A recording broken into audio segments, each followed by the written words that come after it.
just got them on 9 West. they're $30, I I love think, those maybe 'cause they 25. go with so much. Like Yeah. these two colors, but they're Right? perfect for that. I just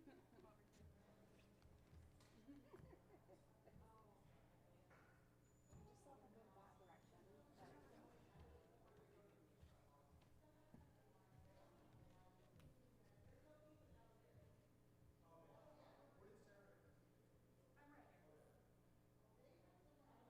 I have no idea where Sarah's just all over the place. I think Sarah's upstairs. I just saw her walk by.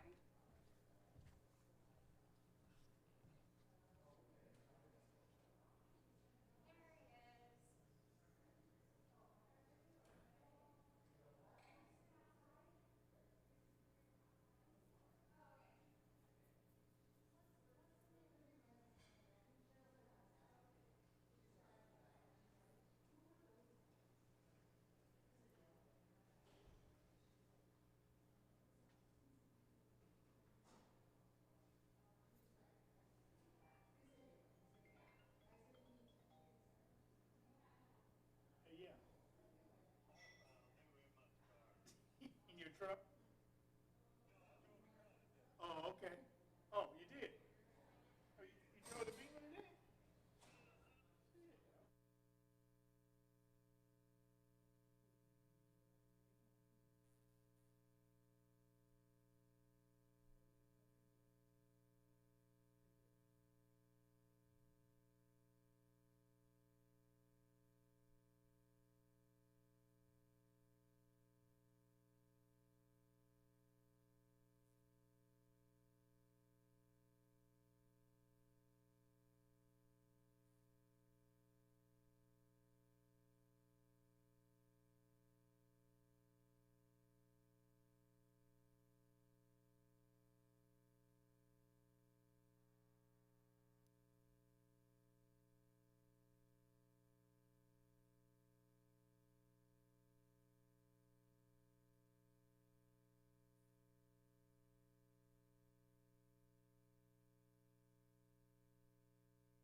Test 1 2. Test 1 2 3 4.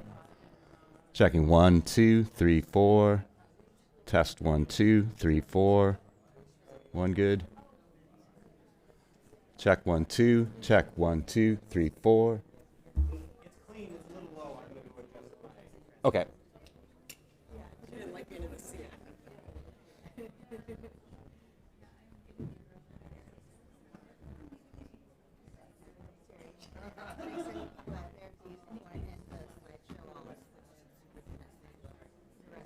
Yep.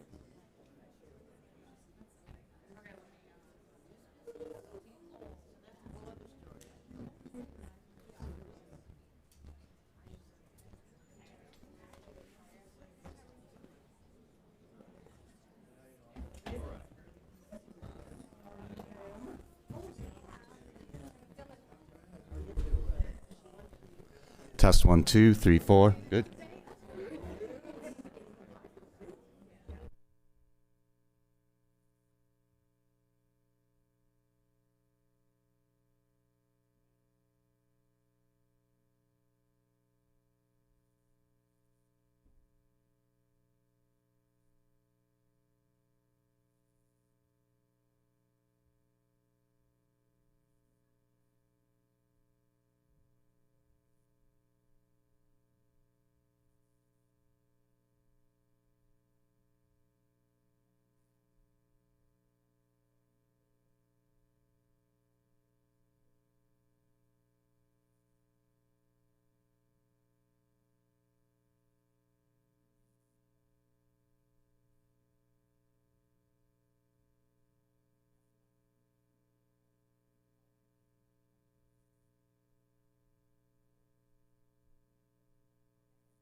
Underdressed? All right, let's get started today.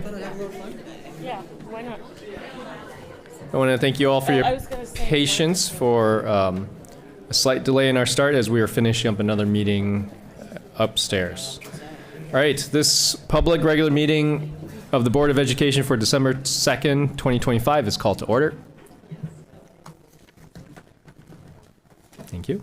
All items being considered this evening are posted on the PPS website under the Board and Meetings tab. This meeting is being streamed live on PPS TV services website and on Channel 28, and will be replayed throughout the next 2 weeks. Please check the district website for replay times.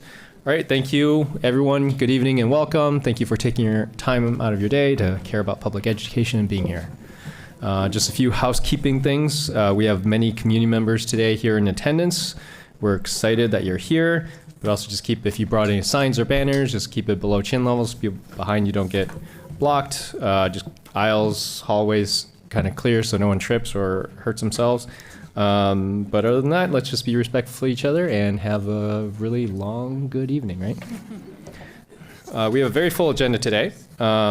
So first on the agenda is board members' declaration to be considered for board leadership. In May 2021, the board adopted a process by which board members could be considered for board leadership positions. The resolution states that in order to be considered for a leadership position, board members must notify the board manager in writing by December 1st that they plan to run for board leadership in the December election. Then, I thought it was January election. It's January. January, thank you. Then at the first board meeting in December, which is tonight, the board chair will publicly confirm board members who are interested in serving in leadership. Senior Board Manager Powell has informed the board that both Vice Chair DePass and I would like to continue in our current roles. And Director Split, Director Chase Miller, Director Engelsman would also like to be considered for Vice Chair. This item will be on the January 13th board meeting agenda. I also want to notify that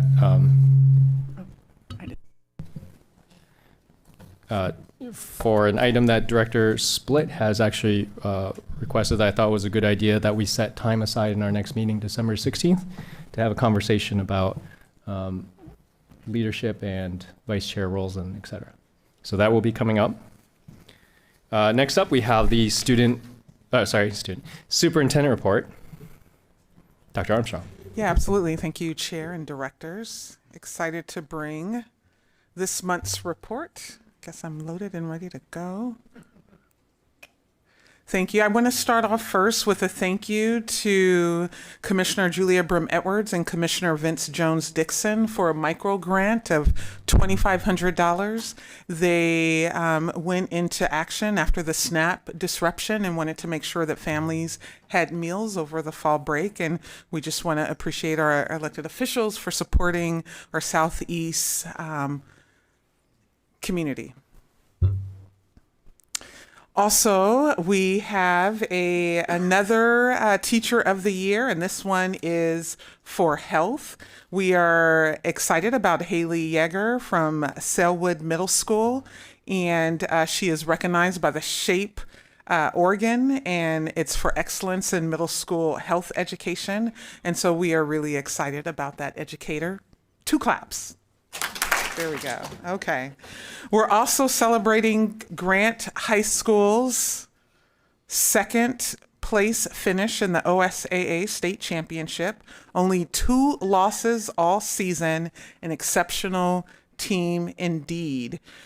We had not only strong performances from our soccer team, but we also had our boys teams, Franklin, Roosevelt, McDaniel, Ida B. Wells, and Lincoln, and an outstanding showing for our girls teams, Ida B. Wells, McDaniel, Lincoln, and Grant. We have a tremendous amount of pride for PPS athletics, and so 2 claps for our athletes. There we go. Oh, listen, you all are on it. Yeah, I love it.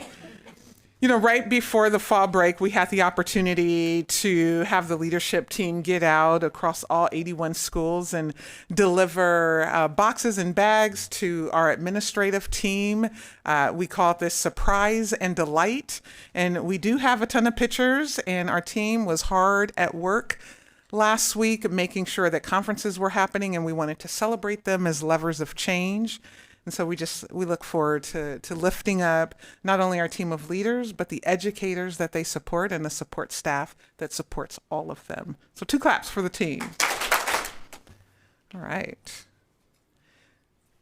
So we had some performances at the opening of the art museum. And so I just want to give a shout out to our student groups who were featured in this grand opening. We had Lincoln High School Choir, and then we had McDaniel's Stomp and Shake cheer team. The feature in this opening was the pavilion that opened was Mark Rothko. And so we were super excited about that. So 2 claps for that. So speaking of then legacies at PPS, and as you know, this is our campaign to really showcase the brilliance, the talent, and all of the individuals that are either currently in Portland or has at one point been a part of Portland Public Schools. And so thinking of that pavilion that opened at the Portland Art Museum, Rothko was a renowned artist and Lincoln High School alum. He immigrated as a child and graduated with honors in 1921. He's one of the leading voices in abstract expressionism. His artistic influence is felt across modern art movements, and his work is displayed in places like Harvard and the MOMA. So we're just really excited to lift up that Portland legacy. So 2 claps for that. Yay. As you all know, folks term November as No School November. So it was an important time for us to really emphasize and double down on how attendance matters, and we need every student every day in classrooms. And so we have a short video to show how attendance is looking across Portland, or at least a spotlight.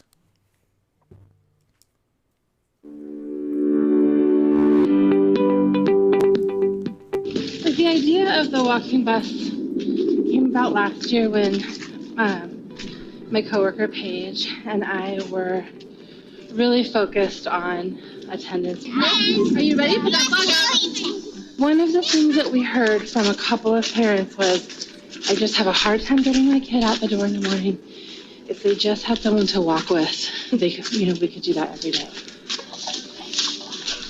We kind of just chose one student to start. One student whose parent was very much like, gosh, I just wish that she had someone to walk with.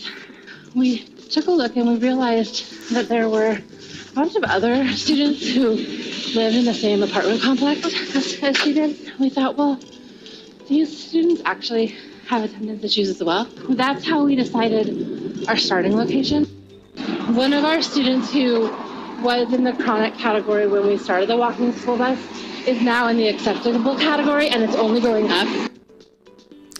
And I just want to pause and say that isn't it amazing that our educators are willing to take the time and walk kids from home to school? I just want to show some love and give it up for that. Yeah. That concludes my superintendent's report. And as always, you can follow us on the socials, and together we rise. Thank you. All right. Student Representative Retorto. Thank you. So, the district student council just came back from one of our meetings. It was not one of our regular meetings, so we scheduled a special meeting for tonight, right before this, to talk specifically and exclusively about Jefferson Rising and the sunsetting of Jefferson dual assignment. So, I heard lots of things from students. We did not get a chance to vote yet, but we will vote before the board votes. So we have an official position. But I heard lots of things. There's a lot of students that were concerned about distance, and travel times. There were some students that were concerned with enrollment numbers, between Roosevelt, and then also Jefferson and Grant. So I've heard lots of things. We're going to continue to talk about it on our Slack channel. We are going to vote on it on our next meeting on the 9th. And then I will come into our future meetings with the official DSC position. So I'm really excited about that. And in other news, we also, if some of you were listening a few meetings ago, we talked about there being multiple interested members being interested in being on some board committees. And so we do have a student, at least one student interested in each committee. And tonight we are going to be officially voting to instate one of them on the audit committee. So that's great. Tune in for, if any of you are still here in 3 hours on the consent agenda, that'll be the last thing that happens in this meeting. So yay! And that's all I have for you guys. Thank you. Next, we have general public comment. First, we'll start with our student comments before we begin. I'd like to review some guidelines. First, thank you for being here and taking your time to provide comments. They help inform us in our work. We look forward to hearing your thoughts and reflections. Our board office may follow up on board-related issues raised during public testimony. We request that complaints about individual employees be directed to the superintendent's office as a personnel matter. I will remind PPS staff that who are giving public comments that they may not provide testimony about students that could violate confidential protections under FERPA. This includes testimony using information that could identify students, especially in their school community, by use of direct or indirect linkages such as school, grade, special education, or other status. For materials you would like the board to receive, like handouts and pictures, please don't come to the dais. Bring them over to Kara over there, and she will distribute them to us. Thank you. If you have any other additional items that you would like to provide the board or superintendent, we ask that you email them to publiccomment, all one word, at pps.net. Please make sure that when you begin your comment that you clearly state your name and spell your last name. You'll have 3 minutes to speak. You'll hear a sound after 3 minutes, which means, the red light, which means it is time to wrap up your comments. We have a very full agenda today, so I will be, when the red light goes off, please finish your sentence. I do not include run-on sentences. Just saying, I'll cut you off. And the second announcement I also want to make is that because we have so many hot topics today, I extended each slot for public comment for each topic by 1. So we have 4 slots per topic today. So let's call on, do we have any students sign up for public comment? We do not. All right. Let's call up our general public comment. We have Eloise Curler, Amanda Yearlings, Per Olstad, and Lakeitha Elliott.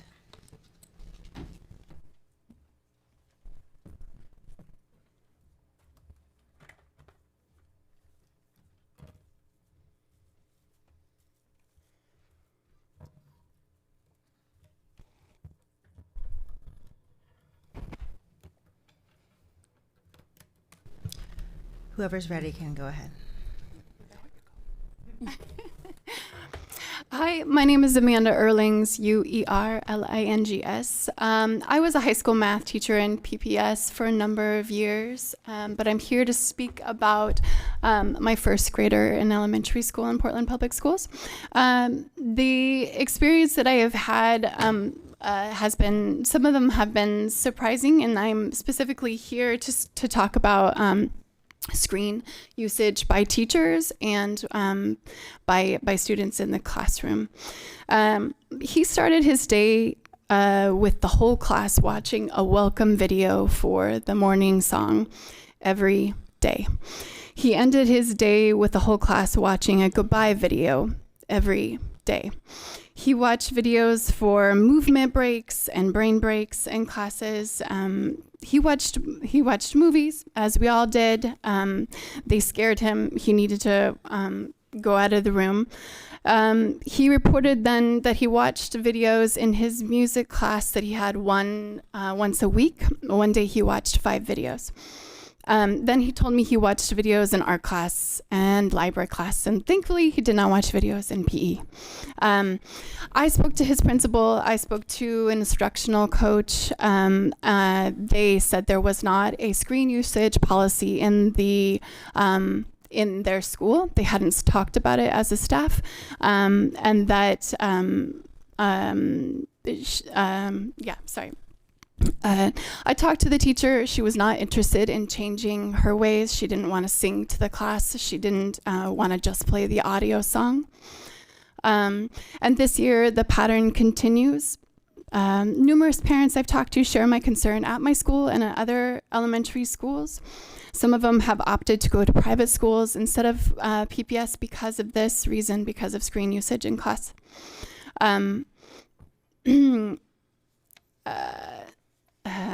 It's not just videos. It's the I've heard from parents who were worried about the video games that were below their levels and the distractions of screens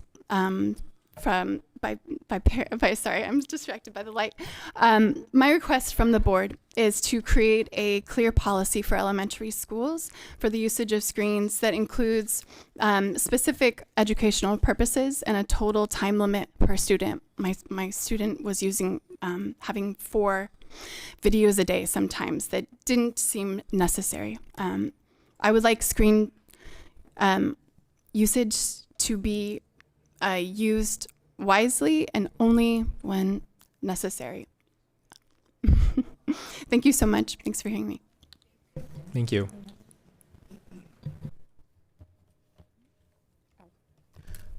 Hello, directors. My name is Lakeitha Elliott. You all have heard from me before, and I sent you all an email today. I first want to start with, in my day job, I serve as the executive director of the Gordley Birch Center for Black Leadership and Civic Engagement.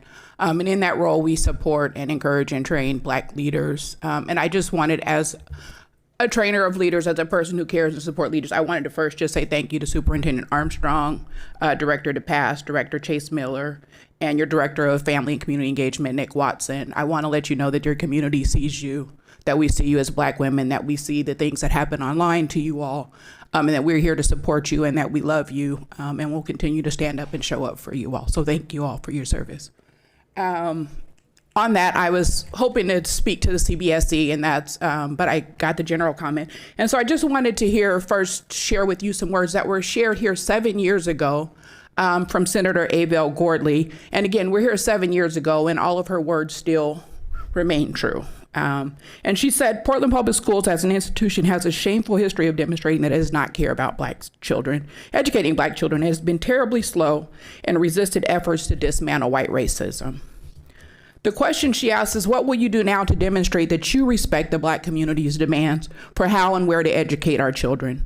We are here to say that we're sick and tired of being sick and tired of petitioning the board for policies that are right and just and fair for our children. We're here to say do not serve more platitudes and paternalism again. Again, 40, 50 years we've been advocating and asking the board to do the right thing. And so we're here demanding that you now serve the demands of justice for Black children, for the Black community, and that going forward you commit to putting in place the resources that will lead to a quality non-racist education for Black children in Portland Public Schools. We are here because we love our children. We are here because we believe in creating beloved community. We are here because we believe in speaking truth. And we are here because we want to advance what Martin Luther King Jr. said about love and power and love, well over 50 years ago. That power without love is reckless, and love without power is sentimental and anemic. Power at its best is love implementing the demands of justice, and justice at its best is power correcting everything that stands against love. And so when you listen and hear and act on what we're telling you in the best interest of our children, we want you to use your board power to interrupt and correct decades of institutional racism. Justice today will be voting yes on purchasing the One North building for the CBSE and showing your commitment to Black children in Portland. Thank you. Thank you.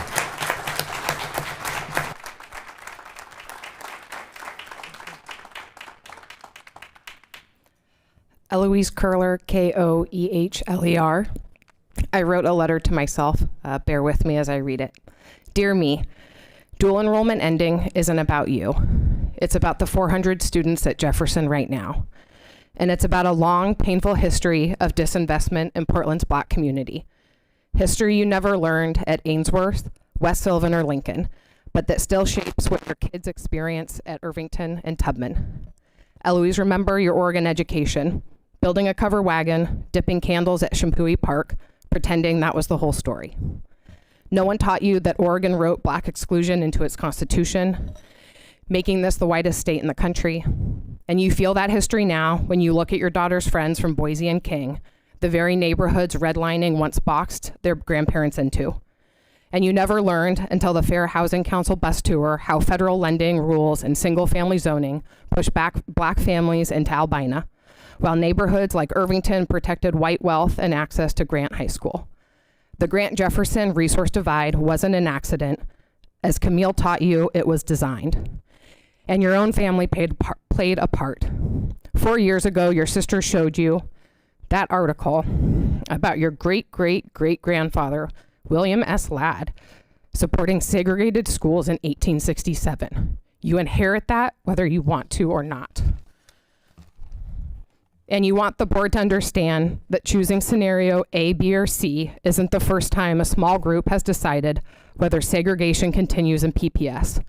It started with people like my ancestors, and you hope it ends with the people sitting in front of you tonight.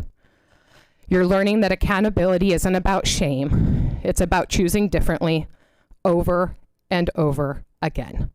So when you heard that more than 100 Irvington and Sabin families signed a petition to avoid Jefferson, you felt angry and ashamed, and yes, superior, because you said you would never do that. But you have to be honest, Eloise, you're not that different. You moved to Irvington partly for the schools. You didn't ask why Jefferson didn't have IB or AP until it affected your own kids. And you're not saying this to beat yourself up. You're saying it because you finally understand how your choices and your silence fits inside a much bigger story.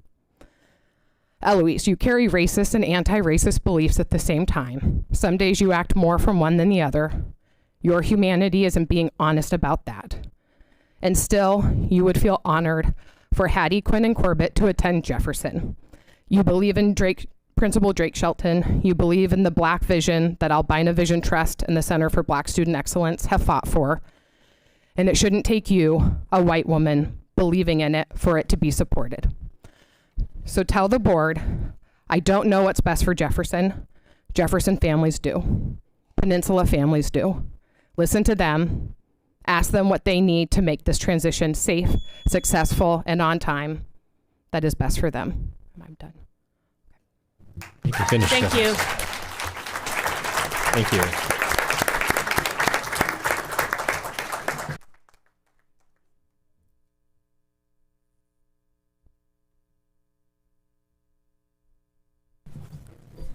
Thank you all for being here today. It's a very powerful testimony. I think, oh yeah, right now we have, next up we have our comments from our union partners.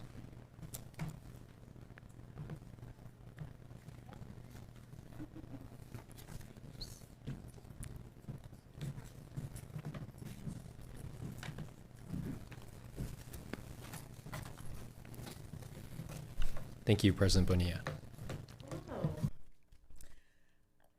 Hi, everyone. Angela Bonilla, President, Portland Association of Teachers. I want to start off with some kudos to every educator and family that participated in parent-teacher conferences last week. Those 12-hour days are rough for educators, but it is so important to make sure that we're having conversations and connecting with families. Also, a kudos to educators in North and Northeast Portland and their communities working to protect our staff, students, and families from ICE and the ongoing work that they're doing. It is really hard to teach when you are hearing stories of 17-year-olds being picked up by ICE outside of their high schools and other neighborhoods and communities in Oregon. And so I'm just a big kudos to those doing that work. I would like to share a request of this board tonight after, in addition to passing the resolution for the purchase of One North. My request of this board tonight is that y'all require the operations and facilities side of this district to provide a multi-year plan for how they're going to maintain that property, including the increasing costs of maintenance as a commercial landlord, without taking away funding for maintenance from our school buildings or decrease student-facing housing services. And I ask for this because I think the idea for of the Center for Black Student Excellence is exactly what we need, right? A place where we can provide services for all students while putting an emphasis on culturally responsive programming and support for our Black students, because systemic problems need systemic solutions. And I worry that we have this first step, this One North purchase for the CBSE, and then don't have an actionable plan to sustain this focus on Black students, and that we will do this one piece and then ignore the other systemic needs across the district. For example, we're starting a conversation on redrawing school boundaries soon. What we've seen across the country is that when conversations about right-sizing schools comes up, it's always schools in Black and brown communities that get closed. And so we want, with those closures, we then see students bust across the city, causing the same harm that Blanchard caused in the 60s when he closed the middle schools in the Albina neighborhood. And I hope that we do not see a repeat of the same issue when we get into that conversation. So the purchase of One North should not and cannot be the end of this conversation about systemic change to support our Black students. And I also worry that we will continue to lose our educators of color, including Black educators, because they're often the ones called to support Black families and students, regardless of caseload or roster. We have educators experiencing microaggressions every time a new administrator joins their building, or whenever a parent disagrees with a grade given by a Black educator that the student has earned. As president of our union, despite almost 3% of our educators being Black, I've seen a pattern of both students of color and educators of color being disproportionately disciplined.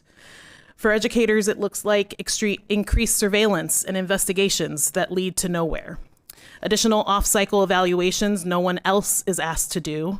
Letters of expectations and meetings with their reps about tone in emails, and we see this across the district. Remember, we're coming off of a superintendent who closed our equity department and led the exodus of many experienced Black educators, and so we're still feeling those effects. In 2020, we demanded and won training for all PAT educators about anti-racism, implicit bias, and culturally responsive practices, and we have yet to see it implemented district-wide 5 years later. And I hope that the CBSC is a first step to actually addressing the systemic and disproportionate harm experienced by Black families and Indigenous students and families and staff in our district. What I also know to be true is that the operations and facilities side of the House has allowed, time and time again, bad decisions and bad contracts. Ask anyone who's worked in any of our modernized high schools, whether it was the first one built, Roosevelt, or more recently, like Lincoln, their air conditioning fails in almost the same way across the entire district. How can I trust a OSM or a department that can't stop a common problem from happening in build after build after build and ensure that this building will be maintained effectively? How can we hold that side of the house responsible for a large portion of our budget accountable with this purchase? Can we ensure that the folks who are doing where we have deferred maintenance, where that's the norm, not the exception, be able to actually sustain a beautiful building and not end up in a situation where we're now selling the building we promised to this community? Please make sure that the purchase of One North for the CBSC comes with a plan from the operations side of the house to maintain the property for years to come. I don't want to have us end up selling this property and break another promise to the Black community. Folks deserve better, and we need to do better. And I think it is crucial for us to try something different. Looking at other places that can help hold these folks accountable so that we do not end up doing the same thing and expecting a different result. I think the community has come together to build the vision for CBSC has made that abundantly clear. Again, systemic problems need systemic solutions, and we need to try something different and to ensure that our promise is not delay. We don't delay the breaking of a promise by buying a building we then have to get rid of. So I'm looking forward to hearing the debate, and I hope that when that passes, it passes with an amendment that includes a request for a plan for maintenance that does not take from our schools, our students, and the work that needs to happen in our other buildings. Thank you. Thank you. Thank you.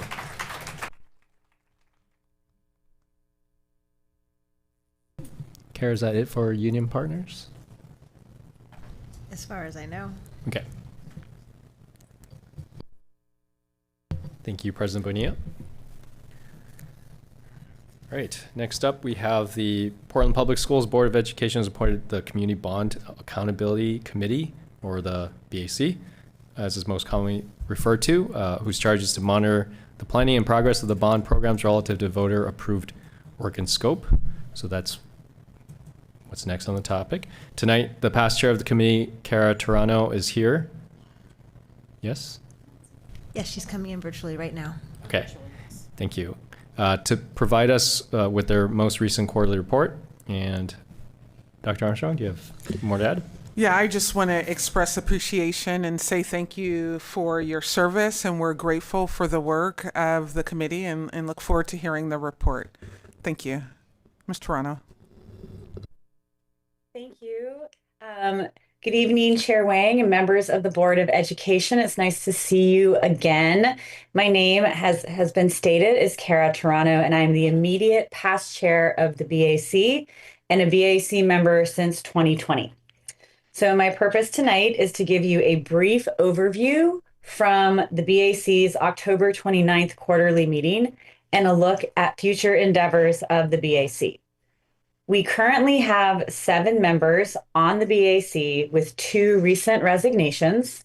Staff is reviewing applications, and shortly you should receive their recommendation for new appointments. The BAC wishes to thank those 2 members for their service, Annie Kwan and Jessica Dunham. Since our previous meeting in July, there has been a change in leadership in OSM with the addition of staff from the project management firm Presidio. As a result, this meeting was a chance for us to get to know one another. The new staff and consultants have proposed new reporting forms, which they feel will provide the same information and reduce the nearly 2 weeks of prep required for the current form. The BAC is okay with new forms, particularly if it means less work for staff and provided it provides the BAC with the information we need to meet our charter. To that end, most of our discussion centered on what was not included in the new forms. 3 major areas were missing, including schedule, business equity participation, and future project costs. Staff has assured us those items are available and they will be provided to us in the future. To our current task and charter then, based on previous reports and the conversation with staff on October 29th, the 2012 bond program accurately funded all items identified within that program. For 2017 and 2020, staff is still reconciling expenditures to date and forecasting remaining work, which should be done in the next few weeks. However, based on previous reports, the BAC believes the programs to have been properly funded. For the 2025 bond measure, almost no funds to date have been expended. Based on the information provided by staff, it appears that the district is proceeding with work that meets the intent of the scope of work specified in the voter-approved bonds. In the staff report, it was noted that the 2025 bond measure seismic scope included funds to fully fund 8 to 10 schools. I know you all have been discussing this issue. However, it was pointed out to us by staff their concern that with limited funds and escalating costs, there may not be enough money to achieve this goal. All of us will need to carefully monitor this program specifically. Time at the moment is our greatest enemy. So staff is diligent in ensuring all bond revenues be in compliance with state law and the ballot measure language, and we've seen no evidence of operating outside of this compliance. The rest of our report that you've received contains information regarding business equity.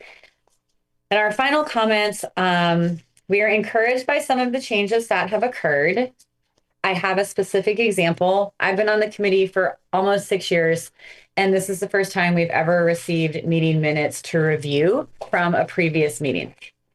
We have requested in the past that BAC receive relevant information rather than relying upon us reading about it in the media, and that the BAC receives notifications that documents are available. For the first time, we received the press release regarding the recommendation of the Presidio contract as the project manager when it was released. As it pertains to the Presidio contract, the BAC is not comfortable at this moment offering advice to the board, as we were not included in the RFP process, nor has there been a committee meeting to discuss. Our information to date comes only from media reports and individually reviewing the project management contracts. If the board determines they would like the BAC to investigate the proposal with our expertise in mind, we would welcome the opportunity. Presidio staff would like to provide the BAC moving forward with monthly updates so that we are not waiting until our quarterly meetings, which we greatly appreciate. The BAC is also going to look at some changes which could result in amendments to our charter, which we will bring to the board for approval. We are going to talk about having more frequent meetings with a shorter duration. And I also understand that you all, as the board, may have some changes you would like to add. So with that said, the BAC thanks you for the opportunity to serve our community and help and play a small part in this bond program. Thank you. All right, at this moment, I can open it up for questions from board. Yeah. I have some questions. Thank you for your service and for the report. My first question is that the report noted that the 2012 and 2017 bonds are beyond industry standard timelines. So I'm curious what contributed to the 2012 and 2017 bonds remaining open. I'm not fully sure that I can answer that question because it's prior to my service. 2012 being the first bond, there was a lot of learnings along the way. 2017 ran into the supply chain issues that we started seeing with COVID. The other challenge with 2017 was the school modernization at Benson, which required the 2020 bond to cover and fulfill the remaining schedule and costs associated with it. Can I ask a really quick follow-up question? Because you mentioned COVID is one of the things, but I think what I heard from districts in other parts of the country is that COVID actually was a time when there was accelerated construction done because students were out of the building, things like that. So I was just curious if you had any comparables with other districts in terms of that part with PPS? I have not seen those comparables. I think ours was partly the technical, and they couldn't find the people to put it in. Okay. I think that was part of the problem. I think it was too. And in one of our earlier FIO meetings, we actually went over this, I think in the first one, what projects were left open and why they were, and I can dig that up and send it to you. Thanks. Yeah, and I actually have some comparables. I went and researched all of the bonds that were approved on the 2020 bond, and there were 11 school districts that had bonds pass. And so when I looked at Alsea and Bandon and Bethel and Corbett and Enterprise, Newburgh, Perrydale, Pilot Rock, of course us, Redmond, and South Wasco County, most of their projects are completed. So I decided to look at 2022. And so when I went to 2022, David Douglas, Beaverton High School, or the Beaverton has two schools actually, and Ben Lapine, from the 22 bond have work that has started and will have work complete before we even break ground on Jefferson High School. That was on a 2020 bond. Sorry, hand it back to Director Chase Miller. Thank you for letting me interject. I'm not sure if you can answer this, but I was wondering, Virginia, you might be able to answer this. How much delay was attributed to adding new projects versus delays in the original project scope? Are we still talking about 2012 and 2017, or is this 2020? No, 2012 and 2017. I don't know that I can answer that because I didn't join until 2020. Okay. For what it's worth, we've gotten updates because I've been to a few BAC meetings now on the, like, when we talk, we usually go over like, and 2012 is like pretty much almost done, and same with 2017. And some of what's holding it up are things like the litigation on Benson makes it hard to close that project out, for example. So it did seem like they were close on those ones, for what it's worth. I mean, It's I'm glad usually they're like close because one of them 98% is like 13 completion. years over. Yeah, it's like down to like remaining funds that they've been like rolling into other things to spend under the categories they had authorization. If memory serves, Carrie, you can correct me if I'm wrong, but isn't 2012 just like a couple? It's like a large percentage of it's done. It's just not completely closed out, if memory serves. Yeah, it's like 99.99% finished and closed out. And I think one thing to point out from the BAC perspective is we're not looking at leading, we're always looking at lagging. And so our reports are based on, vendors getting in their bills and that having processed through the system. So like, we're never going to be as caught up from our report as I think OSM is going to be in terms of real time. When bond projects are left open, are there costs that are associated with that? Like, does it cost us money having these bonds open beyond what the standard period is? To my understanding, like once the work is done, I do not think so. Well, I mean, that's once the work is done, but once the work is done, wouldn't that close that body of work and it wouldn't be open anymore? I've not been involved in the bond being closed. So again, I'm not sure that I am qualified to answer that question this evening. Okay, thank you. A lot of my questions are about 2012 and 2017. I don't know, I guess I'm going to just ask them so that they're out there and maybe we can get answers to them one way or another. I'm curious if there were added projects that extended the timeline and how those additions were approved and communicated to the board. All additions have to fall within the pre-approved scope from the voters. And the BAC receives updates from OSM that those projects are aligned. I'm trying to find our last report from 2012.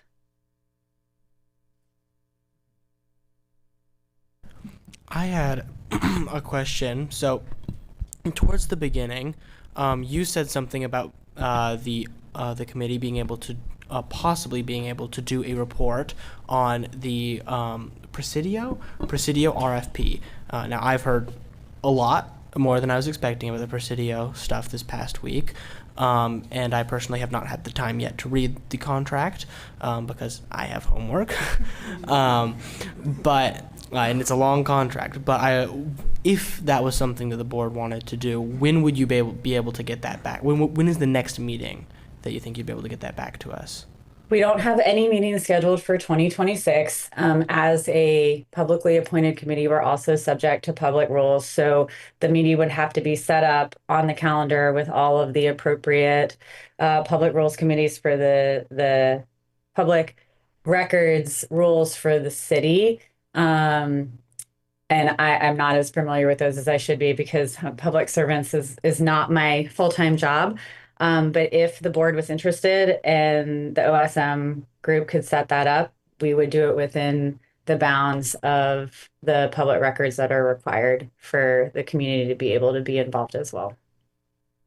I think we have Sarah Norman, interim senior director for OSM, to speak to some of the bond questions. Yeah, hey Kara, how are you? Thank you so much for being here. We so appreciate your service.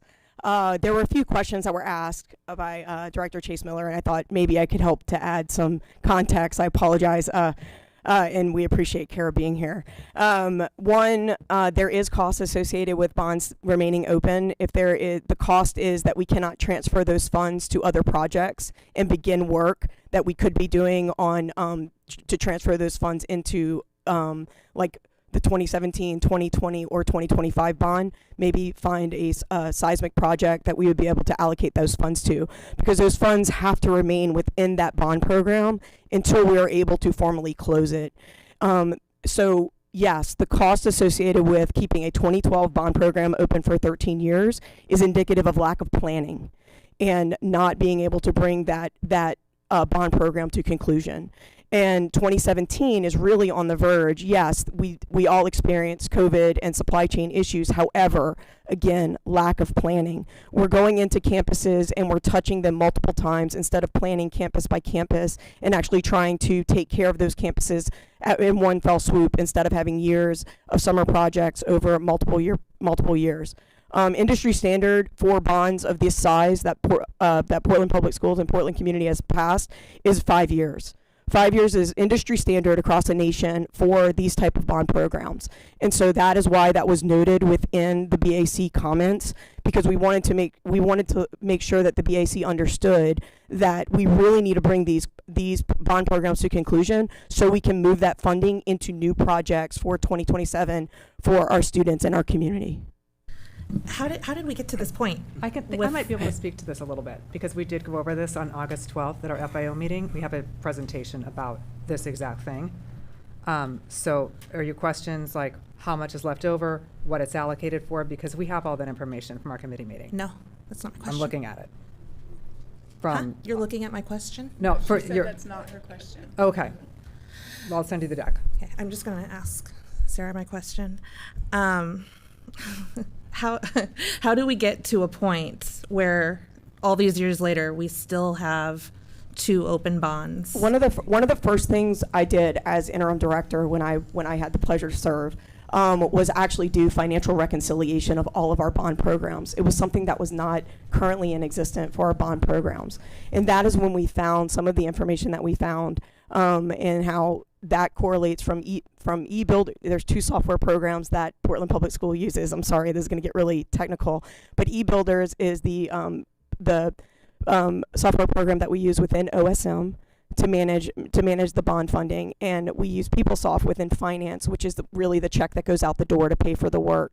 And so that we do reconcile those on a monthly basis, but the bond program as a whole was not being reconciled.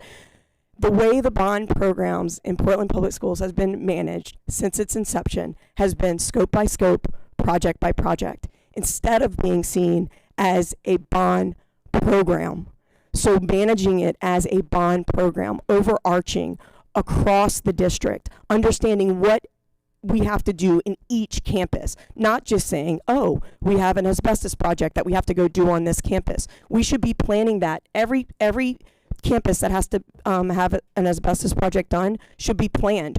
And when we look at those campuses, we should be saying what else needs to be done at that campus: an HVAC upgrade, a seismic upgrade, a plumbing reconciliation, whatever it might be, so that we understand the time impact campus by campus. And so our students and our educators and our principals understand how long that is going to take on those campuses. At that point, you're able to plan a program. You're able to understand how long your bond program will last. You have to go into it with planning. And that is one of the reasons for the lack of the closure of these projects or these bond programs. Thank you. That was really helpful. I'm not sure you can answer this question, but how does OSM currently define project completion, and is that aligned with what is standard to the industry? So interestingly enough, we do have a project auditor that comes through, and so once the project auditor goes through our projects, we do go through a closeout of that project itself. However, that SOP had actually, when I joined Portland Public Schools, that SOP was still being refined. So there's still a standard operating procedure for closeout of projects that was still being refined within the program. So it was not 100% defined, and part of that problem is that means that each project is not being closed out consistently across the program, which could be problematic from a warranty and maintenance perspective as you move forward within the program. So again, there's a lot of work to be done, and that's not to say that wonderful work has not been done, because of course wonderful work has been done. However, there are things that we could put in place that would help with the closeout of these bond programs and hopefully move that money into new opportunities for Portland Public Schools and our students. Thanks. It sounds like there are a lot of opportunities. What internal controls have been in place to prevent scope creep and extended timelines? Because planning has been done in a different department from OSM. So the bond planning program happens in the Office of Planning.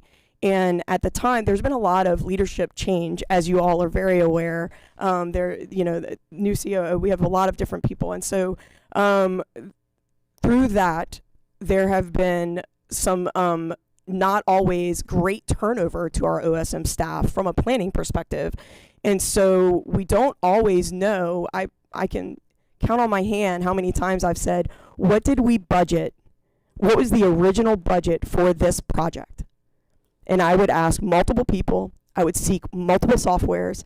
I would look for documents, and on multiple occasions, I did not have the answer to that. The 2012, very limited documentation exists for the 2012 bond program from an original budget perspective to say, this is how much money you should be spending on this campus. This is how much money you should be spending on this program. So there are very limited guardrails in existence for cost overruns for the projects themselves. When I initially read through the bond accountability report, it seemed like there's a couple things that we're watching and that are kind of hanging out, but overall, we're doing pretty well. But this actually sounds like there are more challenges with our ability to spend bond funds responsibly and complete projects on time. One of the reasons we proposed to revise reporting was because all of the reporting was being done manually. So there were in spreadsheets, if you're familiar with a spreadsheet, all of the information was being exported from multiple software programs, manually inputted into a spreadsheet that was then presented to the Bond Accountability Committee.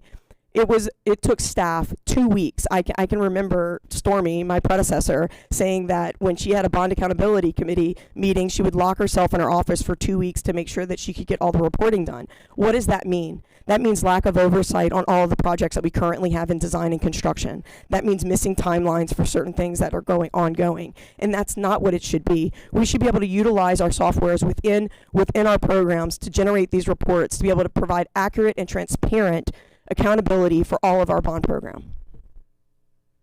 Sarah, I'm sorry, can I interrupt and add one thing? Absolutely.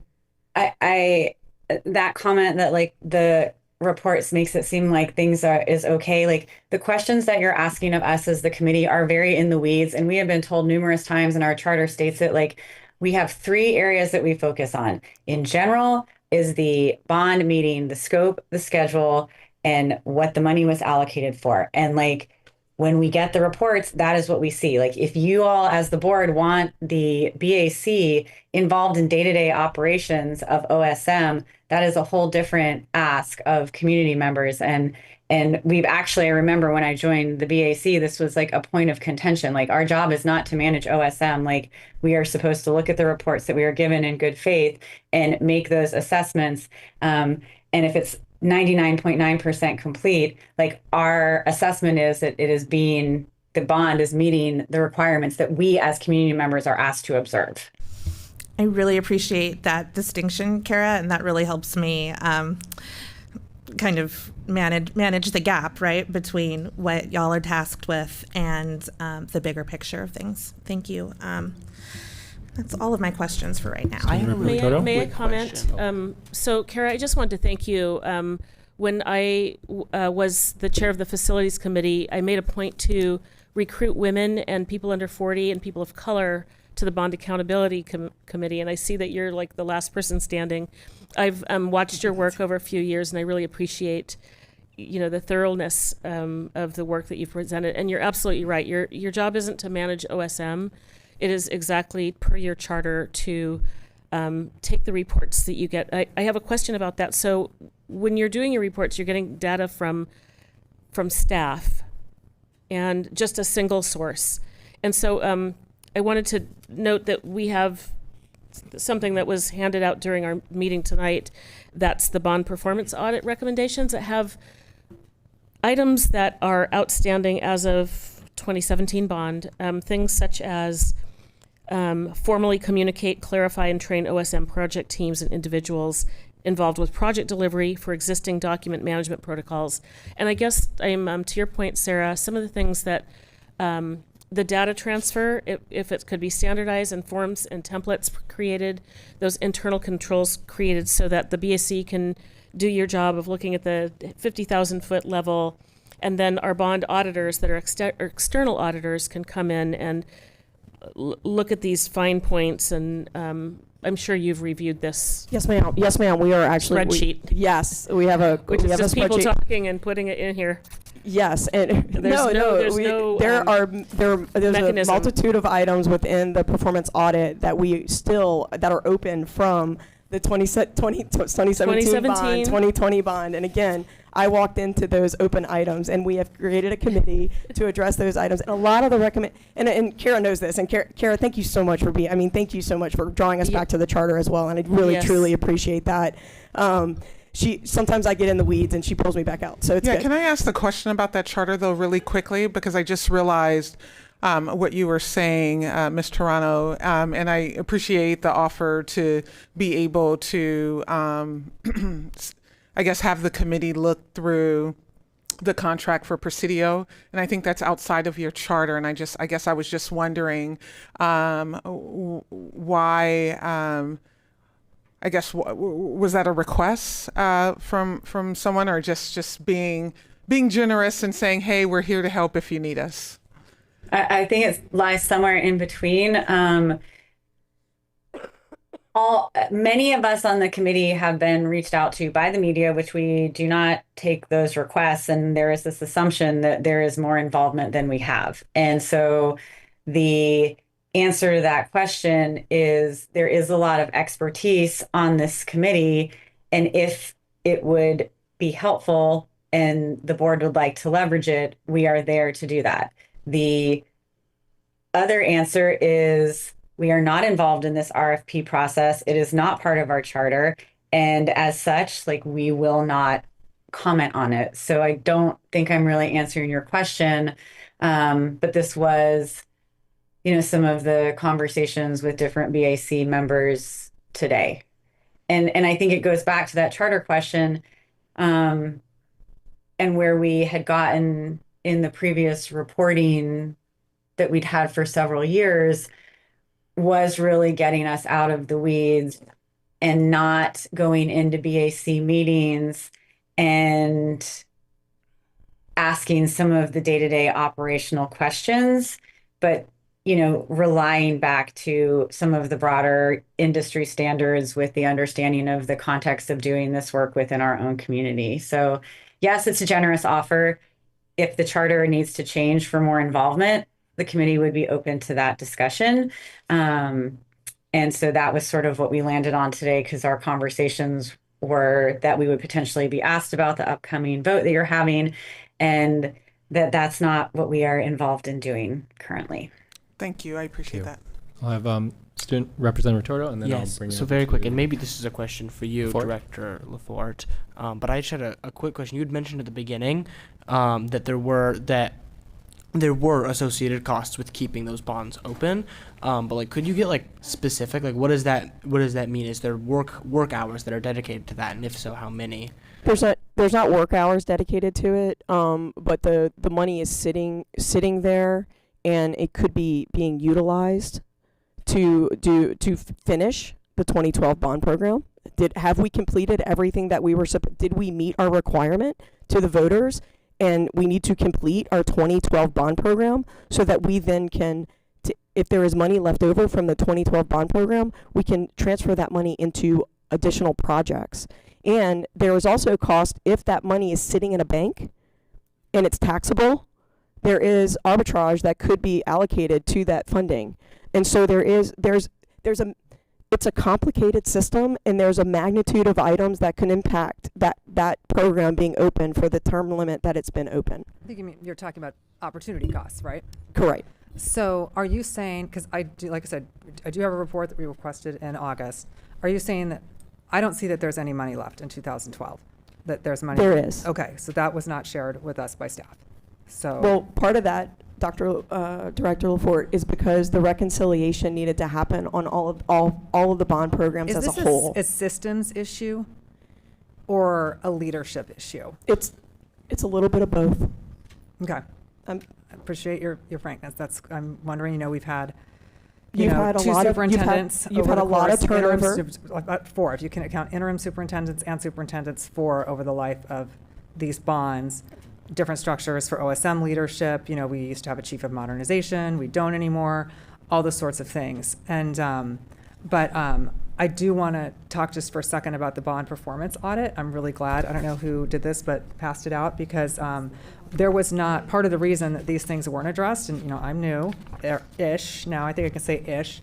Is there wasn't a facilities committee last year. And this is one of the things that I've taken up as chair of the committee, and we actually will be addressing 4 of the items on this list on December 9th. And I assume you are probably involved in coming to the committee with those items. I'm very excited to get started. We're going to start checking 4 or 5 off every month. That's the goal. Yeah. And put this thing to bed. Yeah, So- no, Director Lafort, I appreciate that, and believe me that it is a priority for the Office of School Modernizations to take on those audits and get those items closed. Director Split also has that concern as the liaison for BAC and the audit committee. I've not been involved in the audit committee, Director Sullivan, but I do know that of course we want to take a look at each one of those and make sure that what the recommendations are from the audit makes sense for PPS at this time, right? Some of these are so dated that we need to make sure that it's still applicable for 2025, 26, and 27. And so, no, I appreciate the opportunity to obviously work with you guys to do that. Yep. What was the last bond program that closed for Portland Public Schools?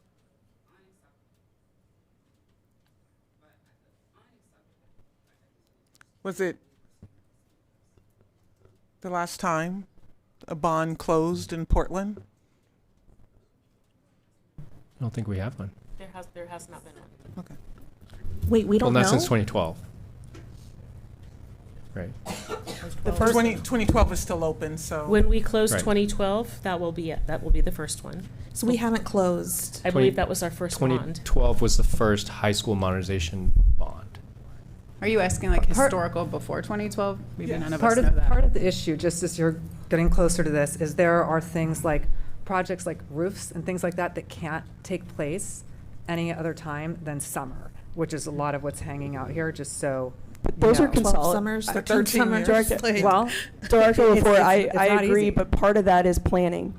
Part of that is, you know what I mean? Like, I agree with you. Consolidated projects are tough, right? Because we have occupied campuses, but if we have a plan, we are able to let you know what year those programs are able to be done in, right? And so that we can plan that out. And also, if it is a program that potentially it cannot be done in our 62 days, as one of my project managers always reminds me, that's how many days we have in a summer. If we're able to plan better, we may have to talk about what can we do with these, what other opportunities are there at occupied campuses that we can get this work done in a more expedited manner, which not only gets the students the facilities that they need, but it also saves the district money because we're not having to work 2 and 3 shifts over a summer to get a scope of work completed. I guess I think I'm just not quite as shocked as some when I see things like asbestos mitigation and roofing projects and things that I know can't happen with students in buildings. So I think I'm just a little less surprised. I just really quickly have been trying to get in here. I just want to make sure everybody knows this is an old form of this particular list. So whoever circulated this, there's a much newer one that includes the 2025 audit as well. And it's really important that we have the right list in Sarah's hands and in other people's hands going forward, rather than this one that doesn't include the 2025 audit that came in. I also just want to flag that there are the BAC charter pieces that we want to bring to the BAC as possible changes are because they were in the audit recommendations to make some changes. So that's all we're talking about there. And I also just want to share that there are some policy committee items in here that deal with policies of the board, and I would love it if you would consider taking those up in your committee. I know that you've been asked before, and I'm not sure if that's in the plan, but I think it'd be great if we could knock these out, and that is all I have to say. Thank you. Thank you, and those Sullivan. will be taken up. I also just want to say 13 years is an important number for K-12 because we get kindergartners, and we have them for 13 years, and so someone that started kindergarten in 2012 would still potentially be attending a school that wasn't completed yet. So it's an important number, and it's important to get this right. Director Sullivan? Yeah, I just wanted to say that our in-house auditor did a fantastic job of trying to figure out which committee would be best to try to deal with these, because they aren't all building kind of things. They're very complicated. So that's why they're taking so long. They're complicated. They aren't easy. It's not just fix the roof. So it's not as if we're playing with it. It's not easy. So I want to thank Janet. Yeah. Totally agree with you. None of the work that this office has done is easy, and change is hard. And but continuing with transparency and ideas and bringing in new ideas to help the staff that is here and alongside them is really, really important. Oh, thank you. Sorry. Also, Kara, I got to take another moment to say thank you so much. I mean, you've been a member of this committee for so many years to this community. Thank you again for being with us this evening. Just truly appreciate your professionalism and your service. So thank you. Yeah. Well, you're welcome. And I will just add that this has been the most communication we've had from OSM in my 5 years or 6 years of being on the committee. So we appreciate the fact that we are hearing from OSM on a more regular basis and that we are being made aware of decisions before we read them in the paper. Thank you. We are a little bit past our allotted time, but I want to make sure everyone had a chance to ask their questions. Thank Director you. Engelson? I have 5 comments/questions. I'll be quick. First off is my question. Why did 2 BAC members resign suddenly? They didn't resign suddenly. We have pretty strict standards of conflict of interest, and both of them had conflict of interest issues, I think, in the 2025 bond with who the contractors were. Okay. Comment is that I am concerned about the comments in there about the seismic state and that there won't be enough money potentially to do 8 out of the 10 schools. I believe very firmly, as I know a lot of other members up here do, that we owe the kids who are in schools right now that are in danger if there is an earthquake to get that work done. So I'm worried that we are losing the ability to do that. I'm glad to hear your comment today because it was different than what's in the materials. I was under the impression you still were not getting materials in advance of the BAC meetings. I'm glad to hear you did get them at the same time as the press release went out. I do hope that continues. I think it's vital, and I would expect to see that. I appreciate your, I'm looking down at the screen, I'm not looking out to everyone else because I'm looking at you, but I don't think you can see me.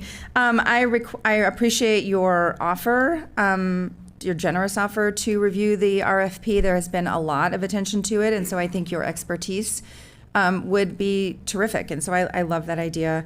And then the last thing that I want to say to everyone up here in the room, maybe who has forgotten what those early days in Oregon during COVID were like, they were very different than they were in other states. Our governor put very strict requirements for my office building, for example, which is multiple thousands of square feet.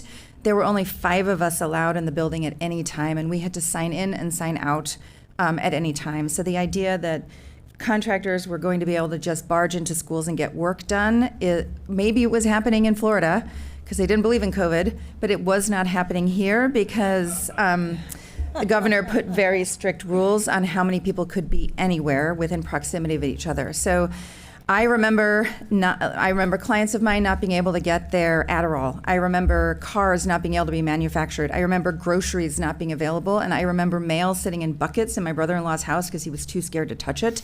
So I just am really flagging that because I don't want to put any lenses about like COVID would have been a great opportunity to get everything done, because in Oregon, we took things very seriously and we shut everything down and we're safe for it. So those are my comments. Director Inglesman, I just want to say that, like I said, I researched the 10 other districts. There were 11 that passed bonds in 2020. 9 of the 10 have closed their 2020 bond, with the exception of Perrydale, which could have, but I just wasn't able to find any information on it. So I just want to say that 2020 bonds across Oregon that all passed in 2020, 9 of the 10 are closed. Were the ones that you looked at the same amount of money? And same school district size? Not the same size and not the same money. Some had matching grants. But if we do want to go to large size, we can look at Beaverton.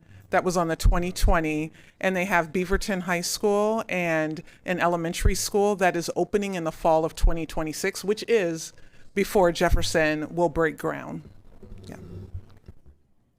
Director Inglesman, I just want to make a quick correction on your seismic. I just want to say the report doesn't say that we won't be able to do 8 of the 10. I just want to, you said that, and I just want to make sure that you know that the bond language is that we were hoping to do 8 to 10 seismic upgrades of schools. We're concerned that we may not be able to get all of those done with the current funding. I just wanted to. Thank you. No, that is what I meant, but thank you. Yeah. No problem. I just wanted to correct that. I just was worried that, yeah. No, I know that there are more than 10 schools in PPS that need seismic attention, unfortunately.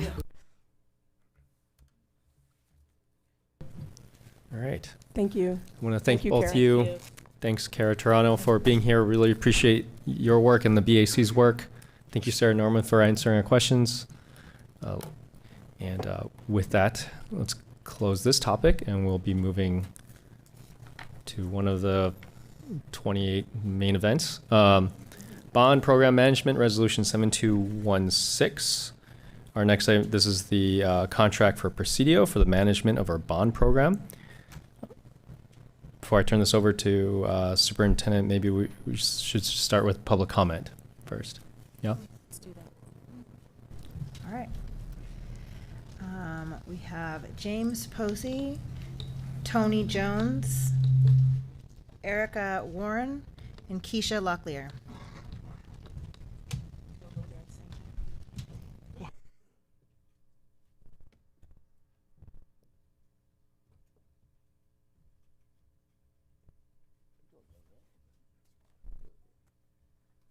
Mr. Posey, Mr. Jones, Ms. Warren, welcome.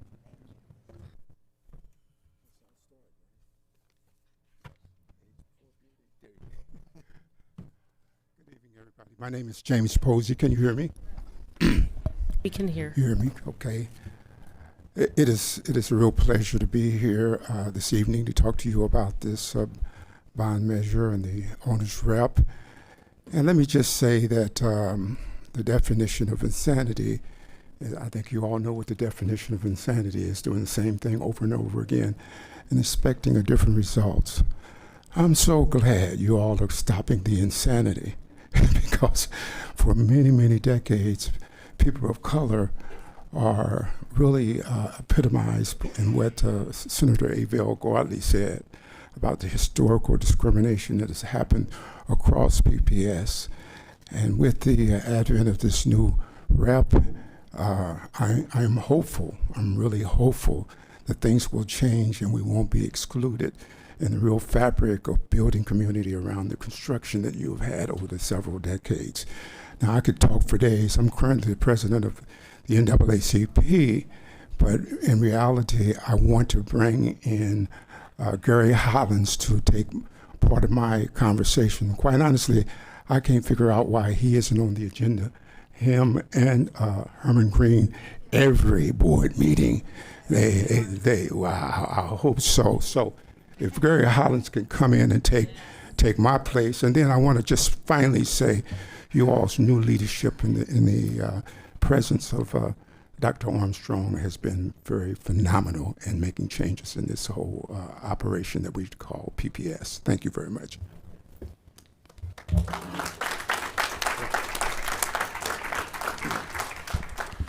Hello, everyone. I'll be brief. I really wanted to speak tonight about this resolution based on, my brief experience with PPS as a board member and as 3 years as the facility chairs committee. And I want to thank James for giving me some time to speak. During my time on the board, it became clear that our OSM department has been stretched far too thin beyond its capacity. This has led to costly mistakes and delays and staff turnover that ultimately impacts our students. For example, we are significantly, it has been significantly underestimated the cost of 2 high schools that we had to return to taxpayers for more dollars, which delayed those schools and those activities and buildings for students. And I believe those costs was upwards of $100 million short. We still have projects from 2012, I just heard, up until now that still has not been, have remained unfinished. There's several modernized schools right now, like Roosevelt and Benson, that are still not done, despite the work that has been done to it so far. So this just isn't about project management for me. This is about our students learning in buildings that are delayed and or that have been delayed, over budget, and not fully delivered. To fix this, I feel we need to strengthen OSM capacity, and hiring an external program management partner is one of the most efficient and effective ways to do it. Outside firms can start immediately. They can some hire new staff. Well, something hiring new staff cannot do as far as revving up. They bring a whole team of experienced estimators, schedulers, risk management, construction experts. They provide independent oversight and fresh eyes to prevent any and very mistakes, and have and cut students' time and taxpayers' money. Most importantly, they free up our overstretched OSM staff to finish overdue projects while focused on seismic upgrade and other urgent needs our young learners needs to have right and done now. And I want to be clear, this should be a collaborative effort. The board and superintendent together have the ability to revisit this agreement and ensure the final terms that truly reflect what's best for our students. You aren't locked into a contract as it currently stands. You can work with the superintendent to refine it, strengthen accountability, and build in protections that make this partnership as effective and student-focused as possible for both our students, for all of our students. Thank you. Thank you. Thank you. I just want to add that it's good to see you again, former Director Hollins. I did allow some extra time because it is customary for government agencies to allow extra time for electeds and extra slots. So I know you went over, but I allowed it because Thank you for letting me. it's our courtesy. Thank you. Thank you. Thank you, guys.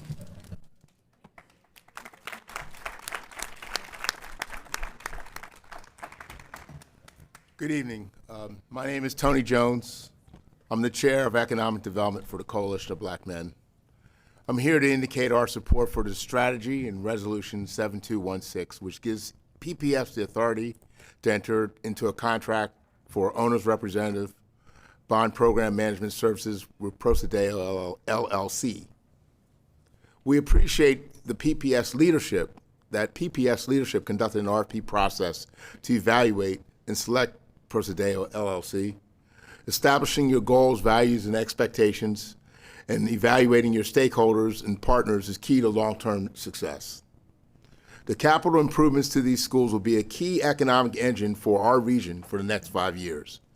We're happy to finally see Jefferson High School, a high school that historically has served the Black community, Ida B. Wells, a school named for an African-American icon in American history, Cleveland High School, and the Center for Black Student Excellence, and other capital projects be designed, completed, and provide first-rate educational facilities to serve our diverse population.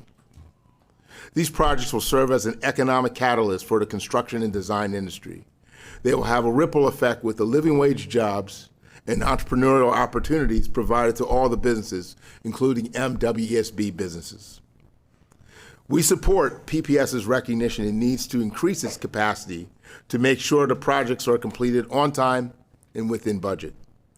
Prosedeo LLC provides the management expertise and systems to assure construction and design quality.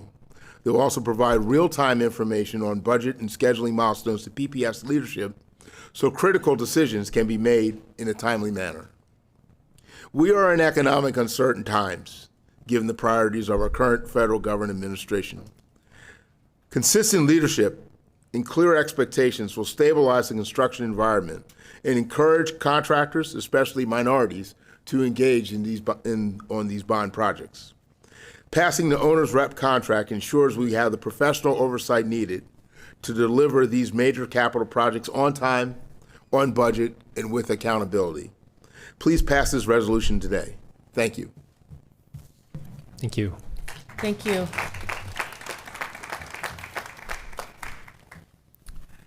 Chair, directors, thank you for the opportunity to speak. Again, my name is Erica Warren, W-A-R-R-E-N, and Superintendent Armstrong. I just want to echo Lakeitha's sentiments. We are grateful to have you here and working with our students. Listen, much has been said, so I don't want to be repetitive in even all the remarks that I wrote down earlier, but I'm a third generation Portlander. I'm a Benson alum who had the privilege of, but I also spent my afternoons in dance at Jefferson. I'm a daughter of this community, and I have a consulting firm. In my work, I support marginalized communities, local businesses. I'm a facilitator and advisor on the Rose Quarter Project. So I have a lot of insight into a lot of politically charged projects that the community is not seeing, that organizations and state government can be reliable. And I think that's why this owner's rep contract matters. The modernizations are some of the largest public investments that Portland is going to make in this decade, and communities are watching. We're paying close attention. We want to know whether or not PPS can carry this over the finish line, right? Families, voters, businesses want to see follow through, not because of impatience, right? But because trust has been stretched thin year after year after year. Unwanted expectations, shifting timelines, et cetera, right? These projects have huge economic weight. When they're managed well, they support steady workforce. They allow small and mid-sized firms to plan confidently, help keep costs contained for taxpayers. And when they stall, the financial pressure increases on every side for PPS, for families, and for the contractors who depend on predictable schedules, et cetera, right? So the owner's rep gives strong oversight. It will help to keep these projects coordinated, stable, encourage more local firms to bid, keeps pricing competitive, and helps to ensure that the dollars that voters approved actually deliver what's promised. Parents trust that you all will do what's right? And students trust that the adults responsible for their learning environments are going to put their needs first. So Jefferson, Ida B. Wells, and Cleveland aren't just construction sites. They're hubs of culture, of identity, of opportunity for thousands of our young people. And they've waited long enough for buildings that reflected their potential. The broader community needs to see that PPS is establishing a structure that will reduce risk, that will protect the resources, and move these campuses forward without another cycle of uncertainty. Approving this owner's rep contract is a step towards rebuilding that confidence in the timeline, in the process, and in the district's ability to deliver. I urge you to move forward with the owner's rep contract so our local economy can benefit from well-managed and dependable investment, and our students can learn in the environments they deserve. Thank you. Thank you.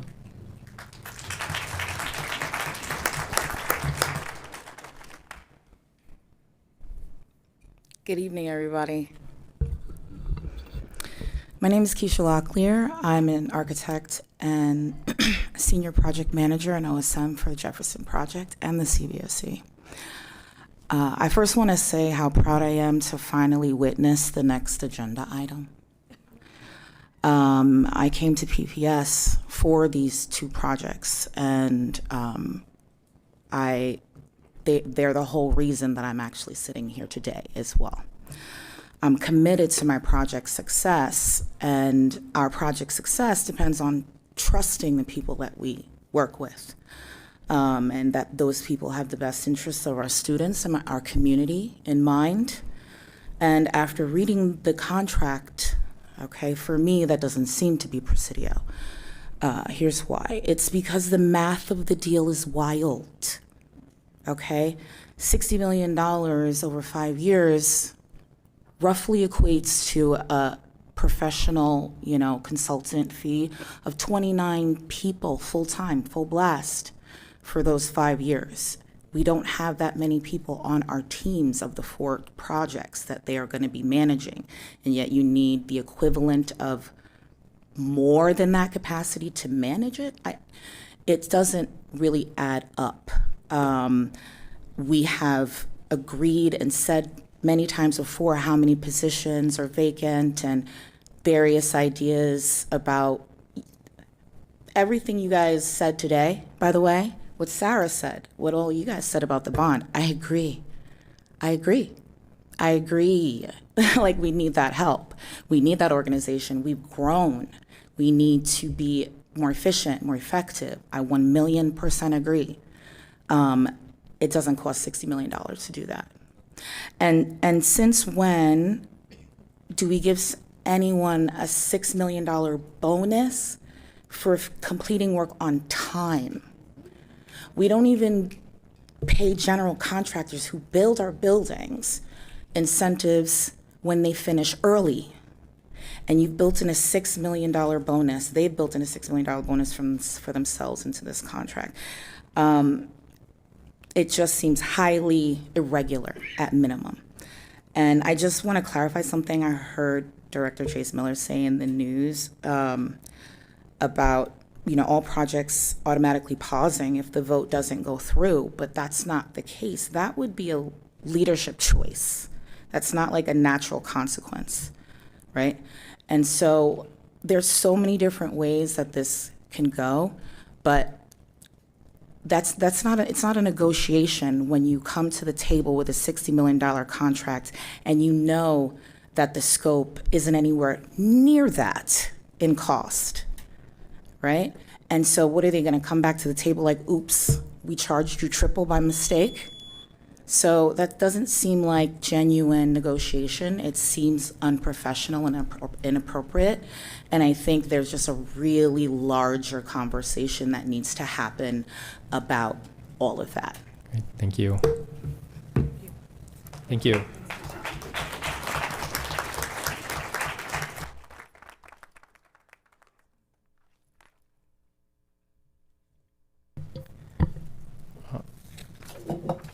See on our bond management. I'll hand this over to Dr. Armstrong. Could you introduce the resolution?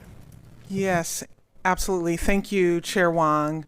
I know that there has been several questions raised in recent days about this contract that is before you tonight, and that's why I asked that this contract be separated from the consent agenda so that there could be time to discuss.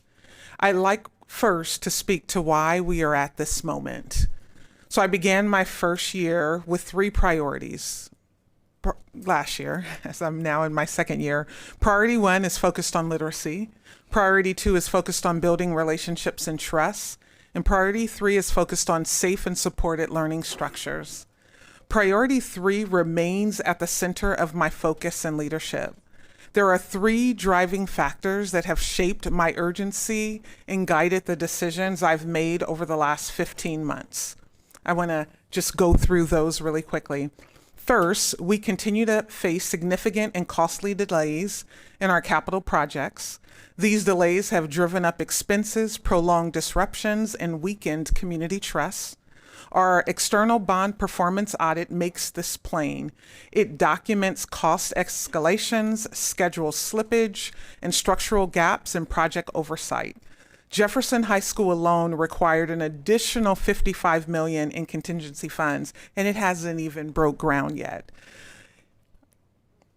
Harrison Park Middle School required more than $25 million in contingency to address needs that were known but not fully planned for. A project that began in 2021 with Kids on Campus and is still under construction. And the Center for Black Excellence is set to conclude after a 5-year wait. These are not abstract issues. They are lived delays that affect students, families, and educators every day.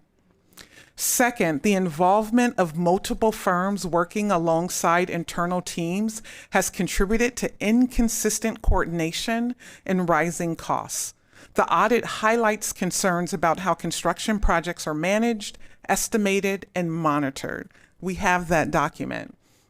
Simply put, when accountability is spread too thin, progress slows too much. And I just want to be direct here. As superintendent, I am, and I should be, held to a high degree by the amount of incompetence I allow over time. And I want to say that again. I should be held to a high degree by the amount of incompetence I allow over time. That is a standard that I accept. That's a standard that I live by, and it is a standard that requires us to confront and correct the systems that have not worked. Third, the delays in the improvement of our athletic fields and other essential environments are the direct result of leadership and structural challenges that I am trying to address. Students have waited too long for safe, equitable, and functional spaces to learn, play, and grow. My conclusions are not assumptions. They are grounded in multiple data points I have reviewed consistently for the past 15 months. The external bond performance audit detailing delays, cost increases, and management gaps, a statewide analysis of 2020 and 2022 bond activity that shows districts that I've already went through, so I won't go back through that, have completed or in 2022 remain on schedule to be complete. And I want to say for like the 4th time before Jefferson High School even breaks ground. Our internal staffing data, which points to long-standing vacancies, turnover, and capacity gaps in critical roles responsible for construction oversight and project delivery.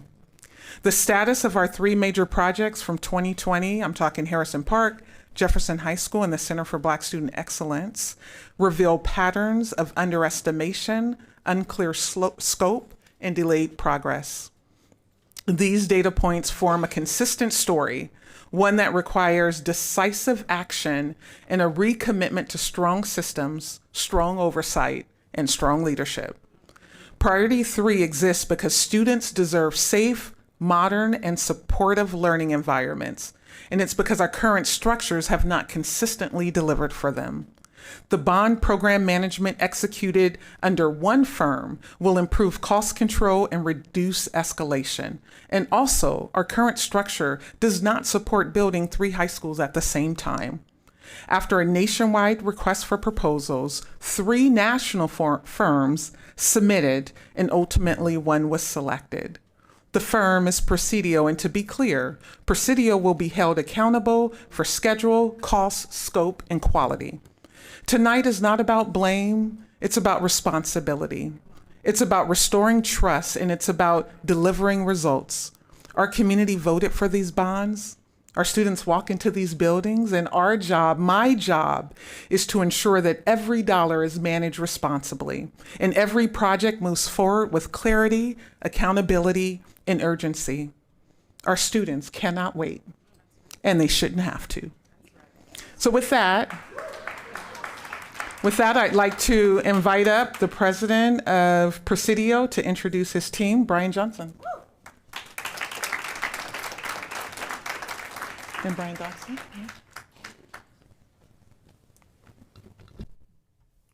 Good evening. Brian Johnson, JOHNSON, president of Presidio. First, I'd like to acknowledge the board and Superintendent Armstrong, and thank you for the opportunity to be able to be here tonight and speak to you this evening. We're excited to be here. We're looking forward to the opportunity and continue our partnership with Portland Public Schools and making sure that we provide the right buildings for the students. They deserve it. It's been long enough waiting, and it's time to act. Just a little bit about myself. I started my career in K-12. I have over 20 years experience managing large bond programs.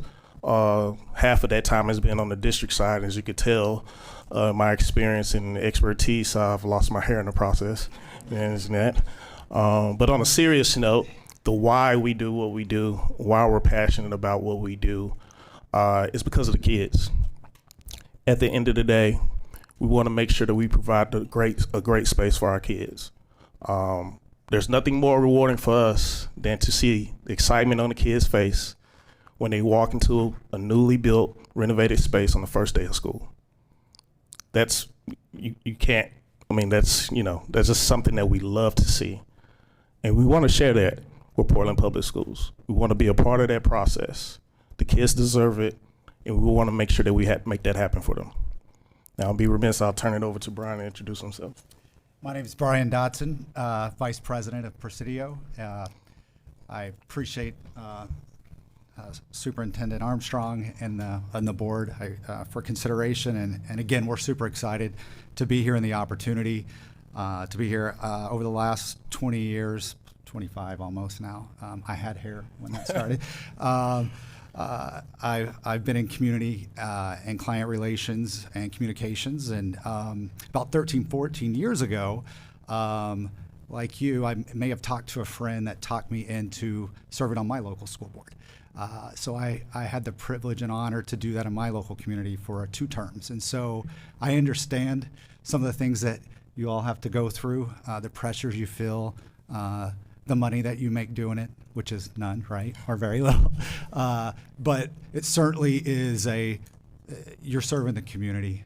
It's all about the kids. And what I love about what I get to do now at Presidio is not just help my community, but help many other communities across this country. And I can't wait for our firm to represent and help the community here and see those kids' faces, because it's all about the kids. It's all about the student opportunity and outcomes that will be improved in these new facilities. So thank you. So hi, I'm Sarah Norman. I am the Director of Operations and Program Executive for Presidio. We are excited and humbled to be here in Portland and be a part of this community and serve this community and their students. I've spent my entire career, over 23 years, in K through 12. I could build anything, but I choose to be in K through 12. I am the daughter of 2 public educators. And what we do is important to our students and our community. It has a direct impact on attendance and student achievement. It cannot be overlooked. Change is hard. The last couple of weeks have been hard. I am appreciative of the staff that is here, that I've had the pleasure of working with for three months. And I'd like to introduce our operational excellence staff that's here with us today that will be coming in to work alongside OSM. I'd like to introduce TJ Hopkins, Program Director. Jessica Day, QA/QC and Controls. Drew Schatz, Senior Director of Construction. Anthony Marisco, Construction Manager. And this is just a few of our Presidio team that are ready to execute for you all, our students, and our community. Thank you. And just to clarify a few things, I know that's just been put out in the community. I would like to take the time to clarify. Presidio is a national firm. We have expertise in K-12 bond construction. We have offices in Texas, Florida, Colorado, and as of August this year, Portland, Oregon. So we're excited to be here. We boast and have $7 billion worth of work going on right now, with over $80 million of savings returned back to our clients. So we're extremely passionate. We have the expertise to manage this bond program. Again, we're passionate about what we do. One unique thing about us that's in our portfolio that specifically caters to Portland Public School in the 2025 bond is that we have over 75 constructed and managed high schools in our portfolio, from renovations, heavy renovations to ground up. So again, we have the expertise. We know how to manage them. And one other unique thing about us is that half of our staff, like myself, has been on the K-12 side. So that gives us a unique advantage. That gives us a passion, a sensitivity to working with school districts and our clients. We understand the need for timelines and meeting those. We understand how important it is to coordinate with the community, with staff. So that's important to us. And that's the reason why we've been so successful. Again, our transparency, our collaboration, our trust, our community engagement is one of the things that sets us apart from a lot of our competitors. We're heavily involved in the community. We believe in local support and local contractors, subcontractors. We want to keep them in business. We don't want to put them out of business by delaying projects. Our goal is to keep them employed and help them build their business. Again, we thank you for this opportunity. We're looking forward to it. We're excited to get started, and we cannot wait. Thank you. So before I turn it over really quickly to my senior legal counsel, I heard you say, so you all want to expand your office in Portland. Yes, absolutely. You want to come into our city. Absolutely. Okay, you want to pay local taxes. Absolutely. You want to hire locally. Absolutely. You want to continue to contribute to organizations and nonprofits and chamber and all those other things that exist. Absolutely. Okay. So this is contributing to lifting the city of Portland and the state of Oregon. Absolutely. Okay. And also I add to that, any vendor that decides to do business with Portland, we're going to hold them to that same standard. They're also going to give back to the community as well. All right, excellent. All right, thank you so much. Awesome, thank you. So I'd just like to turn it over to our senior legal counsel who will walk through the specific parts of the RFP, and then I think we'll open it up for discussion and question. So with that, I'll turn it over to Sharon Tanqueray. Sure, and I'll want to have Dr. John Franco and Senior Contracted Counsel Liz Large come up, who you all know has been general counsel for PPS for years before me. Sharon, would you mind telling us what you're going to walk through so that we can pull it up out of the meeting materials? It's the contract. The 60. I heard RFP and I was like, which thing? It's totally no, okay. I Okay. apologize. I should have okay. framed that for Great. you. It is the actual contract, going to highlight the process that led to this and the key provisions in the contract, and then answer any questions you all have about the contract. So what led to this is, let me give a bit of background. There was an RFP that was developed with a cross-functional team, including operations, purchasing, and legal. Dr. Franco also held input sessions with all the PPS staff, or all PPS staff in OSM were invited to hear the perspectives and understand their input. The RFP was then issued on October 7th. The RFP included many of the key terms that you're going to find in the contract. That was intentional so that there could be moving fairly quickly, at least by legal standards, to get to the point of an actual contract. Those terms were included in the most of those were included in the RFP. The RFP proposals were due on October 30th. 3 contractors submitted proposals. 2 proceeded to a more detailed interview and evaluation process, and from that, Presidio was selected. At that point, the team began negotiations for additional terms of the contract. And by the team, I want to call out, that's Dr. Franco, Liz Large, Emily Courtnage, who has led the PPS procurement team for 12 plus years, and she recently became a member of the legal team. The team also included 2 external attorneys from Miller Nash, one of whom is a construction contracting attorney with decades of experience in construction, and the other of whom is generally a public sector attorney representing government agents in the myriad of issues that arise in the public sector, including public contracting. That contract that you have before you is the result of all of that work and the negotiations by the team. We're not going to walk you through in detail all of the provisions in the contract. We'll spare you that. But there's 4 key provisions in any contract, and I want to call out what they are. First is scope of work. As outlined in the RFP, the contract reflects the work. It's program management, not just project management, program management for the 3 high schools and CBSE.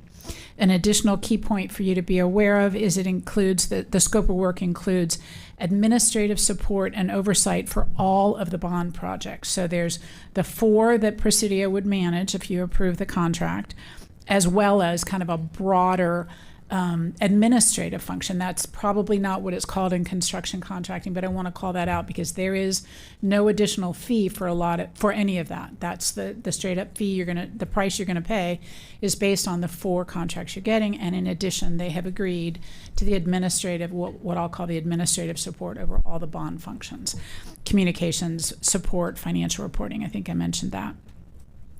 As to price, the contract provides for a maximum of 4% on the remaining unspent budget on the 4 projects described above. That's an important point for you all to understand a couple things.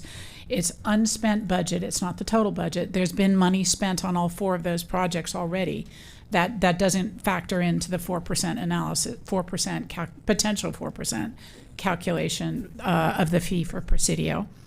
The other thing to be aware of is, I mentioned the unspent budget, the cost of employees, of PPS employees who are primarily dedicated to the project will be deducted from that amount.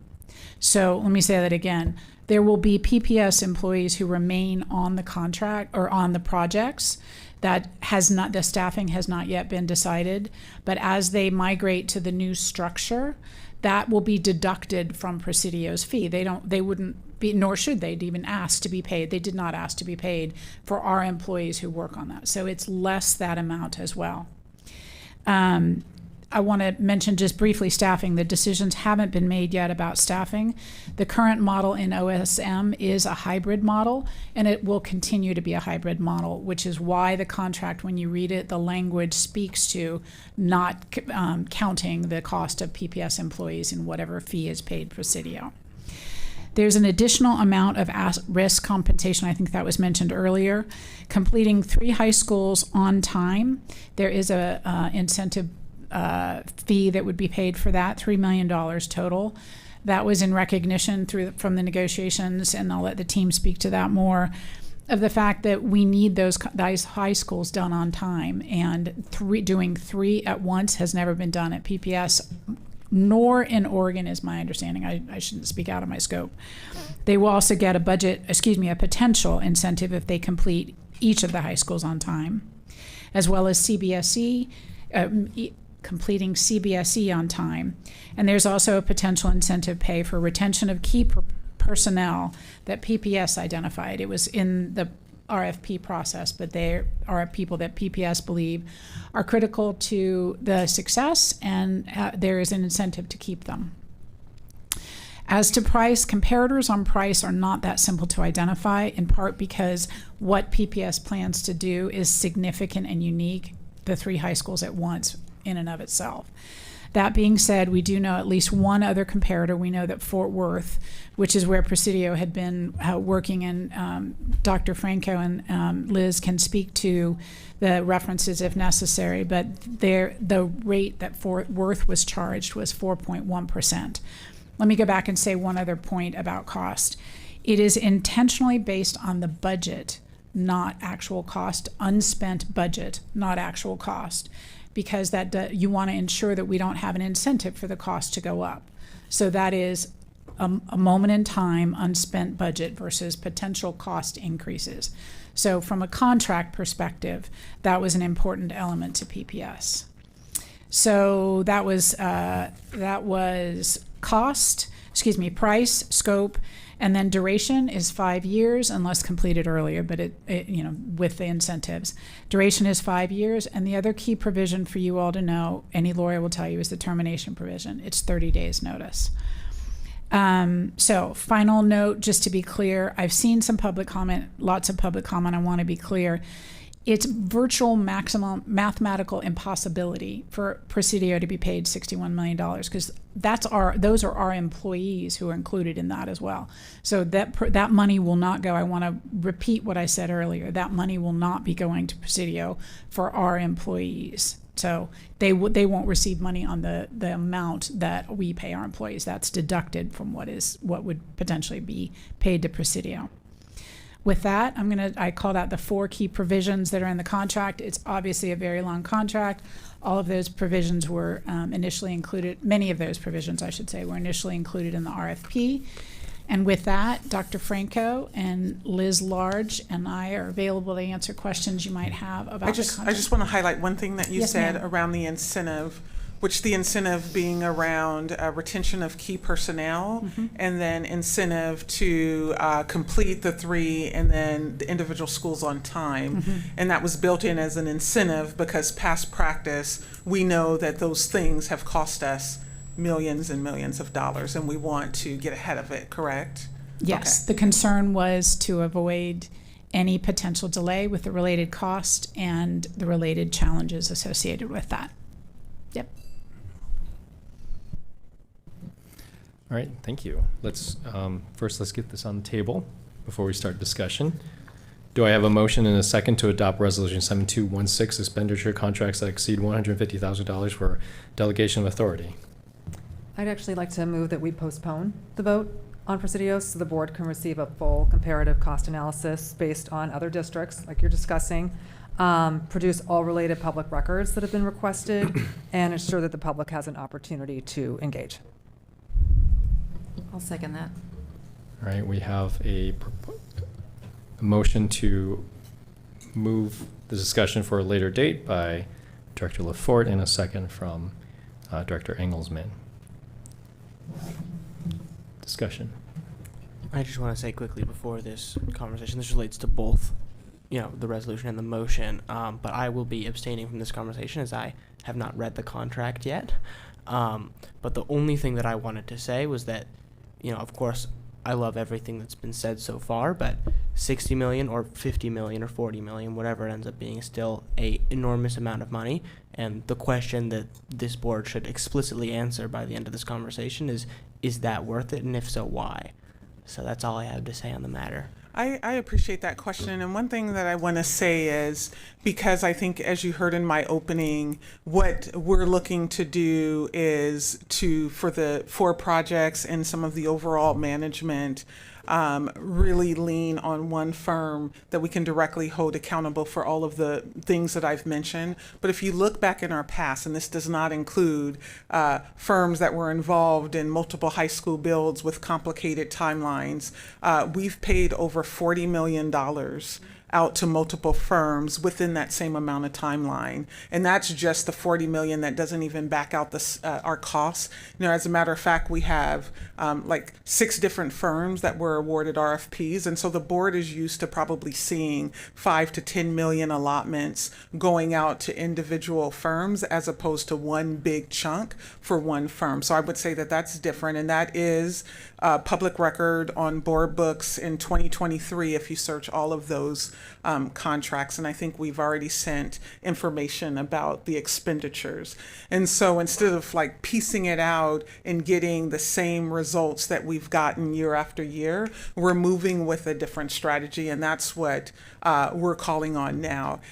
It would be great if there were other districts in Oregon or even in Washington that we can compare to, our neighbors, where we have our situation going on in Oregon, and there just isn't.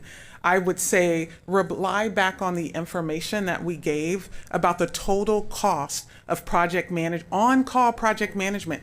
And as another thing, I know we spoke about this and you all heard public comment, how we have one agency who has $5 million contract with one employee that's been working down in OSP on specific projects, but not as a collective. And we're looking to move this as a collective. And all of the information you all should have on looking at the billables, whether it's $150,000 a month for one firm or, $30,000 a month for one individual, for one firm in another way, working on various projects that our external bond auditor has noted that we need better documentation and record keeping to see what actual functions were happening and how much time was spent on projects. So I just want to put that out there. So I was going to go next. Thanks. Sorry. I have a couple of things that I want to put out there. One is there are a lot of people in this room that are not here to hear this particular conversation, and I'm very cognizant of that going in. I would love us to have the discussion tonight. I feel like we could make a decision quickly on the motion that's at hand to decide, do we want to have the discussion tonight and then discuss if we want to postpone on a vote? Or do we want to decide immediately up front that we're going to punt? And I just want to, I don't know if, I feel like, I'm sorry because this is kind of a surprise, I didn't know you were going to make this motion, but I kind of just feel like we should call the question and just decide, are we going to talk about it tonight? And not spend a bunch of time arguing about, are we going to talk about it tonight or not? And then if we decide after talking about it that we want to wait to vote on it, fine, I'm open to the majority deciding that, but I just feel like, let's just decide, are we going to talk about it without having a whole bunch of debate about it? And then if there wants to be a motion later about moving it, whatever, that's a different conversation to me. Thank you. So the procedure to do that is that you would make a motion to table this current motion. And what that means is that if it gets seconded and we vote, a majority votes, then we go back to the original resolution 7206. And then at the end of that discussion, we can move to bring back the motion to postpone it at that time. Can I make a couple comments first? I'll keep it brief. So I just want to say that I fully agree. I appreciated Gary Hollins coming up here. We had a great conversation about this last night. And Dr. Armstrong, the vision that you talked about of decisive action with the bond program management team, I fully support it. I think it's critical to our success. My concerns right now are coming down to the transparency and cost. This started with a no-bid contract in September, and we received a $61 million contract the afternoon before Thanksgiving, which left the board with one business day to review it. And I know I've heard some stuff online about, oh, we had 5 days. We sure did, but that gave staff 1 day to review it, and our contracts are not visible to the public in board book. So any person in the public that would want to see it would have to go to our webpage, ask for it, email staff. It's just not possible. And that's why we usually have always have a little bit longer time so that they can actually actively engage. I've asked for a lot of basic information, especially around cost. I was notified that the contract was awarded the day it was announced to the public. And when I asked how much it was cost, I was told, we don't know. I asked. Well, that's because of negotiations, as we do with all of the contracts coming out. I mean, this isn't an exception to anything different than what we've done. I would have loved to have had a cost negotiated before we awarded a contract, but that's neither here nor there at this point. Right, because we've had 4 attorneys explain why it doesn't happen that way, and even some legal I just parts happen of it. to, okay. and I'm not in love with the percentage-based structure. So Presidio is proposing a percentage-based structure, and we don't have a simple cost analysis that's been provided to the board, a competitive cost analysis. We can't, as a board, with the information we have so far, we can't responsibly say that this is a good deal for taxpayers. We don't know. And so all I'm saying is that before we commit $61 million of public money, that we need some clarity, some transparency, and a defensible process. So I want to protect students and taxpayers and this bond in the long run. So all I'm asking for is a little bit of time to do that. I'm not talking about months. I'm talking about something that would probably take a couple weeks. It's not going to stop any work in OSM, and I think it's the responsible thing to do. Yeah, I don't know if we can say that it doesn't stop work, so I just want to make a comment as I heard a couple of things, and it is a leadership decision, so thank you for calling that out. We have interim leadership with Sarah from Presidio that goes through the beginning of next week, so this is her last full week. And so when we talk about a delay to revisit a process, there are some things that we will need to pause. We don't have interim leadership. We won't have interim leadership there, and there are other questions that we have. And as chief executive of this organization, I think you all charged me with leading boldly and delivering on behalf of our kids. And what's really difficult is to be in a place where the process is questioned. Now, I want you to do the business of the board, and it's either yes, we approve the contract, or we don't. But to revisit a process that's been vetted by lawyers, that has been visited by the leadership team, that's the. Hold on. We're not revisiting a process. We're talking about the price. We're not revisiting a whole RFP process. We're talking about a cost analysis and giving us no time to review that and putting us in a situation where you feel like OSM's going to fall apart if we don't vote today. That's problematic for me. Well, OSM has already fallen apart. Let's be clear. Well, there's been what we're looking to do. Can I just, is sorry, forward. I'm going to interrupt. Yeah. I'm going to interrupt. I'm just going to interrupt. This is the exact thing I wanted to avoid just a second ago. I guess what you're telling me is we need to table the motion. I actually wonder if we just vote on it so that way we can have a decision on, are we going to talk about it or not? And I know it's risky, but the tabling it feels like, to me, shutting down a possibility of a majority being in agreement that they want to table it. And if there is a majority that wants to table it, that's the business of the board So to you decide. do not want to make a motion to I table? want to call the question and just get the vote out of the dang way, if that's okay. Before we call the question, we have to make sure that every board member has had a chance to speak. I would just like to Wait, say. I can't just call the question? I just called the question. Can I not call the question? Yes, and I can say that I can allow that every board member has allowed a chance to speak. And if you want to appeal that, you can appeal. It requires a majority vote. Let's appeal it. I just want to know if we're going to do this tonight or not, and not waste a bunch of time talking I just want to about say it. that we've only allowed Virginia and Dr. Armstrong to speak, and no one else allowed to speak about delaying before we vote. I'm not saying we vote on the Do we have motion, a just second voting for on the the appeal? decision. Okay, do we have a second for the appeal? Oh my God. I don't know what the appeal is. I don't know what the call to question is. All I know is that the agenda was set. This does not need to be talked about now. This could have been put after all of the other agenda items for which all these people are here. The fact that it was put at this time when there was a room full makes us feel pressured and unable to have a long conversation. So I wonder, can we just take this and stuff it at the end so that everyone else can go home? Okay, and hold we can up. sit here. I don't understand. I'm sorry. I'm going to reclaim I'm my gonna say time here. something, too. I think it's an insult to the people in this room to assume that they don't have Yes. a vested interest in this conversation. And if they don't want to sit through it, they can leave. No offense. But if they want to be here for the conversation, they should be here for the conversation. There was an agenda. They know what was on it. They're here. Let's go. Let's And do also, this. nobody in the audience asked us to solve the problem for them to let them go home.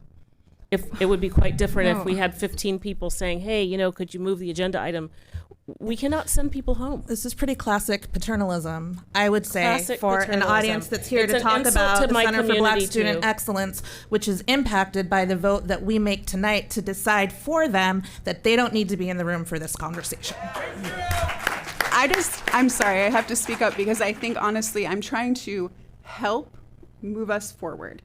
And I'm being treated like I'm being paternalistic by trying to just call the question. No. Okay. Okay, hold think up. on. First of all, Yeah. I appreciate what you're trying to do, Director Split, but I need to be able to speak to the symptoms of what's happening without people getting in their personal feelings about I'm being called this and I'm being called that. You're not the only one who's expressed that you feel like we should be able to let people go. I think it's fair to put out the question, do we want to just table this or do we want to get into it in the interest of time? That said, we need to make that decision, yes or no. We don't need to be making decisions for the people in this room. So Yes, thank you. I'm going to claim my time. I just want to say, just philosophically, I want to bring this back to what the charter of the board is. In Oregon law, the charter of the board is that we really have only 3 jobs: set vision and goals for the district, that includes policies, supervise, hire the superintendent, and approve the budget. What it does not allow us to, what it does not, is not included in the charter is management of the district. And one of the things in our policy is that for certain contracts above a certain amount, the board does have to approve the policy. The spirit of that rule was more to look for if, for example, if there's malfeasance, corruption, or someone's trying to buy a fancy luxury yacht, or like things that checking, make sure the policies, or sorry, the contracts fit our policies, like for example, equity in hiring and et cetera, and things like that. So the reason I have a kind of fundamental issue with this is that when we start using approval of contracts to start managing the district, in a outside type of way, it really takes away. Let me just say this more bluntly. If the superintendent wants to make staffing changes, that's her right. And if she wants to structure her departments the way that she feels is the best way to structure, that's her job. And for us to start getting into that, we are working outside our wheelhouse. I mean, as 7 volunteers that most of us don't have experience working. I mean, Sarah Norman has I just want to point out, in DC oversaw a $3.5 billion bond, right? And so I just want to be very clear that if we want to look at this contract and say, hey, is there anything weird going on or things don't fit our policy, that's a valid discussion in my mind. Again, you can have your own opinion. But if we're trying to say, hey, we don't want you to take this route, that's a management. Literally no one said that. But I know. That's why I'm putting this as a clarifying question. So if you're looking to delay this because you're looking for potential problems, that's one question. But if you're looking at it because you don't want the superintendent to make the choices that she wants to choice. I told you why. I told you why, and I said it has to do with the cost analysis, which we have not seen, and transparency. The public did not have time to see this. And really, the public neither did the board. doesn't vet our contracts, though. Okay, the public has every right to provide feedback absolutely. on a $61 million contract, and this was set up in a way that they did not have the ability to do that. This is the public. There's plenty of public that is not here at this meeting. But there's a lot here, The too. point of representative democracy is that people vote for people they trust to. That's right, and they voted for us, and I'm sitting here saying that what the feedback I've received is that we need to take a look at this contract. The price feels high. We should be looking harder as a board. That is our responsibility as a board. It is to review contracts. It is to steward the money. So can we ask the question? We've had Can we 13 do the years work and of ask the failures, questions? and I think that speaks for itself. 13 years of not being able to deliver what this community has asked for and voted for since 2012. All I'm seeing is 13 years, and so I don't know what 2 weeks is going to do. What I'm seeing and what I'm hearing is just a total lack of respect for public input. This is the public. This They're is not giving the input public. right Everybody now. in this room is not all of You all Portland. are the public. Respectfully, Okay. neither is your Let me Facebook rephrase. page. Hold on. Oh my God. Let me rephrase that. You need to take control. Okay, of I'm going this. to stop everybody. this conversation right now. We need to stop. This will be orderly. We have a motion and that was seconded to Let me jump in here. discussion. I'm not saying One that last question. Sorry, I'm going to cut this off. What are the costs before we move to the vote? And then we're going to move to the vote right after this. I just want to very, very clarify, what are the potential costs of delaying this vote? So, thanks. Could you guys hear me okay? Okay, here we go. So I just want to address this piece around cost. So I will say this. So the 4% is well within industry standard. You know, this is not something that we go into willy-nilly and we formulate a number. But we look at, again, I'm also part of consortium, which includes Eugene, Beaverton, also Salem Kaiser. Also, and if you look at in terms of their work, which also encompasses a hybrid piece, also if you look at the Construction Management Association of America, who sent out a survey to multiple districts across the nation, the percentages range from 3 to 6 to 4 to 7. So we employed this piece in negotiation or on the low end. around 4%, which does equate to, again, you could see the numbers if they hit the incentives, but that doesn't even, the reality is because we are subtracting our staff, it's not even 4%. The reality is we are getting a deal here and we are on the precipice of something great. I just want to say this. We are on the precipice of something great. Okay, and the reality is 1.8 billion of that 1.8, when you're talking about the 3 builds, CBSE and overarching management of OSM, which includes improvement of structures and systems and communication and transparency, which, as you can see, with the lack of closeout on 2012, on 2017, like those are problems that we are going to address.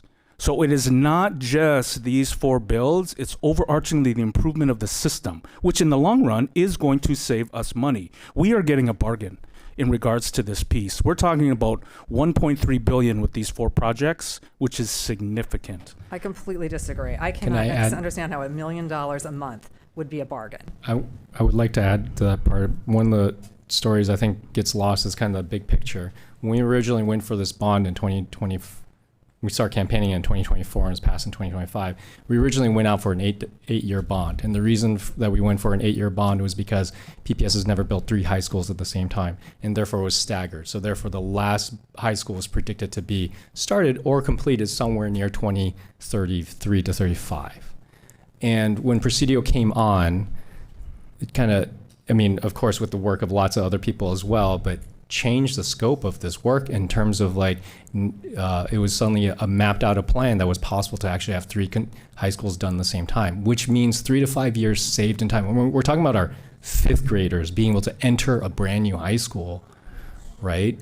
And have a brand new high school for their whole career. And so if you want to put a price on it, let's also put on the price of like what 3 extra years would have meant in delayed construction if we went with the original staggered plan that when we envisioned when we passed this bond.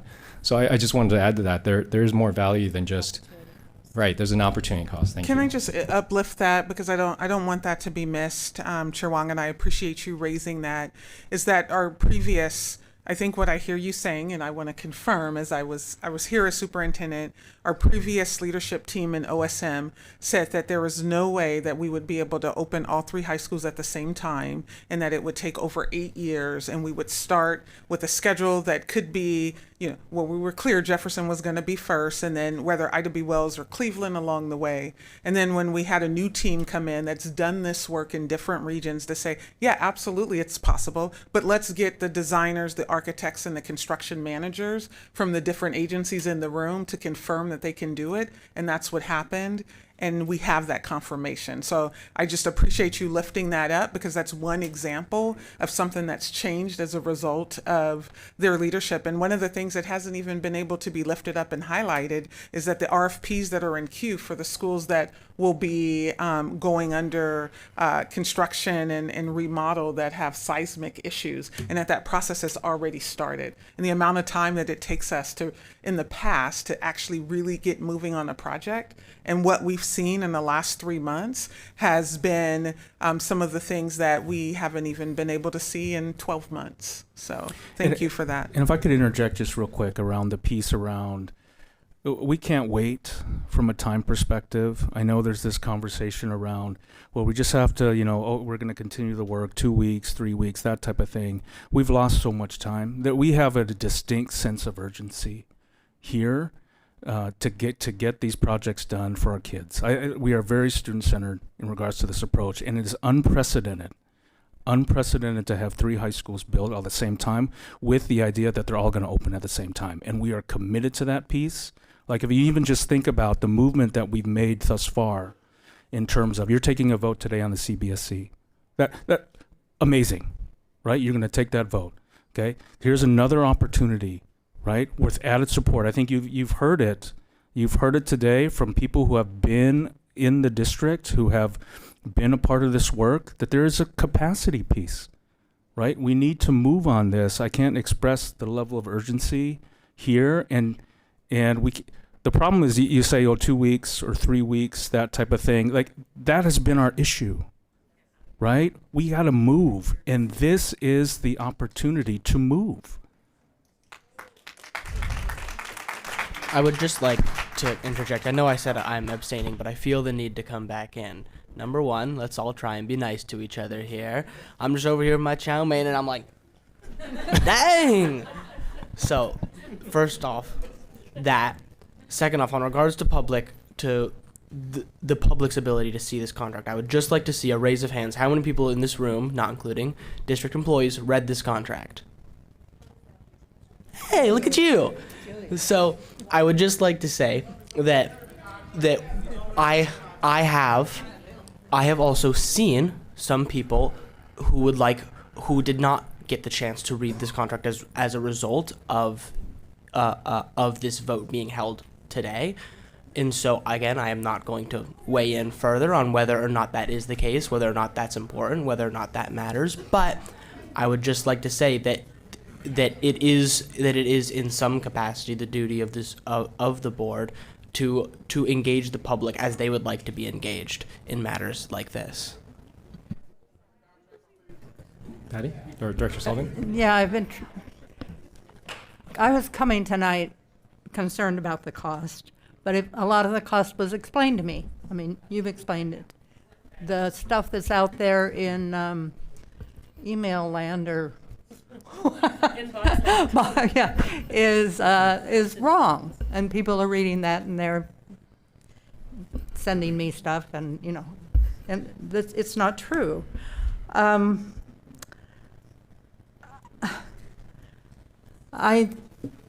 had an idea and it's gone. but anyway, I think we have to move, and I don't see why. I know what I was going to say. I mean, so we send the contract out for everybody to read. Okay, I read this contract. I am not a contractor. I am not a lawyer, and I could read it and read it and read it, and it really wouldn't make much sense to me. And I think that's probably what it is like for everybody. And we've got people with knowledge and obviously passion to get things done. And why, and law degrees and contractors, I'm sure. And why can't we believe them? Why are we so unwilling to believe the people that actually, I anyway, have put my trust in? I wouldn't be on this board if I didn't trust the people who work here want to do the best. And I really trust Kimberly. I mean, partly because I was one of the people who hired her. I feel like, I want it to work. So I don't think sending a contract out into everybody's email for them to read and probably misinterpret, because things get misinterpreted all the time. That's why I don't read I read my email from you guys. I read all that. But, yeah, but I'm, anyway, I was thinking maybe I would vote no because I didn't understand the cost. The cost is high, no doubt about it. But it's been explained, and how many times do we need it explained? I don't know. I'd like to call for a vote. No. All right. Let's call. I have some things to say. Go ahead. Since Sorry, everyone else Director Engelsman. Thank you. I want to start out by saying that a lot of times people reference the loudest voices in the room as not always being the only voices in the room, and I think that's particularly important tonight because you are not the public. And if we want to spend, no, please. She's right. If you would like us to spend time reading every single post from the public who are not here, put your hand up here, please. If you, right. No. Because a lot of them don't because know a lot about of them it. are not here or they can't be here. I am happy to read every post Okay. of people who aren't here, but the Can you make point your is point that the quickly? people in the room today are not our only public, and all Sorry, of us. I just want, people in the audience, I know that as a board, we're trying to deliberate, so if we can please keep it respectful. I want to hear what Director Engelsman says. Thank you. All of us have been hearing from public who are not here tonight who have concerns. And to suggest that they're, just because they're not here tonight, that their concerns are not legitimate and that they're not the public, takes away the fact that those voices are also legitimate as We've well. heard Please their don't voices, interrupt though. me right now. They emailed us. You just said they're in our inbox. We have heard from them. We've heard their concerns. Yeah, we're gonna go to a vote. All right, this is a vote on to postpone this conversation till December 16th. All those in favor, please indicate by saying yes. Yes. All those opposed? No. No. No. No. Abstentions? No. All right, the motion has not passed by a vote of 2 to 5. 5 to 2. 5 to 2. I would Thank you. like to say something before we move on. This is for the future. This is not in regards to this current conversation. I have been in many rooms like this with many, many active parents. I went to Salem to lobby with parents for better school funding. I've been in these groups, but I would like to remind you guys that you are not everyone, and that we have to take all voices, and we have to take equitability into account here. What do you say to someone who's working a shift right now? Do you think that their voices don't matter because they're not in this room, that they aren't the public? Like, I just think that to say, you know, to yell out into this space that we are the public feels a bit like jumping the gun, and a bit arrogant to say that you represent everyone in your community. Are you listening to yourself right now? These are the voices. These are the voices that go unheard. We will we stop this love conversation now. We love our students, and Thank we you. appreciate that they have the opportunity to express their opinion, and we want to be supportive of our learners that and our student representative who is here expressing himself. Thank you for that. Yeah, thank you. Thank you. All right, we now still have not put resolution 7216. Wait, did we No, we did not. It is on the You table. had the motion. And the second. That didn't pass. Now you have on the table Thank you. motion, or resolution 7216. 7216. Is there any further discussion about resolution 7216? I'd like to move to amend. I'm sorry to interrupt. I did not hear a motion. Original Yeah, I motion didn't. was I not don't put on the remember table. either. There was. Virginia made the motion. Right. Thank you, former Director Green. Do I have a motion and a second to adopt resolution 7216? So moved. Director DePass moves. Second. Director Chase Miller seconds. Thank you. Now we may discuss resolution 7216. Can I move to amend? Is this the right time? Yeah? Procedurally, yes, that's the. Okay. You've got it on the table. You have a motion and a second. So I have And some now. suggestions, and they are to strike all the provisions authorizing performance-based bonuses or incentive compensation, because this is what we're paying for. I don't know why the bonuses would be involved. I'd like to modify the contract term to a one-year agreement with no automatic renewals. Require a formal performance review at the conclusion of the first year, and condition any contract extension or renegotiation on board approval following that review. Because it's 1 year, make sure things are working, checking in, feels fair. I support what Dr. Armstrong is doing. I do. But Okay. Do we have a second? I'll second that. Okay, we have a motion and a second. I just wanted to kind of ask the question about why this is necessary, because there's a provision in the contract that with 30 days notice, PBS can cancel it at any time. Correct. Right? Because it And so, holds I mean, us I'm just saying worst case scenario, I know Presidio is also in the House, but like if things don't work out well in a year, PPS has the right to cancel this contract. You have a because it holds 30-day us- term. With 30 days. It holds us accountable. Which is pretty unlikely. So let's say that they must be very confident in their work, because that's typically not a term that most firms are willing to accept, because what that means is you stand up in office, you hire all these folks, and if we're unsatisfied, we can give you 30-day note. my office can give 30-day notice to terminate. So even being able to get a firm to accept that is pretty remarkable. I'll just say that. So then it sounds like they should be happy with accepting this, because all it is trying to hold us accountable to make sure that things are moving along, because that's an even more rigorous standard for them. But just not having a 5-year timeline, instead having a 1-year timeline, puts the board accountability, puts transparency. So if they're willing to have this way short cancellation termination clause, then, I mean, I don't see a downside to a 1-year. Yeah. I appreciate that. The only thing that I would say is that the board, the way in which the board holds departments and functions accountable is through me, through my leadership, right? And so if there are some things that you want to require directly of me, whether it's quarterly, yearly, monthly, weekly updates on the progress, or there's some planned work sessions, that's the way in which accountability typically enters, not necessarily board straight to into the management area.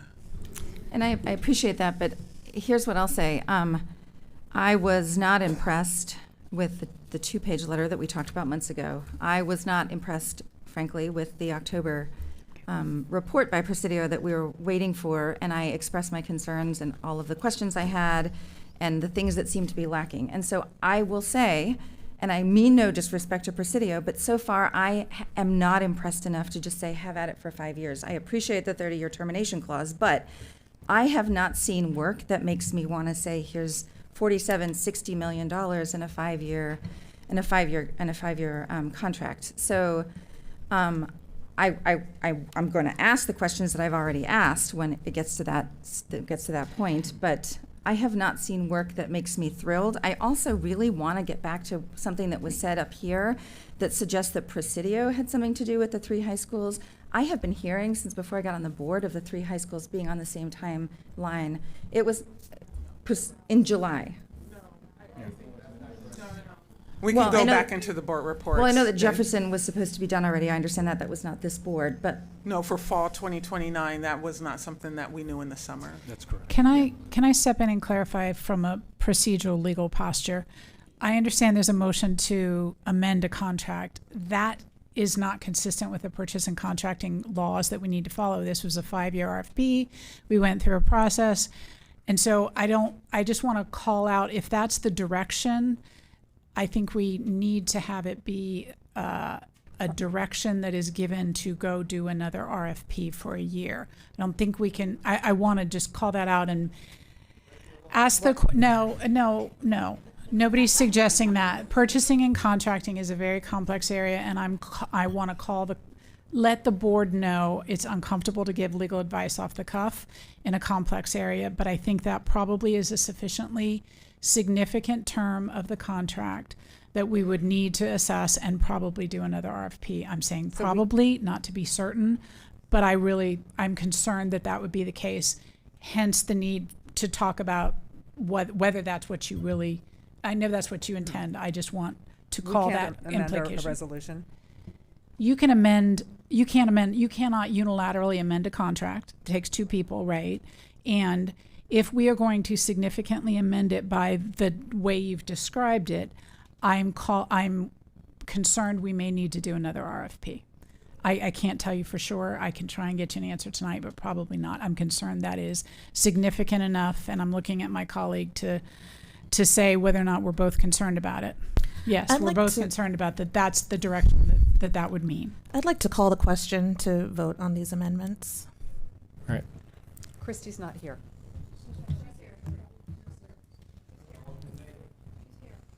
All right, we will now vote on this amendment.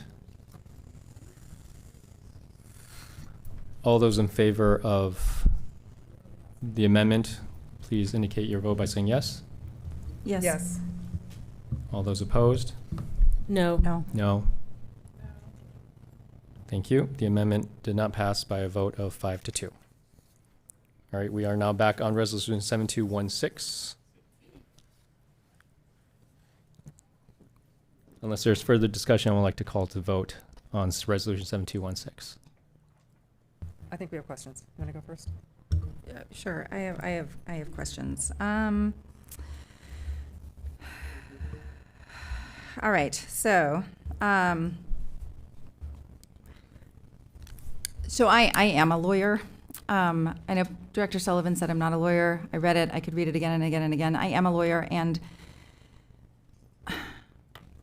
the fact that this contract was provided to us on Wednesday before a holiday, and the questions that I sent out to the district, a lot of them bounced back saying, I'm out of the office until December 1st. I was doing this on my phone from afar out of town. And I got home Saturday, and at 2 in the morning on Sunday is when I finally got to sit down and really read this and really try to understand this as a lawyer and as a board member and as a parent who is going to be watching this happen to my tax dollars, your tax dollars, everyone's tax dollars. I tried to throw together as many questions as I could at 2 in the morning, and then I tried to throw together more questions as they came to me. And as of about 3:30 today, I was still asking for answers to my questions, not because anyone was delaying, but because there was such a short timeline. I have practiced as a lawyer for almost 25 years, and if this happened in a case of mine, of any other lawyer in the city, where materials in a trial, materials in a motion were provided on such a short turnaround, there would be a legitimate motion in front of a judge. I have made hundreds of legitimate motions in front of judges to delay so that people have an opportunity to read properly and get questions answered. So I will start out by saying that at 2 a.m., and I appreciate the idea that we are a volunteer board and that nights and weekends are when we do our work, but 2 a.m. is not an appropriate time for someone to be up, awake, doing work because we just got it and we don't have the time to do it. It's just not.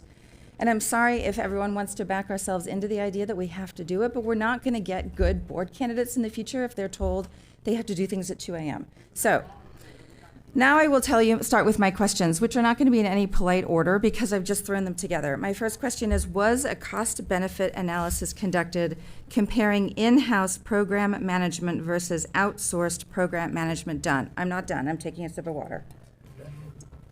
Sorry, for the sake of time, I want to make sure everyone goes through once, and then we're going to call the vote. Okay, I will go through once, but I'm getting every question asked. How can we tell taxpayers that this contract reduces overhead if we never evaluated total cost during the procurement process? And as a lawyer, I did case law research, and there is case law out there where the entity was concerned that government jobs were being outsourced to private contractors under circumstances that either drove up costs for taxpayers or alternatively save money for taxpayers solely by sacrificing family wage jobs. So I will start by saying there is case law out there. There are Oregon statutes out there that says we should be trying to keep opportunities and jobs in-house for Oregon, for PPS. So with that, I have asked questions at 2 in the morning on Sunday. On Monday, I want to know how many PPS and OSM employees are going to be let go in this new scheme.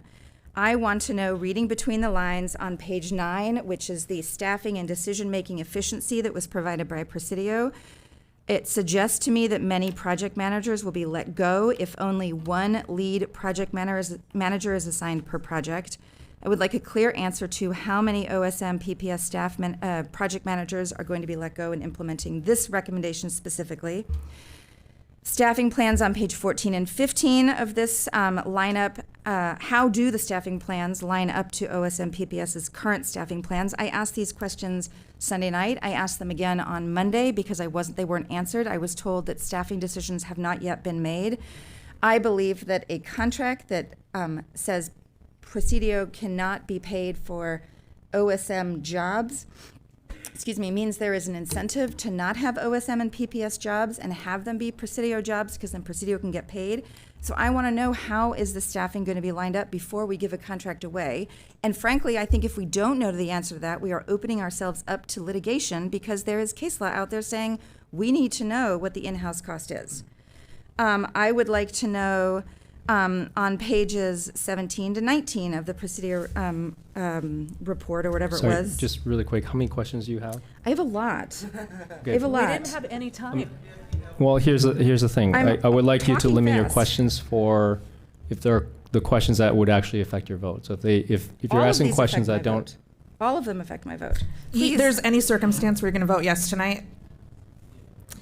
I would like to know on pages 17 to 19 why Presidio thought it was appropriate to bring forward ideas that were already brought to the FIO under the former board and were shot down as being nothing to consider, like the portables and the swing.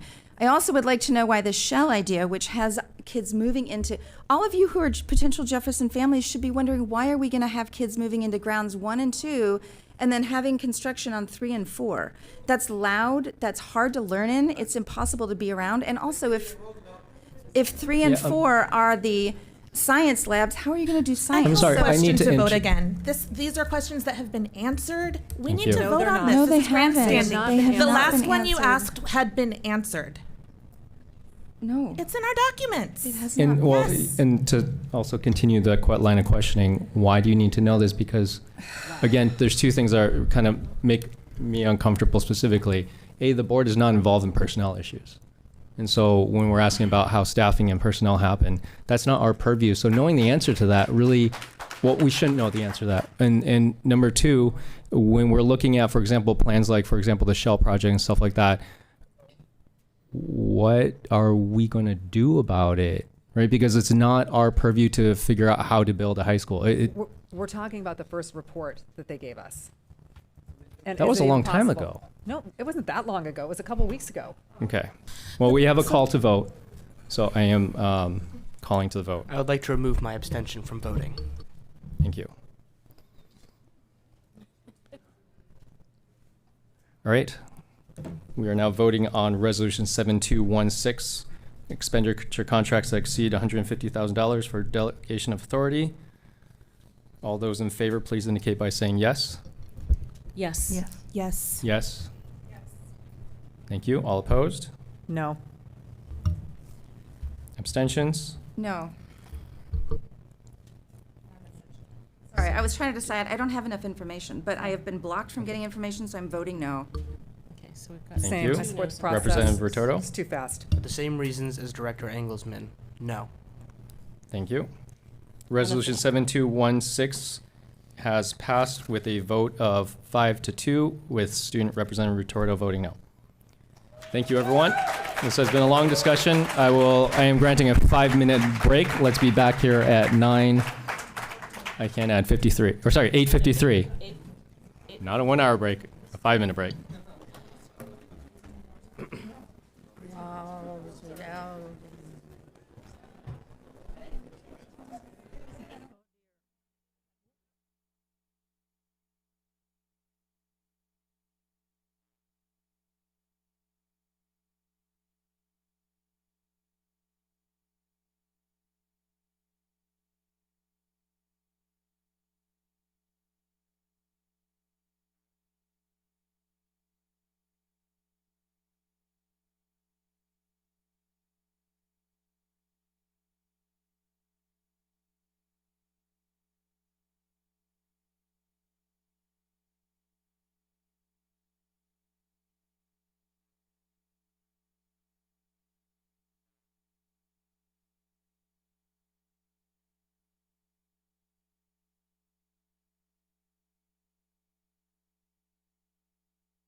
Okay, if all the board members can report back to the dais.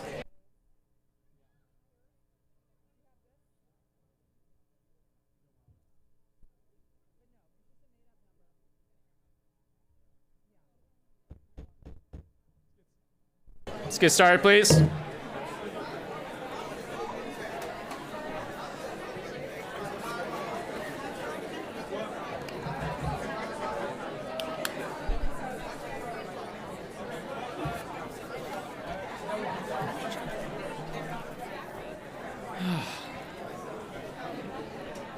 Let's get started, please.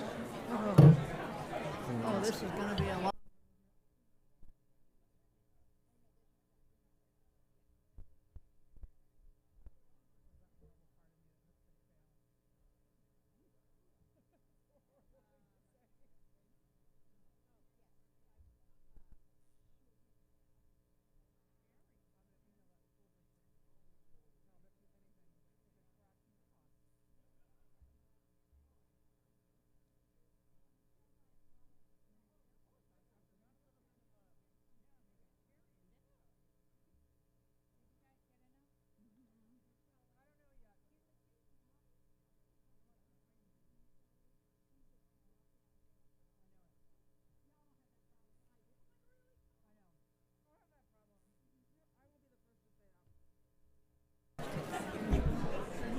All right, let's get started.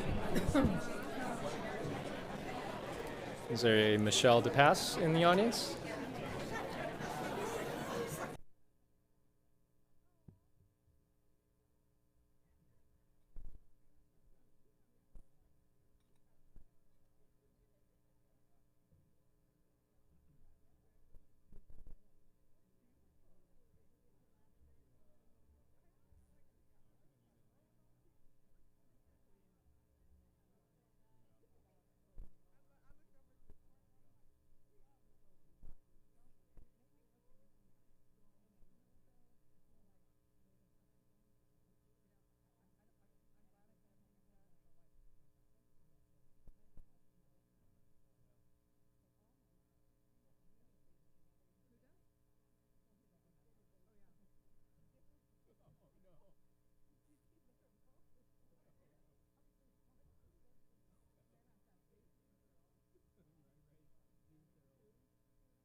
All right, next up. It's almost 9. We need to get moving. Next up, we have the resolution authorizing superintendent to complete the acquisition of real property for the Center for Black Student Excellence. At our last work session, we had an opportunity to receive an update on the due diligence report on the One North building and have time to ask staff questions. We also had a chance to hear more about the programming plan. For this item tonight, I also want to begin with public comment before we head into any board discussion. I want to acknowledge that we have more than the customary 3 people sign up to speak because it's such a big deal. I extended it to 4 slots. And also, again, like I said before, it is customary practice when elected officials want to speak that we make slots for them as well.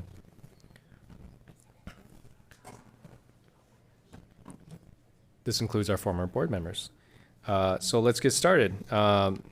Ms. Bradshaw, who do we have up for public comment? I'm sorry, I don't know why it's doing that. We have Representative Travis Nelson, Aaron Frazier, and Joe McFerrin for the first round.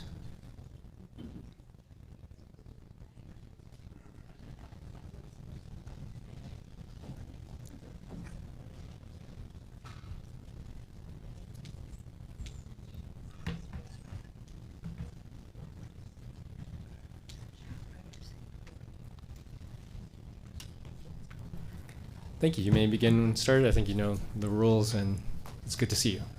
Good to see you all. It's a little weird being on this side of things. Usually, I'm up on the dais. Good evening, Chair Wang, Vice Chair DePass, and members of the board. For the record, my name is Travis Nelson. I'm the state representative for House District 44, representing North and Northeast Portland in the state legislature. I would like to express my support for PPS completing the purchase of the One North building for the Center for Black Student Excellence. Public trust. It's at an all-time low.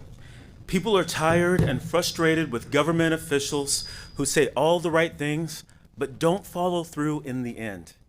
Not only does that frustration and lack of trust impact our ability at the state level to garner the buy-in necessary to direct all the resources that are required to transform Oregon's education system, but it also reaches down to affect children of all backgrounds who are watching to see if government and policy is something worth paying attention to.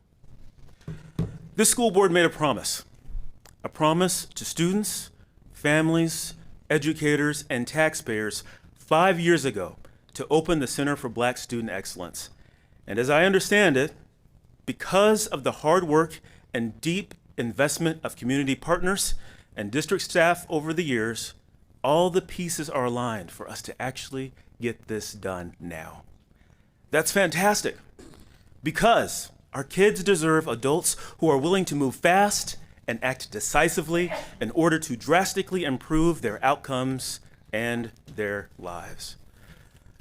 I urge this body, not just as a representative of this community, but as a nurse who was once a young Black boy and knows how deeply education impacts future outcomes. As a person who knows how difficult it is for parents to find and access the resources they need for their children, and perhaps most importantly, as your constituent, I believe it's extremely important to quickly acquire a site for the CBSE. Our kids deserve it, and our state's education system needs it. The CBSE is not just this district's, but our state's opportunity to demonstrate that when we do invest unapologetically in our youth, when we innovate and iterate with the communities we serve, we can transform the lives of our children, which in turn transforms the future of our city and our state. I urge you to pass this resolution to fulfill the promises made to voters and to Portland's Black community. Thank you.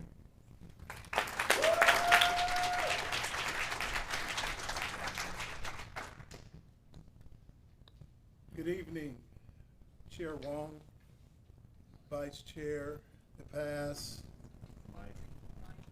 Mike. Hit the button. It says the mic is always on. Okay. Let me try that again. Good evening, Chair Wong, Vice Chair DePass, members of the PPS board, and Superintendent Armstrong. My name is Joe McFerrin II, President and CEO of POIC, home of the Rosemary Anderson Prep, and a Grant High School alum class of 1987. I'm here tonight to urge you to approve Resolution 7215, authorizing the superintendent to complete the acquisition of real property for the Center for Black Student Excellence.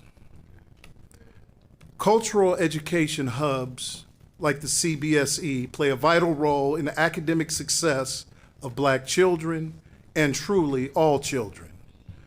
Research consistently shows that when students see their culture reflected in their learning environment, they feel valued, engaged, and motivated.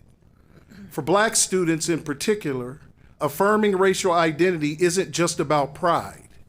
It is directly linked to stronger academic outcomes. Culturally responsive programs increase participation, build confidence, and help close achievement gaps. These hubs provide safe, affirming spaces where students can connect their lived experience to their academic content. They build resilience, foster critical thinking and creativity, and nurture leadership. In short, cultural education hubs don't just teach culture, they strengthen the foundation for academic success.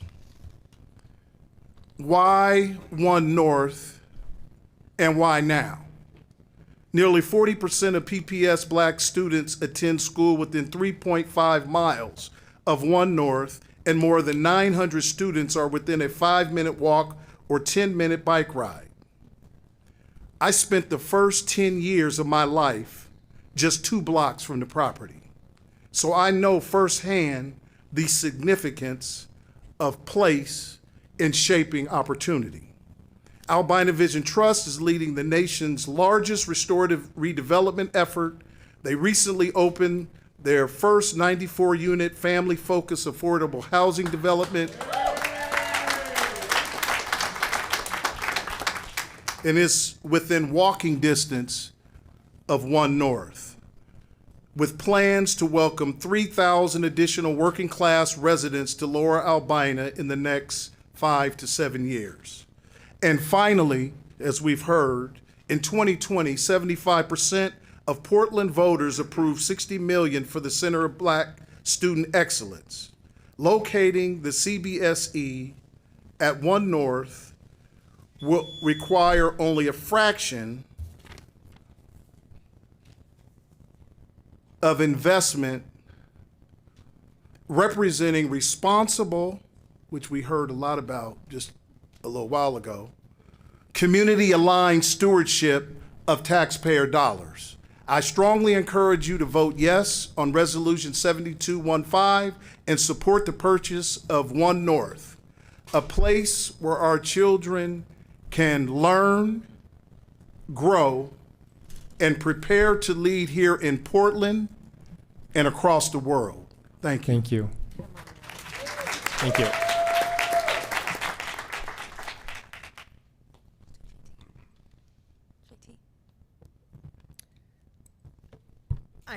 Are you asking me to call JT? Yes. We do have JT Flowers virtually. Yeah.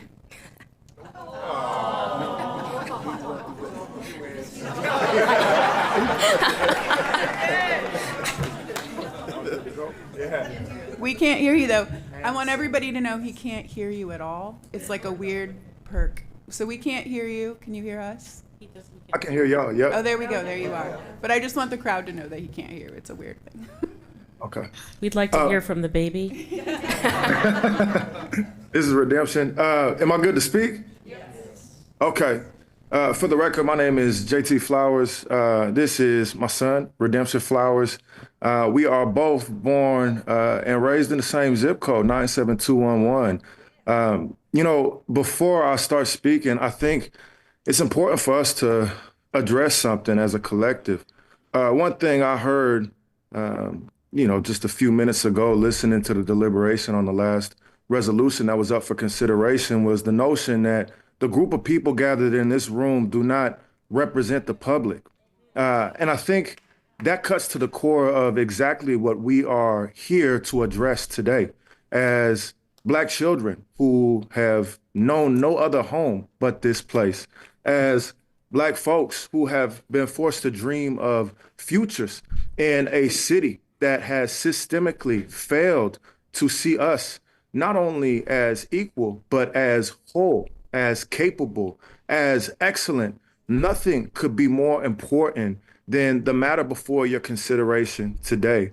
I won't, for the sake of redundancy, cover all the reasons why this particular site at One North is so opportune, but I will speak really briefly to the moment that we're in, not only as a city, but as a nation. And in order to do so, I'd really love to share a poem by Octavia Butler that was shared with me by our executive director at the Albina Vision Trust, Ms. Winter Johannes, a little bit earlier today.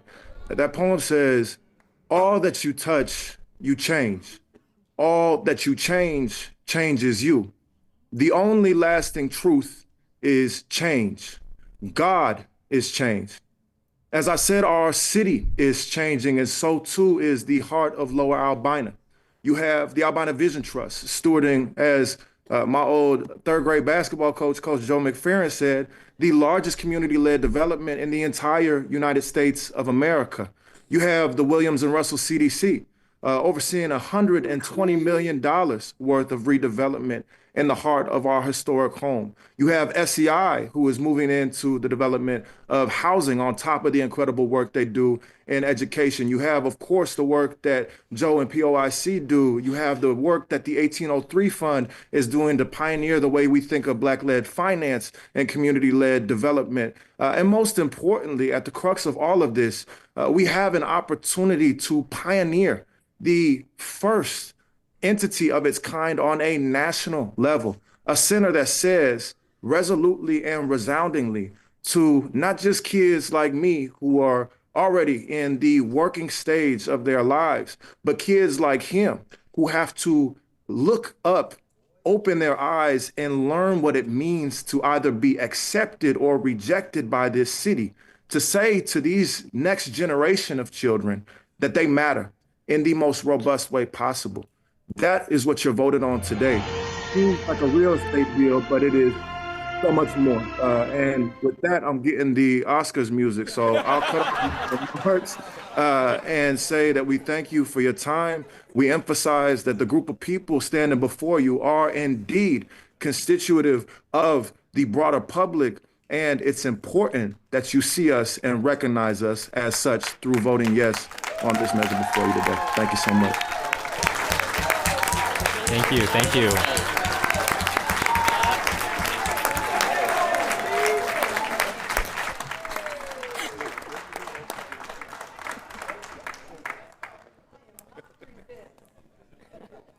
I heard somebody say I am not 3/5. Thank you. Good evening, everyone, and thank you for having me. My name is Aaron Frazier, and I'm the Executive Director of the Center for Black Excellence. As you all well know, this is a project that has been long coming, and I don't just mean since 2020. I mean that it has been coming since Black folks dreamt freedom dreams and traversed from the Jim Crow South across a very, very difficult terrain because they hoped that when they got here, something better would be for them. And then they got here, where while it was beautiful and fresh and there was the possibility of freedom, it was also illegal and punishable by public lashing to be both Black and in residence for more than 3 consecutive years. That is what we have been building from ever since to get to this moment. And what I want to make clear is that the Center for Black Student Excellence is not just about space, although space is important, right? Place is what makes communities opportunities to be with one another, to learn intergenerationally, to see the place where your grandparents grew up and your father played basketball. That matters. But that's not all that this is about, because we're together in this room as the public. The CBSE isn't just about history, though we stand on the shoulders of giants, one of whom this building is named after, several of whom will be honored in the naming of the center at One North. But you all, what we are talking about is the future. We are talking about a future in which Black children are invested in ways that no one ever has through public infrastructure anywhere at any time in this country. And I've talked to you all a lot about the perspective, about the reasons that this is cost effective, about the reasons it's the right location, about the reasons that the place matters to people here, about how important it is that you keep your promises. But I also want to talk to you about the precipice on which Portland currently stands, to be transformative, not just in this city and not just in this region, but in the country and in the world. I read every week in the Oregonian, in the Willamette Week, about how Portland is on the decline, about how people are leaving, about how we have to find a way to make this a place that people want to be. But But what I'm here to say is that I chose to be here. I think that man has left with Presidio. But he chose to be here, and he chose to be here for these projects, for this work, for this once in a generation opportunity to invest, not just in a center, not just in Black children and Black families and Black educators, but y'all, the opportunity to invest in the transformation of an entire city. And that is what we need to vote yes on tonight. It is your opportunity as board members to be a part of that rather than detractors from it. And I urge you to take that opportunity. Thank you.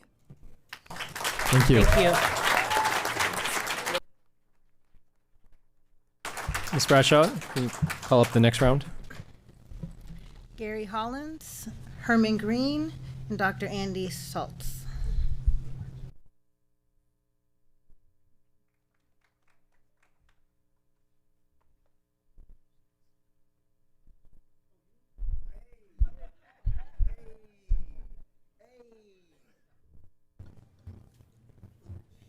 Hollins, Green, and Salts.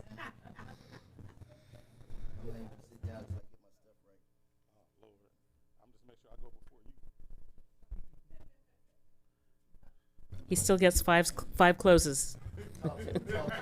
You gotta do that in 3 minutes though, so just so you know. You got it. Go ahead. Go ahead. For the record, my name is Andy Saltz. The last name is Saultz. Chair Wang, Vice Chair DePass, members of the board, Superintendent Armstrong, members of the community, thank you for the opportunity to talk about Resolution 7215, authorizing the purchase of the One North Complex and the Center for Black Student Excellence. My name is Andy Saltz, and I'm the Dean of the Graduate School of Education and Counseling at Lewis and Clark. I started my career as a high school social studies teacher. I served on a school board in Michigan. I'm the proud parent of a 4th and a 2nd grader. I study education policy, focusing on how to make educational systems more equitable across racial and socioeconomic subgroups. For my 21 years as an educator, I know the importance of serving kids in a holistic way. The Center for Black Student Excellence vision outlines important supports for academic, career, artistic, family wellness, community gathering, and mental health services. I've seen firsthand how building these wraparound services provides a trauma-informed approach, leading to increases in attendance, sense of belonging, and ultimately academic outcomes. A key variable in academic outcomes is learning and support outside of the classroom. Dr. Gloria Ladson-Billings developed a theory called education debt, which describes the impact on kids living in poverty and Black and brown kids of a public education system that has historically under-resourced these communities. Dr. Sonia Douglas, Dr. Mohammed Khalifa, and Dr. Sean Reardon all show how policymakers have exacerbated the racial opportunity gaps by the choices they have made, particularly with funding. They all call for a bold, targeted approach to rectify the systemic inequities built in our system. In my 17 years as a policy researcher, I've learned that a targeted approach, particularly for historically marginalized groups, is more effective than marginal increases in the general fund. In other words, the more specific you can get in policy about which group of students will get what intervention, the more likely the policy is to work. The One North Complex creates the infrastructure that PPS students need to have in this more targeted approach. In my experience, this singular focus is preferable than distributing the money across the district. As a community member who grew up here, I feel a sense of urgency. We know our kids deserve better, and we know we have to act now. We have been talking about making this investment for long enough. As an educator, researcher, parent, and community member, I am inspired by the community coming together over the last few years to acknowledge that our current system needs to change to better serve Black kids. Today marks an important time to move from talking about creating change to doing it. The Center for Black Student Excellence is the change we need, and I urge you to vote yes on this resolution. Thank you to the educators, the administrators, the school board members, and the community members for all coming together to create change that matters. Thank you. Thank you.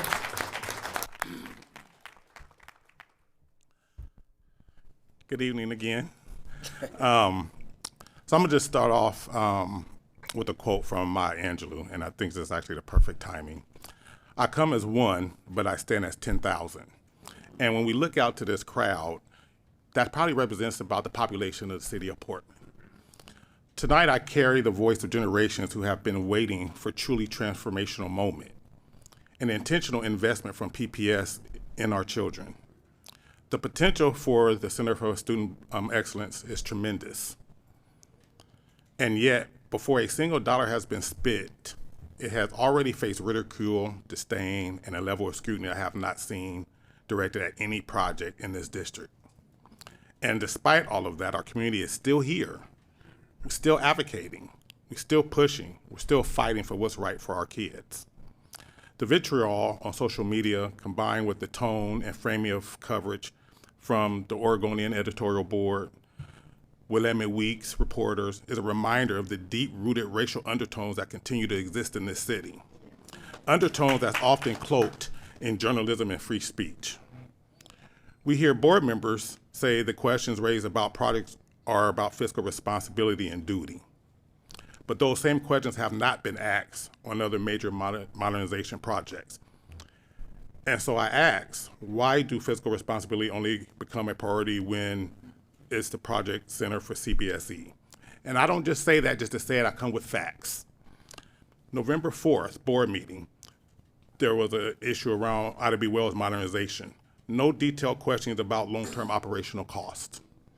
October 14th, and you can go look at the video. October 14th, it was two modernizations came up. There was not one question around operational costs or how some of the additional features on some of these schools that was not there before, how they would be paid for, or how the maintenance or upkeep comes. Not one question. That same day, you guys had the board member stipend. No question about the cost, despite a significant budget deficit. No one said anything about where it's coming from, where the trade-offs are, and none of that. I didn't hear any of that. So when I come and say, well, why is this so a priority now? This is why, because I don't see it. Whether it's conscious or unconsciously, this pattern creates barriers. It's a signal that PPS is not prepared to shift its culture. Indeed, we see an old pattern, usually in the language of accountability and transparency, selectively, and often only when discussing initiatives that supports Black students. Policies originally created to protect people of color are now being used to slow or block their progress. Let me be clear. The Center for Black Student Excellence is not a building. It's not just a building, it's a reckoning, it's a correction, it's an opportunity to address the decades of underinvestment, underperformance that this district has placed on Black students. Our students will be future leaders and innovators in this city and beyond. They will succeed, they will thrive, and we are committed to ensuring that happens. For decades, our youth have struggled, and we have not seen many of these same voices stepping up to tutor, mentor, volunteer, or offer meaningful support. Yet now, when the Black community proposes a solution, everyone suddenly has an opinion. So let me be clear and answer some of the questions that have been asked. Who's going to pay? I got you. Wrapping it up. Who will pay for operational costs?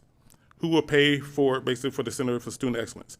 Simple question. PPS will, just like they pay for every other program that is a priority for this district. Just like they pay for teacher salaries when budget time comes up and we have to give them more money. Just like we pay for any other programs that happen. Comes out of the budget. Simple. And to do anything less than that is a disservice to our kids. And I'm gonna stop here. And I want to remind staff, do not let headlines or commentary on Facebook to distract you from your mission. You are the ones in the schools every day working tirelessly to build better futures for our children. Stay focused, stay committed. Thank you. Thank you.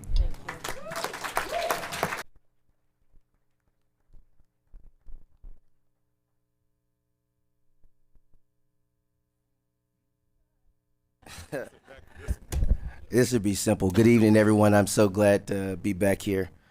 I'm Herman Green, G-R-E-E-N-E. I'm gonna start off by saying this. For far too long, the Black community in Portland has not been accepted. We've been tolerated. And let's be honest, Tolerance is the lowest possible bar. Tolerance means we'll let you stay as long as you don't ask for too much. Tolerance means you can exist but not be centered. Tolerance means we'll talk equity, but we won't invest in it. Acceptance means, and I mean true acceptance means, you are seen, you are valued, you are invested in, and you are trusted. Tonight, I believe PPS has to decide which side of the line it chooses to stand on. In 2020, nearly 75% of voters said yes to invest $60 million into a center of Black student excellence. Not a study, not a promise, a building, a permanent home, a visible anchor in the historic heart of Black Portland. And that wasn't a whisper, it was a mandate. But what have we done with it? We've delayed it, we've questioned it, we've picked it apart. Meanwhile, our Black students continue to face the same gaps that come from generations of underfunding and broken promises. And now we finally have a path forward, the One North building. Already approved for $16 million, far below the voter authorized amount. And this is the first real step toward honoring what the people demanded. But let me speak plainly about that as well. Every time this project gets slowed down, doubted, or debated more harshly than any other investment, white supremacy is at work. And not the loud kind, not the headline kind. I'm talking about the subtle kind, the kind that hides behind questions and concerns and process, the kind that shows up in backroom meetings and quiet resistance when we've got a Black woman leading with courage, clarity, and competence. And so let me be clear again and say what must be said. White supremacy feels subtle to the people doing it, but it is deafening to the Black community that's receiving it. And we recognize it immediately because we've lived with it for many generations. And we see it now when our Black superintendent, I love you, girl, one of the few Black women to ever lead a major district, is met not with partnership, but with undermining. When her expertise is doubted, her leadership is questioned, her vision slowed at every turn, that is not accountability. That is the pattern as old as this country itself. And this moment, this vote, this is your part of that same story. Because the Center for Black Student Excellence is not just a nice thing to have. It's an overdue repayment. It's a correction. It's a promise made by the people of Portland and a promise this district morally is obligated to fulfill. And the research is clear. When Black students thrive, the system thrives. When Black students are affirmed, all rise for all students. Investment in Black communities is not a threat, it's a multiplier. So tonight, the question is simple. Will PPS honor the will of the people? Will PPS honor the dignity of Black families? Will PPS stop tolerating us and start accepting us? If you've already voted yes, if that's what you're thinking about doing, then I want to say thank you. If not, then let this be the night that you grow a backbone, get a spine. Let tonight be the night you reject the politics of delay, the comfort of neutrality, and the quiet sabotage of Black progress. Let tonight be the night that you say, we will not keep repeating history. We will not keep making promises we don't intend to keep. We will not keep tolerating injustice polished in language. So vote yes, vote boldly, and vote without apology, because the future of our district will not be built on tolerance. It will be built on acceptance, investment, and justice, and the full excellence of our Black children leading the way.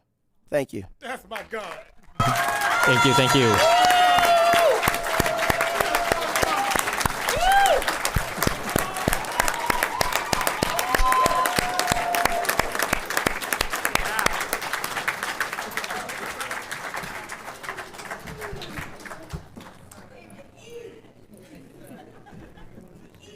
Really good to see both of you, former directors. So thank you for that. And Thank you for that.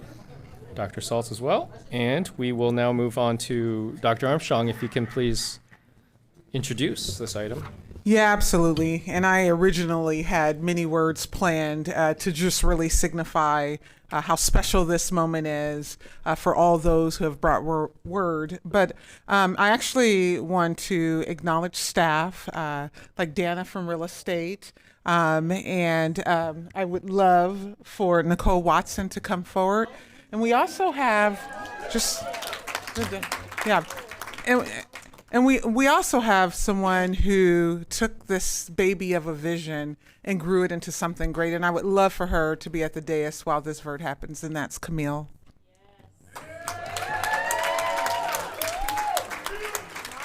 Come on, Camille. Come on down. Come on, Camille. Come on. Come get your flowers.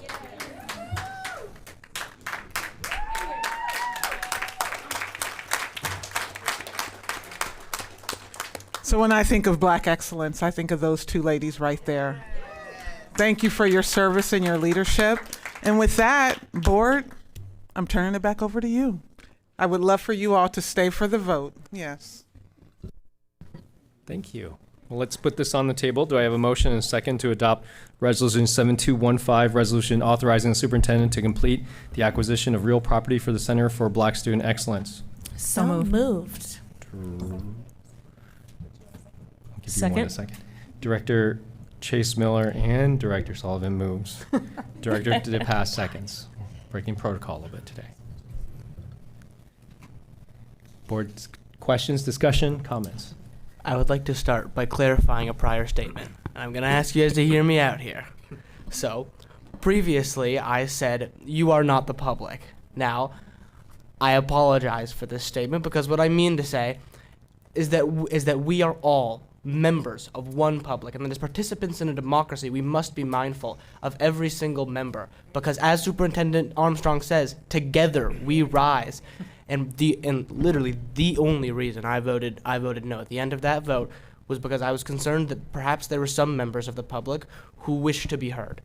And so I would like to make that clear, especially as it pertains to this issue, because the public has been very clear on this issue.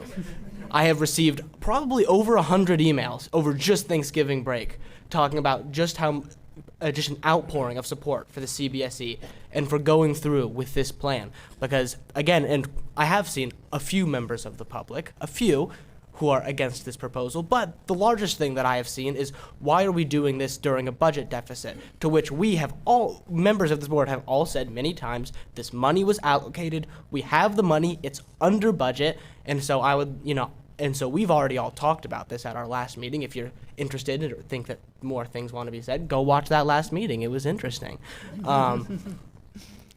But the due diligence has been done. I think almost all of us have said our piece. We've heard from the community. I think the only question that needs to be answered throughout this discussion is whether or not this building is better than any other building for the CBSE. And I think that we've already answered that. We've already had that discussion. So I would ask that we get this done tonight.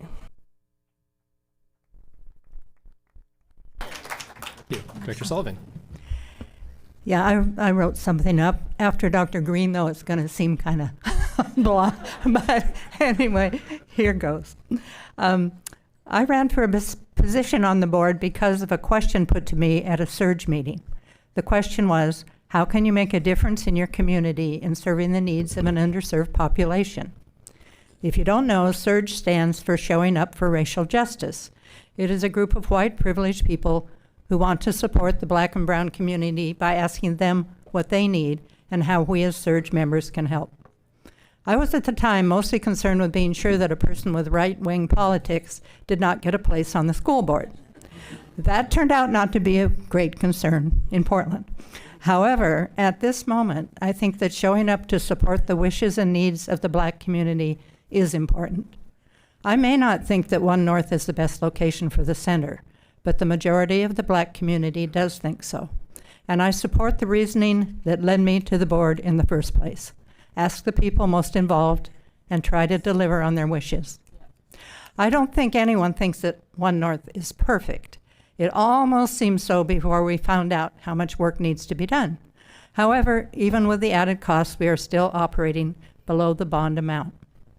As many emails supporting One North have said, don't let perfection be the enemy of good. I ran across some other quotes regarding waiting for perfection that fit in with this discussion, and I found them in the horoscope. I always look at all my kids and see how it fits with them. And this was under Leo. It says, perfection is self-abuse of the highest order. Striving for perfection is demoralizing. Perfection is not attainable, but if we chase perfection, we can catch excellence. I think that the purchase of One North is a necessary step in catching the excellence that we want for our community. We obviously need a yes. I would just like to quickly echo that. As I said last meeting, as I will say again this meeting, we must never let perfection be the enemy of the good, because I completely agree that this building isn't perfect, and I don't think anyone would say that. But no building is, and no program is. There's no way to do the CBSE perfectly. But this is pretty dang good as it comes. So for those reasons, I suspect I will be voting yes on this matter. You suspect. Dr. Engelsman? Thank you. I wasn't going to address this, but I want to now. A lot of maybe people don't realize, but there are a lot of questions submitted by some board members behind the scenes. We send them to our board liaison, who then directs them to the correct place in the district. I'm very grateful for it. We'll engage in answering those questions, and some of them feel out of left field. Other ones are specific to some of the criticism that we face. And so I want you to know, as I said I would do on everything, some of the questions that I've asked include, what's the operating cost of our largest high school, middle school, elementary school? By operating costs, I mean utilities, maintenance, and security. What other commercial properties do we have? I understand we own Riverdale, we rent that out. Are there others? What are the operating costs, utilities, maintenance, security, of Riverdale and other commercial tenant properties? For my own edification, I'd love a list of the buildings we own and rent out to others. I'm not including buildings we have students in, but maybe rent space to others.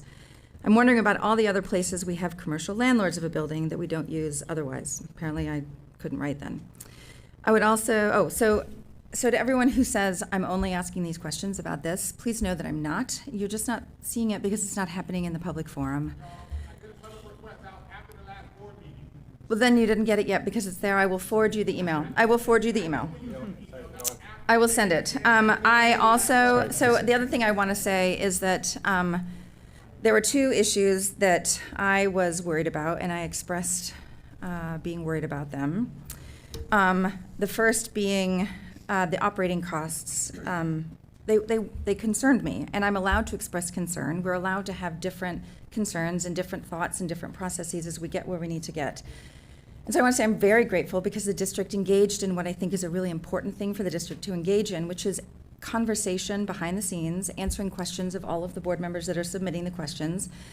And so I submitted questions about how are we going to cover the operating costs for each year. And there are a lot of Portlanders out there who have these similar concerns.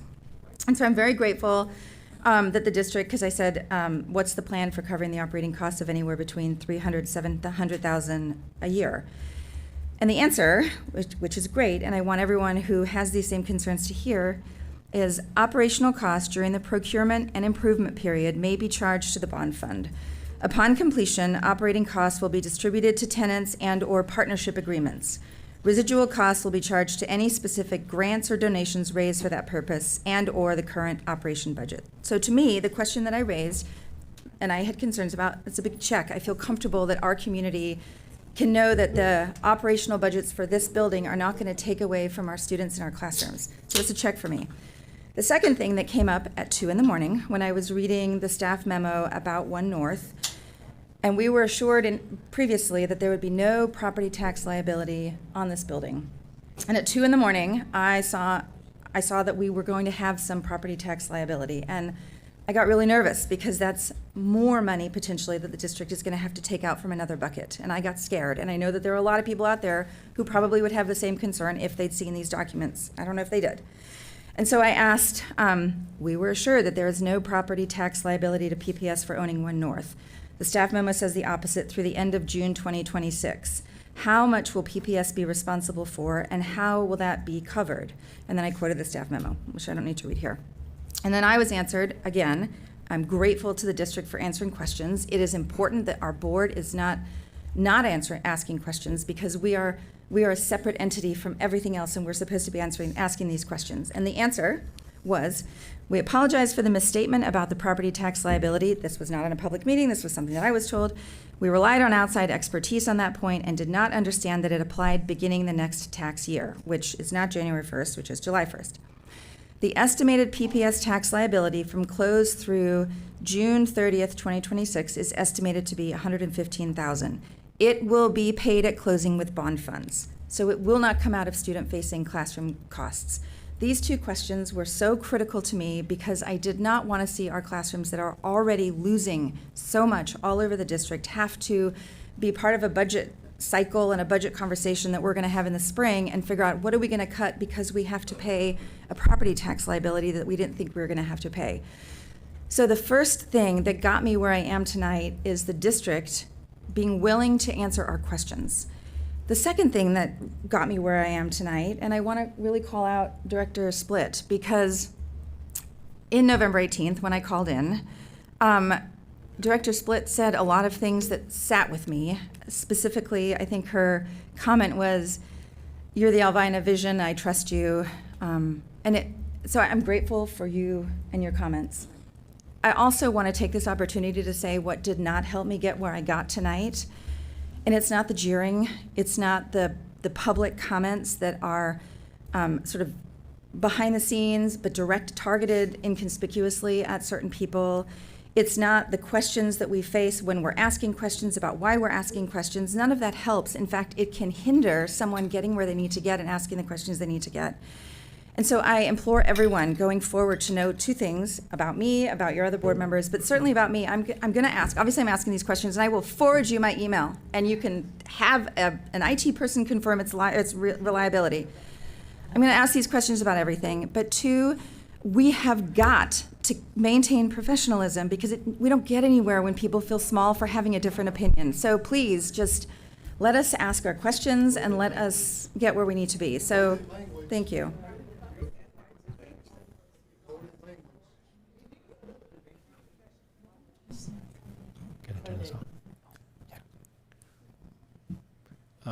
I want to give you two time because you put so much work into this and it's so appreciated. I would love to hear from both of you, Camille and Nicole. No?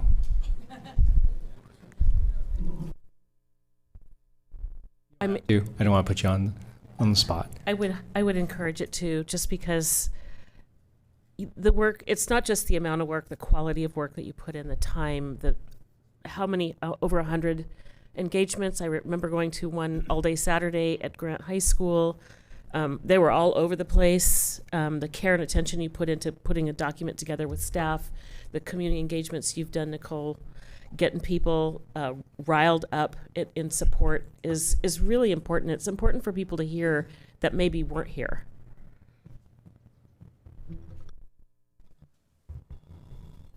Good evening, directors. Dr. Armstrong, I love you down.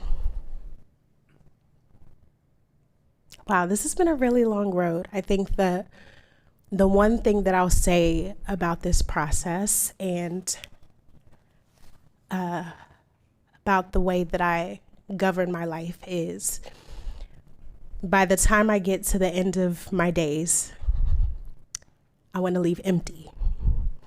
And so for the 6 years that I served in PPS, I emptied myself for this district, for our children, for our community. And I stand on the shoulder of giants. There were a lot of community members that I leaned on.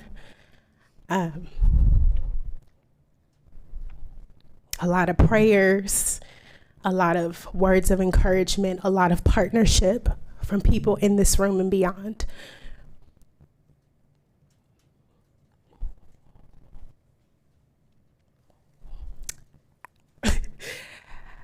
Whew. I'm honored. I'm honored. I want to shout out another woman that is very special to this process. Ms. Rukaya Adams, wherever you are.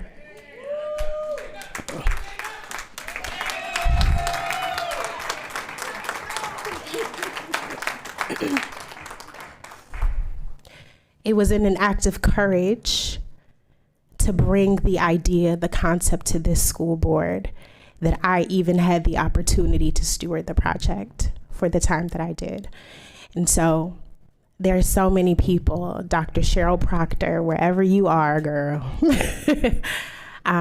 was also really instrumental in getting this done. So honestly, for everybody who sent in a note, who attended an engagement, who stayed a late night, who hugged my neck, who had a dream, who lended me their hope. I'm grateful to you all, and let's get it done.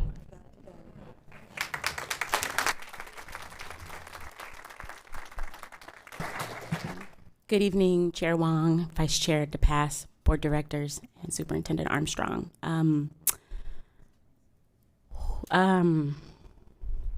I want to, this was a bit unexpected.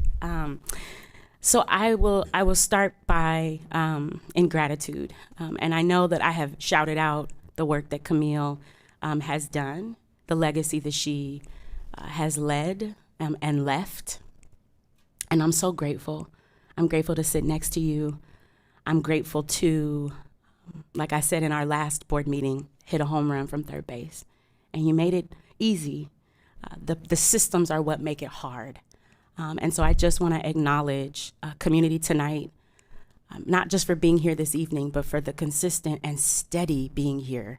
And whether that's being here in community or whether that's being here in this boardroom, your presence is indelible. It is an impact that it is what guides this work. And I know Camille understands my pain sometimes because the systems can be ornery. Our systems can be stubborn. But our systems are upheld by people. And if people can uphold the system, then people can change a system. And what we are doing tonight, as former board director Green shared and Hollins shared, that this is legacy work. And so I implore us to think about not just this moment, but also tomorrow, because that's really when the real work will begin, which is dreaming and ideating about an innovative space of what our system and our center will be. For each of you tonight, as our board directors, I have walked the space with you. We have touched that soil together. And while I know that there is a bit of angst and a bit of uncertainty, what I deeply appreciate is the fact that you trust the community that is sitting before you to tell you what they need and to tell you what they want. And I guarantee you that us as a staff will not let this fail. We will not let this fail because this is our legacy and these are our babies and this is our community. And the thing that I hope you take with you is that you belong in that too. And that what we are doing, while it might be the leader shepherding the work, it is also you all at that front line as well. And so I recognize how in anguish this decision has left you. I deeply appreciate the trust. I appreciate the latitude, and I appreciate the moment that is before us tonight. And I hope that as community sits in this space, that y'all show up tomorrow and that we get to envision and dream and ideate together with some food and some childcare and some interpreters and all of those things. And I hope that we just recognize how important the decision is in front of us tonight. And what we're ultimately upholding is an acknowledgement of healing, of reconciliation and repair that is long, long overdue. Thank you. Thank you. Thank you. Yeah, the only other thank you, ladies. Like I said, no, you all are going to stay for this vote because I'm just so proud of you. And I also want to say that I appreciate you all mentioning that this is the start of the work. And to Director Inglesman, I would hope that you all never apologize for doing the business of the board. This is your business meeting, and so we're here to be responsive, ask questions, and all of the things that you all need to do to function as high-performing board directors. So I just want to acknowledge that. I hear your call, I hear your plea, and we are here to be responsive of that and to serve in that way. So we're excited to get to a decision so that we can celebrate and begin the other 75% of our meeting tonight. Good God. I'm going to be extremely fast. I think a lot of people saw tonight that I was upset. I'm still not talking great. I guess we've hit my tolerance for drama a little earlier, I think, and I just couldn't take it. but I want you to know that it has nothing to do with this vote. This vote is pure joy. I'm very excited to make it. So if you have seen me be upset, I just want to make sure for the public that you know it had nothing to do with this vote. And I stayed because I want to be here to vote yes strongly. So thank you for everybody for staying. I would. Director LaForte? Can I say one thing about the atrium, which Dr. Armstrong just reminded me? So one of the other things that came up, I think you mentioned at one of the meetings, and I mentioned it, was this beautiful atrium that Nicole Watson showed us, and everybody like felt the joy in that we might lose it. And so you just reminded me that one of the questions I asked was, are we going to lose this atrium? And again, for everyone listening who was worried about losing the atrium, I asked this of the district, and the answer was yes. The current working plan assumes we retain the atrium. I'm done. I just wanted you to know. I don't need the muscle. Director LaForte? Okay, so I just want to echo what Ian said a little bit and clarify what I said earlier. When I said that this is not the public, I mean this room. So when you sit up here, you got to realize it's not easy. It gets nerve-wracking. This has been a highly charged night. When I say that, I mean all 650,000 people in Portland. So, you know, I have to trust that you'll believe me, and, you know, I hope that's the case. But I wanted to say, I have my own, like, albino journey that is really important to me that I wanted to share. But first of all, I just want to say for Aaron and Nicole and Gary and Herman and Camille, you all taken the time to talk to me and answer a lot of questions, and your passion is truly what made me believe that this will work. I believe you, and I know that you can tell that I ask a lot of questions, I turn over a lot of rocks, I can be a skeptic, but your words and your work truly, I'm sorry, I'm getting emotional. I feel like I'm hijacking it. I'm not trying to, have really moved me. And about, 7 or 8 years ago, when Harriet Tubman Middle School was getting ready to reopen, I was really against it because of its location on the freeway. I worked in the neighborhood. I live on Fremont Street. I know the area really well, and I was really worried about the health impacts on the kids, and worked. And I'm not making this about me. I'm going somewhere with this. I worked really hard with some great people in OSM and district leadership, and to form the Environmental Technical Advisory Committee that hired OSU to do the air quality study that you probably have read 1,000 times now. But one of the most proud moments, I learned about Albina that way. That's why it was important to me, like what the history was, what redlining is, where it mattered, where it was. And because of that, like I understand how important that location is. I understand when I drive by a vacant lot, like it makes me angry. Like I'll never understand, but I am highly aware. And one of the proudest moments I've ever had as a mom was my son coming home from his AP seminar, African diaspora class, with a paper on environmental racism that heavily cited that study that resulted in the air filtration system. And he had no idea our connection to it. And I was just so proud of it. And I'm so proud to be able to sit up here tonight, and I'm going to vote yes, and I just feel like it's an honor. And I hope you'll let me volunteer. I live right down the street, and I just, I'm excited that the location is where it is in particular, and I'm just so impressed and amazed and excited. And Christy, you reminded me that I can have some trust now and then. And so, yeah, I'm excited. So, thank you.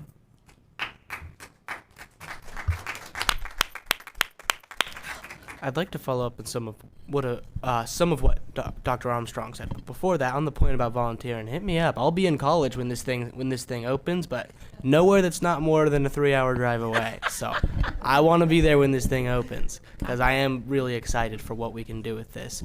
But I wanted to follow up on what Dr. Armstrong said about asking questions, because it is hard. It feels like a not yet, to a question that that many of you guys have been asking for over 10 years, But we're doing this, and we want to make sure that when we do this right, so that we're not serving our community, and specifically our Black community today, tomorrow, this year, or next year, but forever. And the questions and the physical questions that were asked at this table tonight, 2 weeks ago and the weeks before that are a part of that. And I'm super, super happy to hear that all of those questions about financials have come back, in the positive, because that means that we are going to be able to buy this place, we're going to be able to run this place, and we're going to be able to keep it running for hopefully as long as this board exists. So that is why I'll be voting yes.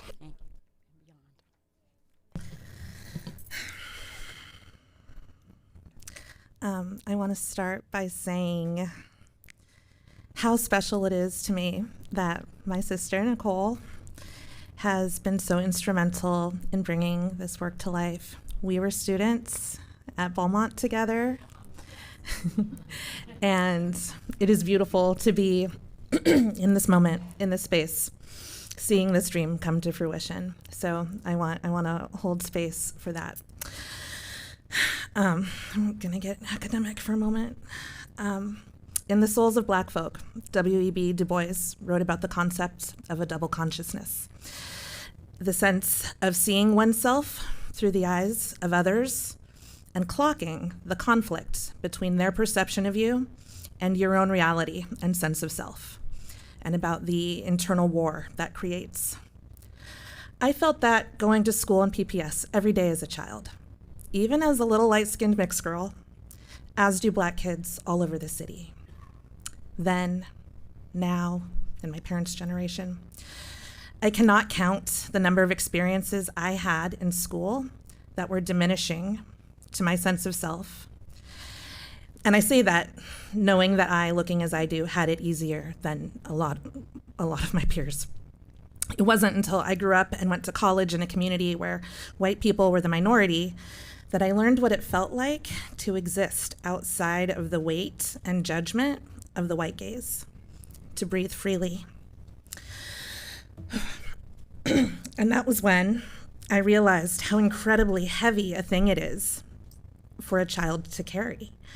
Our children, Black children, need spaces where they can exist just as themselves and be seen and affirmed and loved fully for every part of who they are.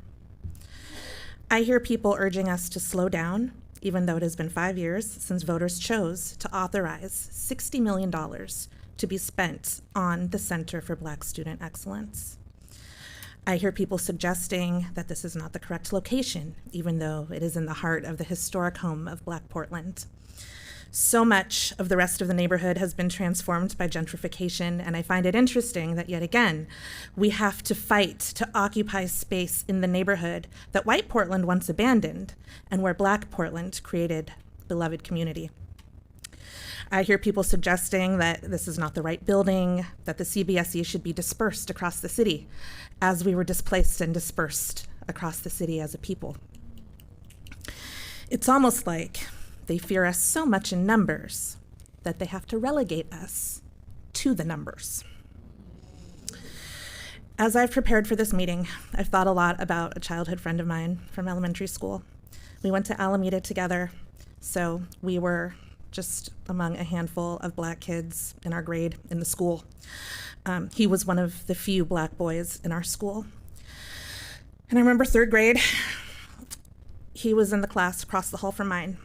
And too often, when I left the classroom for a drink of water or to use the bathroom, I would see him sitting on the floor outside of his classroom, where his teacher had sent him to sit, doing nothing, depriving him of the right to access his education. Because in the eyes of his teacher and our white classmates, he was seen as a bad kid. I was in third grade, and even then, I knew that he wasn't a bad kid, but that he was a Black kid in a cultural context that didn't see him as a whole person. I knew that he was sitting on the floor outside his classroom instead of behind his desk where he belonged because he was a Black kid and not because he was a bad kid. Unfortunately, he followed the path that was predetermined for him by his school, by his teacher, by this city. who did not see his excellence or value his gifts. He is no longer with us, but tonight I am proud to vote with my friends on my heart for the purchase for the Center of Black Student Excellence. And I'll conclude my remarks with the words of Fannie Lou Hamer. Until we own the ground we stand on, we will not possess the future we dream of. Let's go.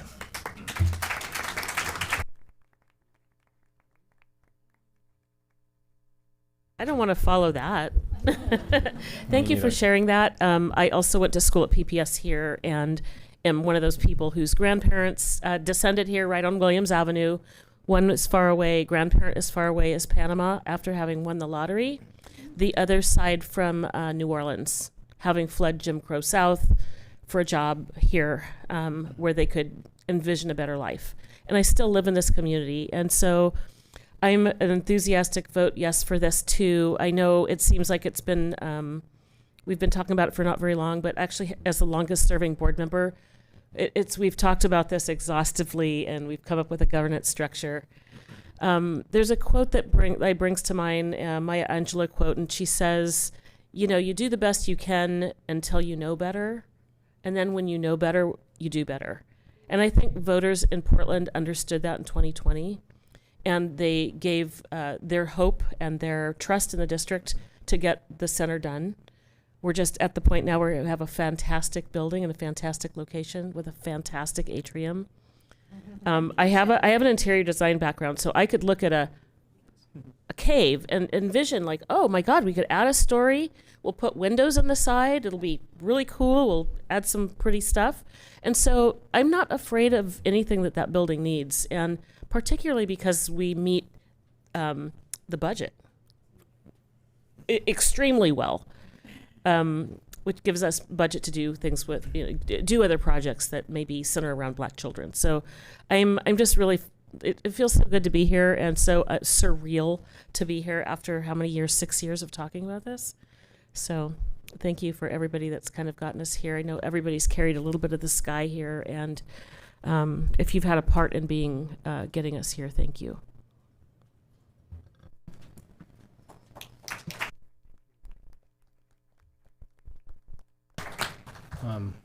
I did not mean to go last, so I apologize if I ruined the moment, because I didn't prepare a wonderful speech like a lot of people did. I just want to say, do you ever have those, I'll start with a question, you ever have those days where you wake up and you're just like, how did I get here, right? It's like almost every day for me these days. But what I mean to say by that is like, joking up a little bit, I was one of those teachers, I have to go back to my kids because not my biological kid. I'm talking about like all my students. They're all my kids. 21 years, thousands of students. And which students needed that little extra just to feel like they belong. And I spent thousands of hours of extra time out of my life trying to provide those for those kids. And that when you see those faces, that when they actually feel like they have a place, when they actually have some place they belong or a group of people they can be with, there's no price you can put on that. And when we talk about like Center Black Student Excellence, I understand that there's costs and stuff like that, but it's worth it if we can get these kids a place that they feel like they belong, a place that they feel like they can get the extra enrichment, a place where they can feel like they're seen, and to be happier people. I mean, that's why I was a teacher for, I don't want to name how long because I'm going to date myself, but I said 21. Darn it. So I think I just ruined the moment and I'm going to move on. But one of the things that just, my main point here is that the reason I say like sometimes, all the time I wake up like I don't know how I got here, but I don't see myself as approving this. I see myself as having the honor and the privilege to be here when this happens. I want to repeat what Dr. Franco said. We are on a precipice. We're reinvesting. We are changing course of PPS and how we treat our neighborhoods. We are reinvesting Albina. We are rebuilding Jefferson, and it's going to be beautiful. And this is, I mean, this is the best time to be in PPS. I mean, if we think about all the things that are ahead, I'm just so excited for these changes, and I can't wait. So thank you. And I don't have anything that can top that. So thank you. And I'm going to be voting a very proud yes. All right, let's call the vote. The board will now vote on Resolution 7215, resolution authorizing the superintendent to complete the acquisition of real estate property for the Center for Black Student Excellence. All in favor, please indicate by saying yes. Yes. Yes. Yes. Yes. All opposed? Abstentions? Representative Retorto.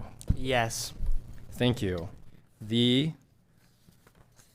resolution 7215, resolution authorizing to purchase One North, has passed by a vote of 7-0 with Student Representative Retorto voting yes.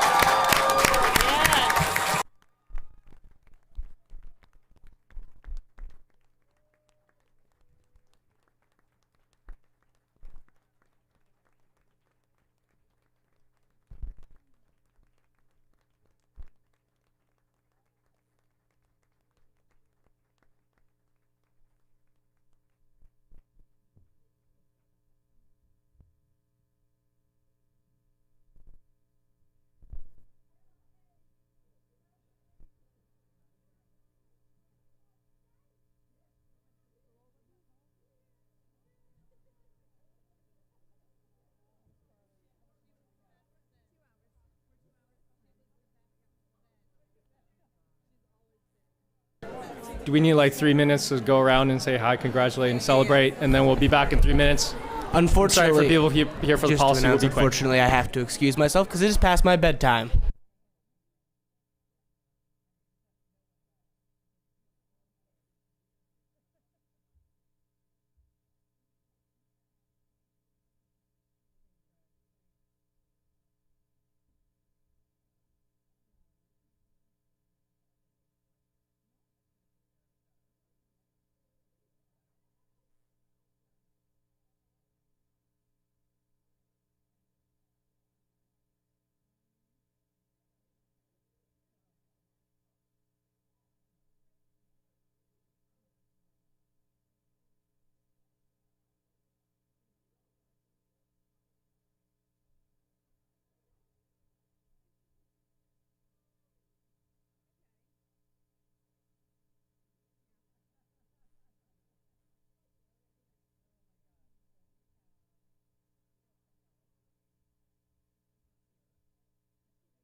All right, let's, if we can reconvene, please, board members.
All right, thank you everyone for staying with us this long.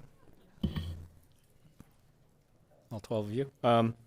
Next up, we have the second reading of the revised field trip, foreign travel, and other off-campus activities policy 6.50.010-P.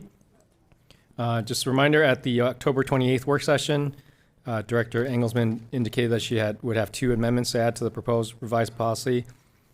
It was decided we consider this evening. Both amendments were posted on the November 21st on the draft policies page, under policies out of the first reading and policy committee page. Let's get this resolution on the table before we consider the amendments individually, okay? So do I have a motion and a second to adopt resolution 7.2 once, and then we'll do public comments right after. Resolution 7217, resolution to adopt the revised field trips, foreign travel, and other off-campus activities policy 6.50.010-P. So moved. Director Pass moves. Second. Director Chase Miller seconds. Thank you. Public comment? When do I put my? We have Yuki Sakai, Alex Dawson, and Vanessa Way.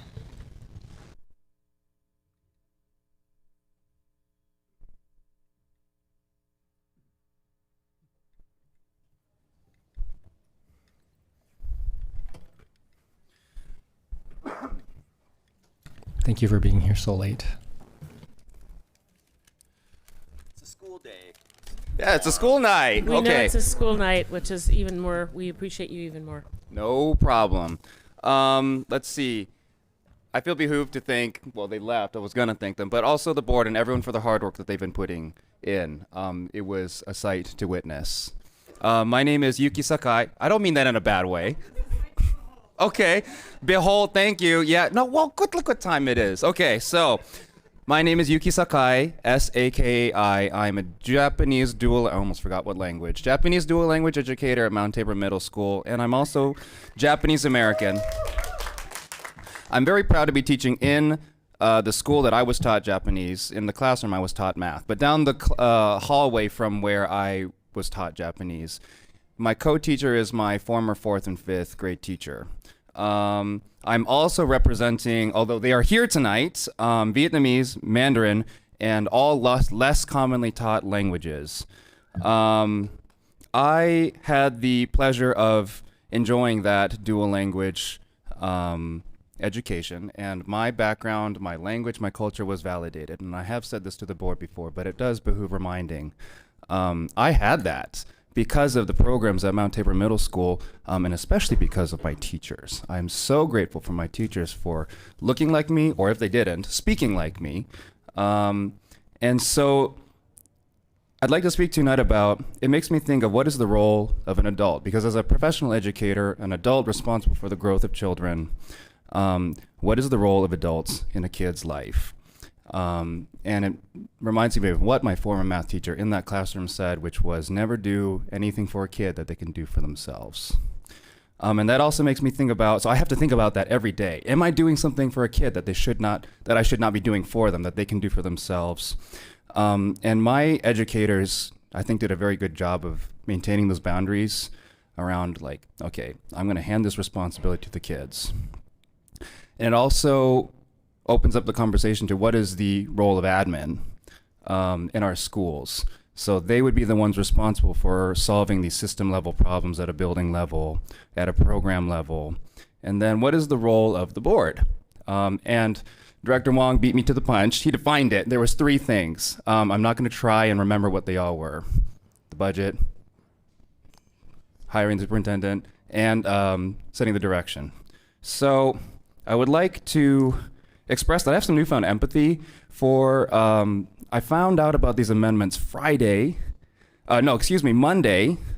between conferences. And I had to smile and invite families into my classroom anyways and pretend like nothing was wrong. And so I would like to urge the board to send this back to committee so that we can have the proper time to vet this, to have all the proper channels, to have the voices heard, and I would be happy to participate in those committees. Please send these amendments back so that we can take the proper time to have all stakeholders heard.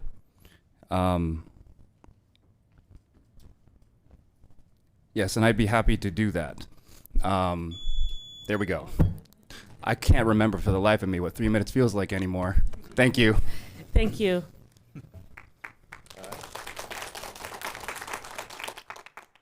I don't use a microphone often, so I got to get used to this. My name is Alex Dawson. I'm a longtime social sciences and PE teacher at Mount Tabor Middle School. I've been a teacher. I was there when he was a student. I didn't teach him, but I've been there a long time. My co-leader for the trip that I'm going to talk about, Valerie Turner, could not be here tonight, but we lead a trip to Eastern Oregon where we focus on the history of the state, the region, and the country. And we call it the Oregon Research Residency. I firmly, and also for the record, I grew up in Portland. I went to Portland Public Schools as well. So here we are. I firmly believe that experiential learning, that our ORR trip and its partner Japan Research Residency trip are some of the most meaningful experiences and educational opportunities that our school and quite frankly, our district has to offer. These moments bridge the gap between the classroom and the real world, the world we're trying to prepare our students for. Experiential learning is something that the district should be encouraging instead of looking to increase the burden of approval seeking, reporting, and other bureaucratic hurdles. I can speak from experience that starting and maintaining an annual travel program such as this is very tenuous and a complicated endeavor. Wish I could say that I feel supported by our district's policies, but often I do not. We teachers would love to feel like we have a seat at the table when new policies are being considered, and the addition of these late add-on amendments just doesn't quite sit right. My colleague Valerie Turner and I would be very happy to participate in committee discussions about how to make sure any proposed language to the field trip policy does not have unintended and or burdensome consequences for the people who actually make these student experiences happening. Thank you for your consideration. Thank you.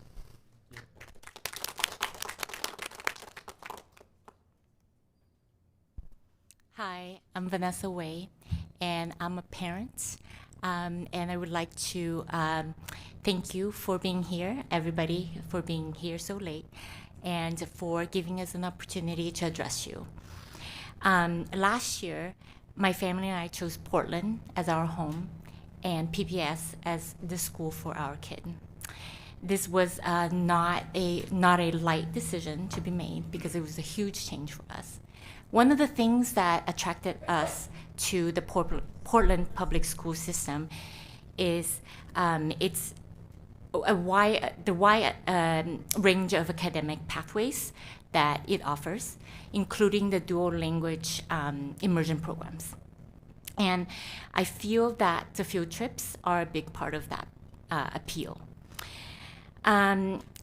We believe that the public school system here it's one of the most extensive and long-standing dual language program immersion networks in the country, or it has one of the most impressive dual language immersion programs in the country. The scale of it and the history of these programs are very difficult to find, even in the most populated and popular cities in the United States. So I'm very proud, our family is really proud to be part of this community now. In short, my appeal is that the field trips are a big part of the programs, and we would like to see them continue to thrive.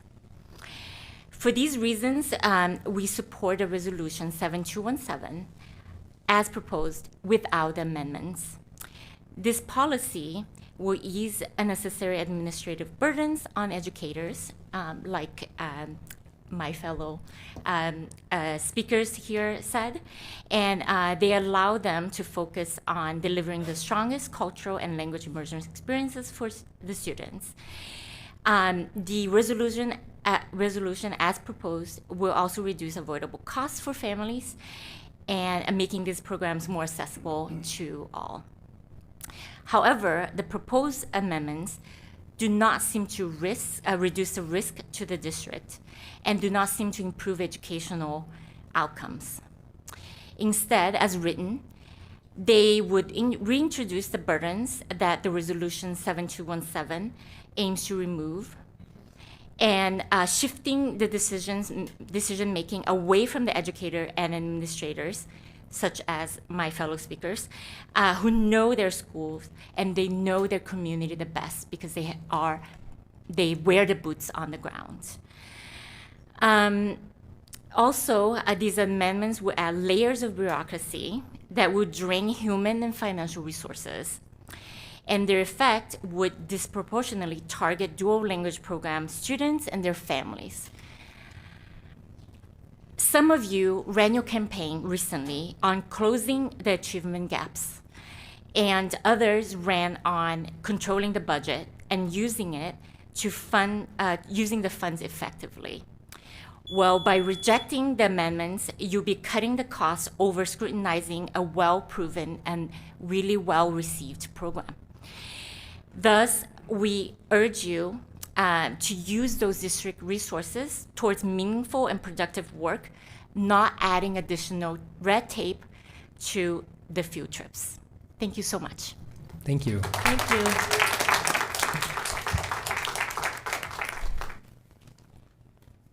Before we begin discussion, I want to ask if all the board members, we recently got an email from principals from the DLI schools. But anyways, it seems like no. So I'll read it out loud. It was sent to us today. It's from principals Dow from Roseway Heights, Dickey from Harrison Park, Greer from Harriet Tubman, Longo from Mount Tabor, Watkins from Cleveland High School. I'll just read it out loud. Dear directors of the Portland Public Schools Board of Education, as building principals, we are writing to express our support for the proposed changes to Board Policy 6.50.010-P, field trips, foreign travel, and other off-campus activities.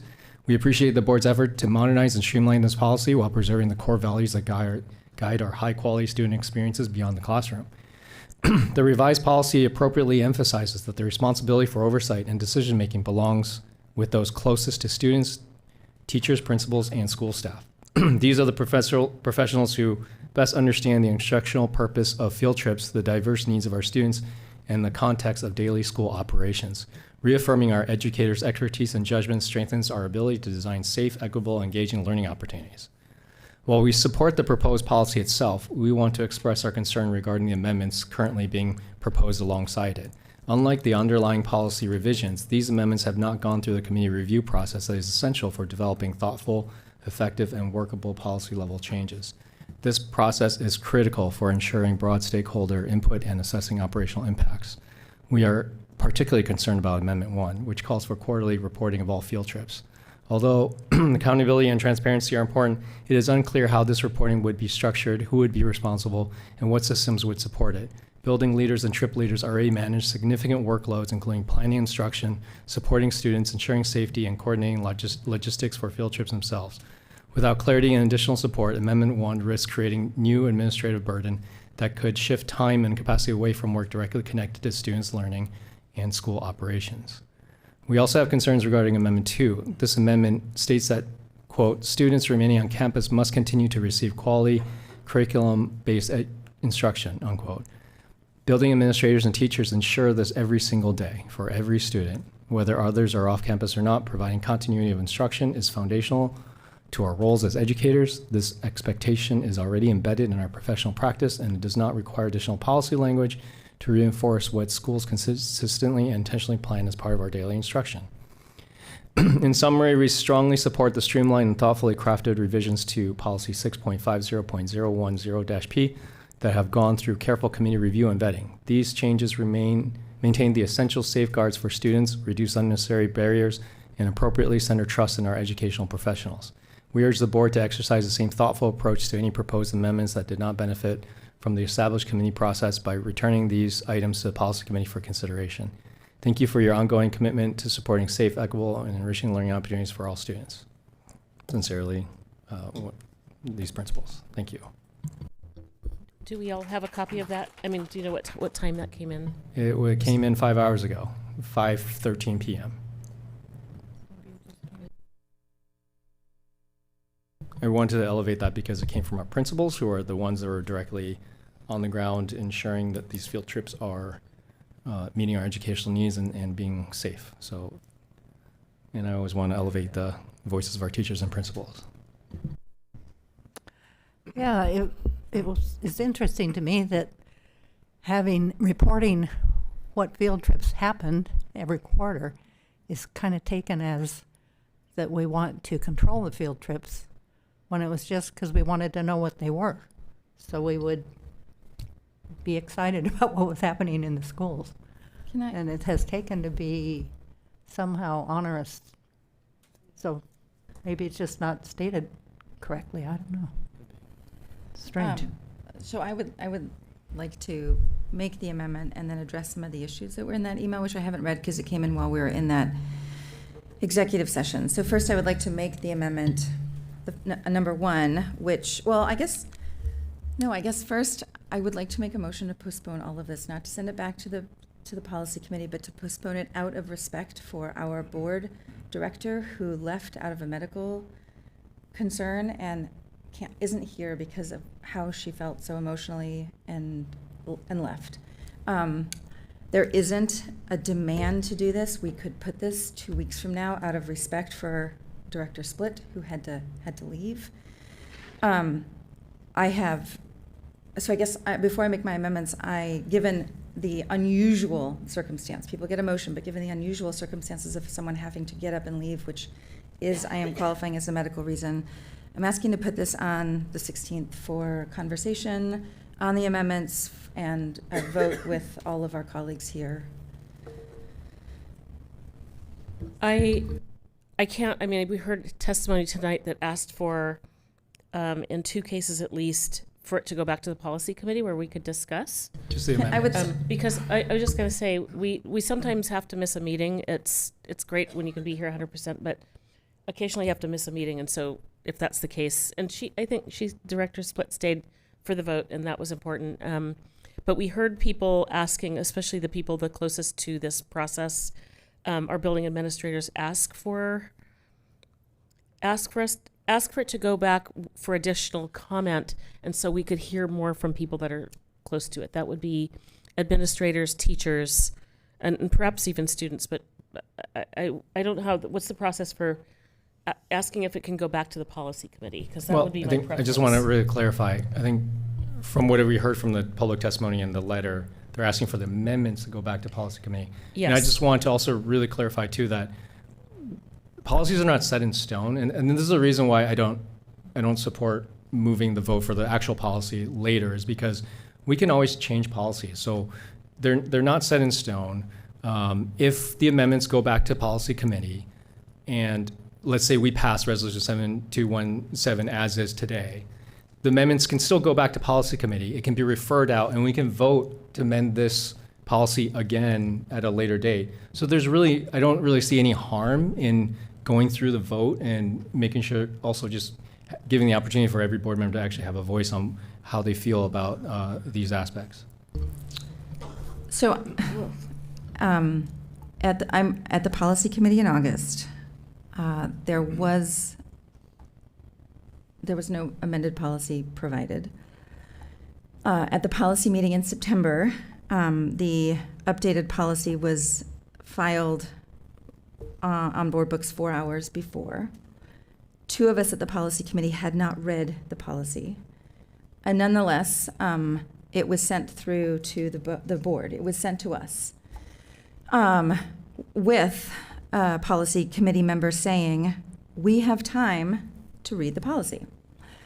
I don't even remember what date it was, at the last board meeting a month ago, when I said that I was going to bring amendments, we talked about sending them back to the policy committee. And there were 3 or 4 of us that expressed wanting to have reports to the board. And so we as a board decided not to send it back to the policy committee and instead to address it here. And so we spent a bunch of time figuring out how I would draft it, when I would provide it, which was over a week ago. I can't help that people just read it, but it was filed or uploaded a week ago. And so we as a board collectively agreed to do it this way, not to send parts of it back to the policy committee, which if we had wanted to do it, we could have done it a month ago. The policy committee has been canceled twice since I've been put on it. And so we should do it here today. And if we don't have the numbers to vote something through, we'll have to do it again. But I do not support sending it back to the policy committee because we talked about that already, and we all agreed to do it here. Were you suggesting, I'm asking for clarification, voting on resolution 7217 and then sending the amendments back to the policy committee? Well, first, I just want to clarify that there's actually a real difference here, because the policy, resolution 17, we haven't voted on that yet. That's been out there for 6 weeks. So we've had 6 weeks to read it, think about it, and all that stuff. The amendments were posted up last week, so we had a week, right? And we're voting on today, theoretically. So that's kind of the difference. One had 6 weeks to be read, and one had 1 week. I'm sorry, you took issue with me worrying about not having a $60 million contract since Wednesday? I'm just trying to clarify that it's not an equivalent comparison about, whatnot. So we can vote on it. My concern is that your reasons for not wanting to vote on Amendment 1 is because you don't think you have the votes. Now, if it doesn't pass that's not the end of it. For example, if it does end up in a tie and it doesn't pass, like talking about Amendment 1, it can be brought back up in policy committee and referred later if you feel like you have the votes to pass it later. So us not voting on Amendment 1 or it not passing is not the end of that. Does that make sense? I understand that. I was asking to move the whole thing out of deference and respect to our board director. Oh my God. And so I guess my first motion, which apparently it's going to fail, would be to postpone this for 2 weeks. I don't have a second, so that's fine. I'll second. I also would like to put forward my amendments and talk about them today and vote on them today and just do it all. If we're doing parts of it, or if we're doing all of it, I would like to do all of it, not parts of it. Well, which one's first? Are you moving to postpone or moving the amendments first? I mean, I am moving to postpone. Director Splitt's name is on one of these. That's how strongly she felt about it. Director Splitt also left, not because she had to miss a meeting. Like I chose to miss November 18th for my twin's birthday, or Director Sullivan told me in an email exchange that she's had to miss before.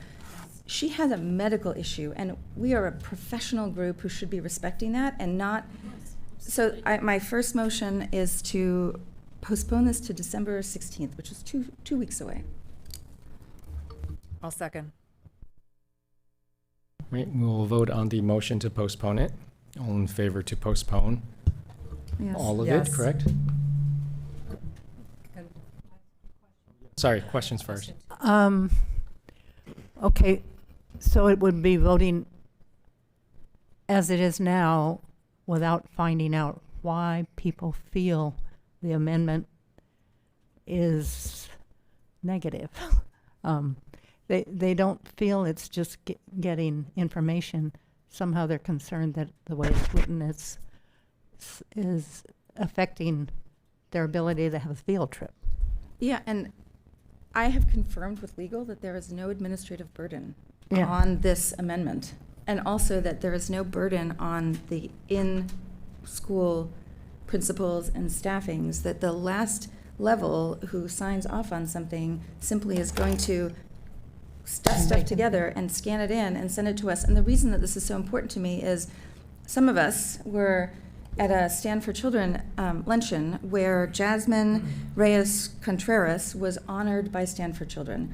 And because we had eyes on the fact that this outstanding student from Roosevelt was flying to Washington, D.C. as the Oregon representative, I was sitting at a table with people I didn't know. Can you imagine how embarrassing it would have been if I didn't know that our own student was going to Washington, D.C.? And instead, I got to celebrate her and say, yo, we heard about her. And when they played the montage about her and they brought her up on stage and they celebrated her, I knew about it instead of learning about it in that moment. And so that's why this is important to me, so we can continue to celebrate our students, know about what's going on with no burden to the district, and the principals and the superintendent, nobody will even know about it because it's going. No, and I think it's important that we do it, but somehow the way it's written is confusing people. I think that Anyways, I'm sorry, but the vote right now is whether to, sorry, I want to clarify, because we're running low on time. The vote right now is whether to postpone the vote on the field trip, foreign travel, and other off-campus activity policy to December 16th. All in favor, please indicate by saying yes. May I ask Yes. a question? Oh. Beforehand? I'm sorry. Okay. I'm trying to figure out what this solves. I think, yes, the visibility is great. I'm wondering if, so some of the field trips, the people that are in the audience here, they happen every single year. So would it be helpful to have a list of field trips at the beginning of the academic year?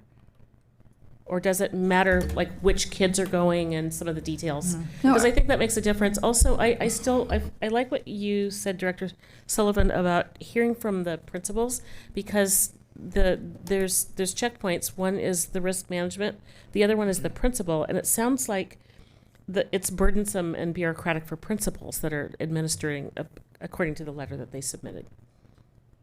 It's burdensome. It said so in the letter. But they're already doing that. They have to already submit this paperwork to Dr. Cardona. They also mentioned that. I mean, they're already doing this. I'm seeing a head nodding. They're already doing Okay, this. well, since we're talking about this. No, no, no. So my comment on principle, I am Chair against Amendment 1 because, yeah. I'm sorry, I was, as a point of procedure, there's a vote, a motion to postpone. That's where I was trying to help. Excuse me. But it seems I like didn't we're mean to talking about interrupt this. you. I do Well, apologize. I want to also answer that question. On the point of principle, our bond, which is $1.8 billion, we only report that once, maybe twice a year. Reading and math, we only report that twice a year. And reading and math is embedded in everything we do in PPS. I mean, my science curriculum was embedded with reading techniques to help students improve their reading. So, I mean, reading is a core purpose of, and we only report that to the board twice a year. A field trip barely ever happens in a student's experience. Like maybe a student goes on one field trip a year, and yet we're requiring quarterly reports on that. I mean, we're talking about taking a chunk of our time, which quarterly is above our bond, above reading and math, and just kind of on principle, I think I'm very strongly against it. Also, as an Asian American who knows what it's like to constantly have people who don't trust you look over your shoulder because of your skin color, this is also something that I feel very strongly that it's just a little offensive. I mean, I'm just going to be blunt. It's a little offensive. The last thing I also want to point out is that all the reasons I've heard about having this report was not about what's best for the students. It was about us. We want to know, great, but we can go ask the principals. We can go ask the teachers. I mean, there's ways that we can know. We can request a yearly report on all field trips and be like, wow, this is awesome. We can do that. We have the power to do that. We don't need to require it. And that's the issue I have, a very strong issue, is that by requiring it, we are putting it above the level of our bonds, above the level of reading and math, and not to mention the kind of issues that a lot of people of color in Portland have to deal with constantly with over scrutiny. Thank you for, I'm starting to lose my words.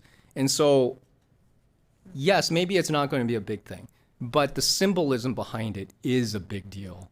And this is why I am very strongly opposed to Amendment 1. We will be voting no on it. I would like to call for continued vote. I heard the votes on yes on my postponement, and then move on to the amendment conversation. All right, so the question now is, let's vote on postponing. You already called for the yeses. Now you need to call for the noes. Sorry, I didn't record who voted yes. Let's just do this again. This is voting for postponing the field trip vote until December 16th. All those in favor, please indicate by saying yes. Yes. Yes. All those opposed? No. No. Okay, now It is 3-3, so it did not pass. And so therefore, do you want to move Amendment 1 onto the table? Yes, please. So I would like to move Amendment 1, which is,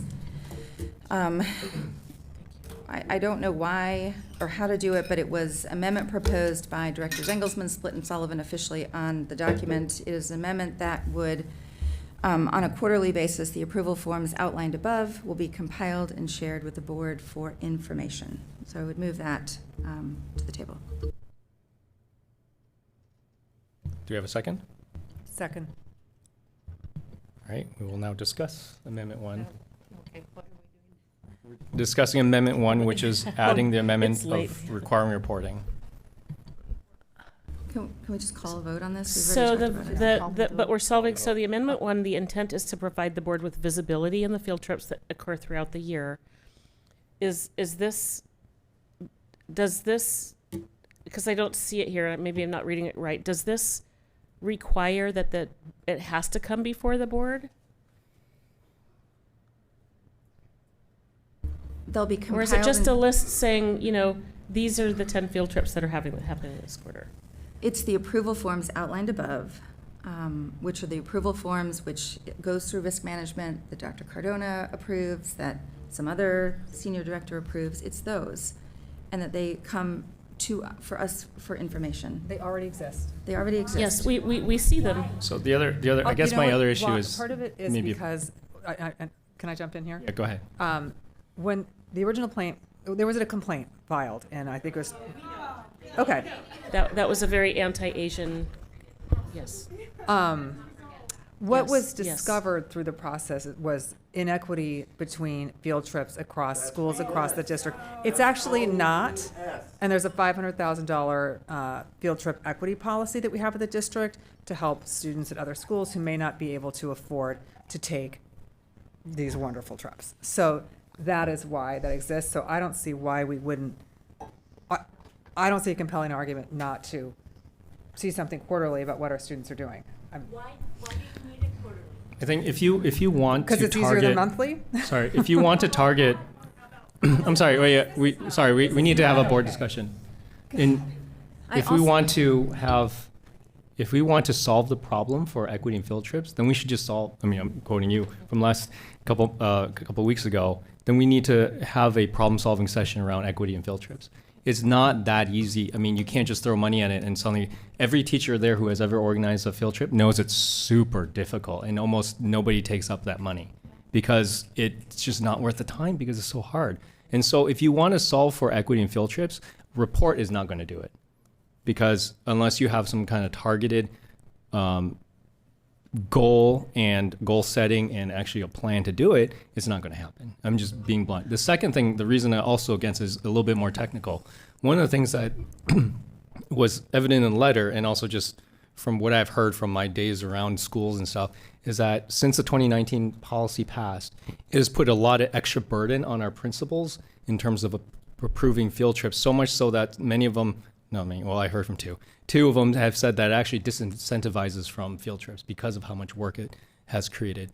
My concern about reporting is that because these reports are a certain way, done a certain thing, it would make it an extra barrier in terms of like if you want to change things to make it more efficient and more effective for our principals to be able to like get these field trips through. So just having another report, again, adds another layer of potentially something you have to jump over in order to. There isn't another report. To whom? Dr. Cardona, is this adding another layer? I mean, can you please?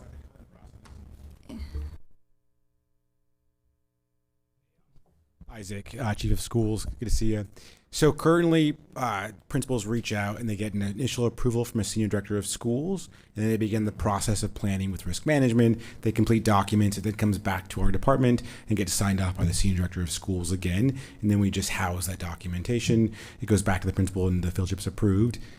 Currently, it then goes to the board if it's international or more than 150 miles, and then you all approve that. So it sounds like we already do these things and we house the information.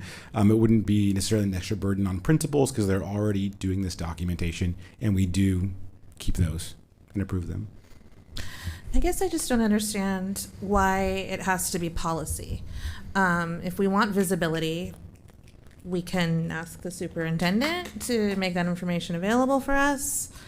It could be an administrative directive.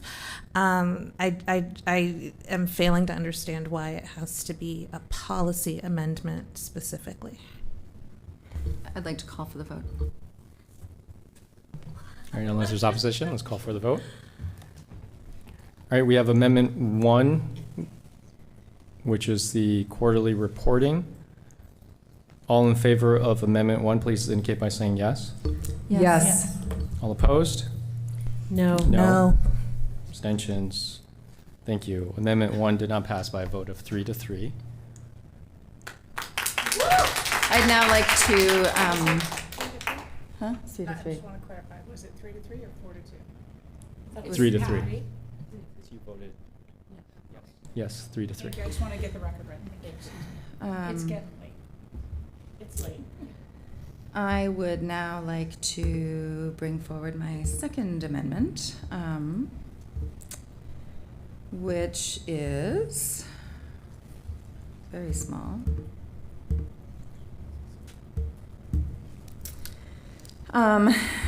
Which is policy amendment proposed by Directors Engelsman and Sullivan, which is amendment number 2.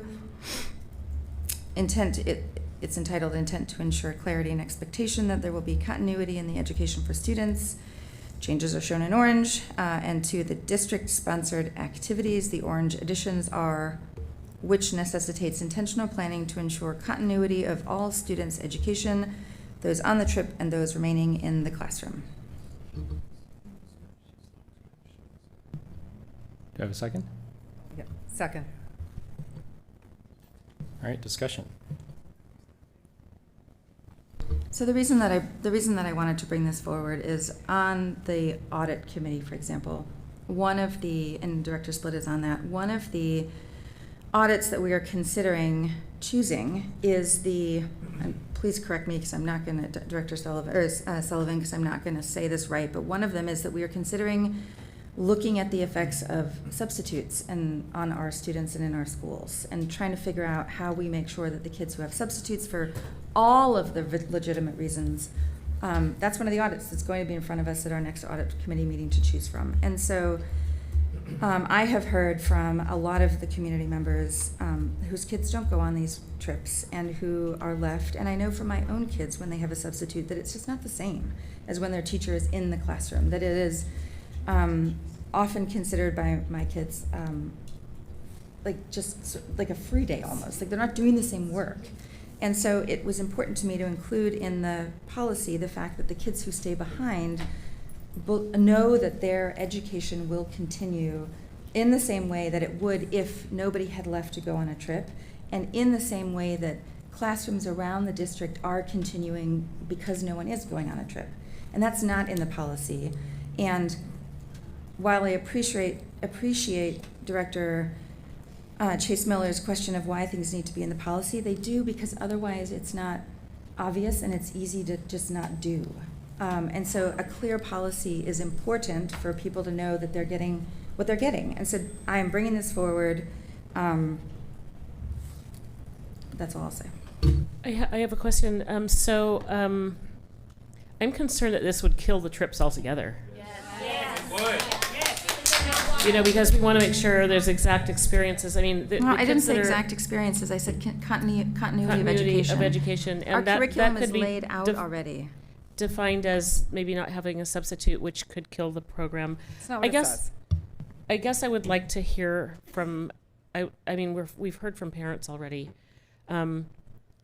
This doesn't say that. It says continuity to me, and then you're talking about substitutes. It sounds like it would kill the international trips. Even if that's not the intent, that might be the impact. It sounds like, smells like, feels like. So it feels like it might kill. I need everyone in this room to know that I am a naturalized immigrant U.S. citizen. And as of Thursday night, our president, but as of Thursday night, our president started to attack naturalized citizens. And so I'm not sitting here trying to minimize your experiences or what you're going through or what you're doing or anything. I am trying to bring a policy. We can keep this conversation with the board. We don't have to. No, because we've had weeks of board meetings where there is just no professionalism. So I would like to call a vote on this too, because it is very late. I'm not going to call a vote because we haven't had a chance to discuss this amendment. We tried to have that conversation too. So here's the issue I have with this, and I want just a stress test. And as someone who has worked in the classroom for many years, I can already think of 5 to 20 examples of why this would not work. So when it says which necessitates intentional planning to ensure continuity of all students' education, those on the trip and those who remain in the classroom, we can do a stress test, which means does this also include which necessitates intentional planning to mostly ensure continuity of all students' education? The answer is probably no, because it says to ensure and all students. So here's some examples where I can come up with just off the top of my head that would, if we were to follow the letter of this policy, would actually make it impossible to do. Number 1, outdoor school.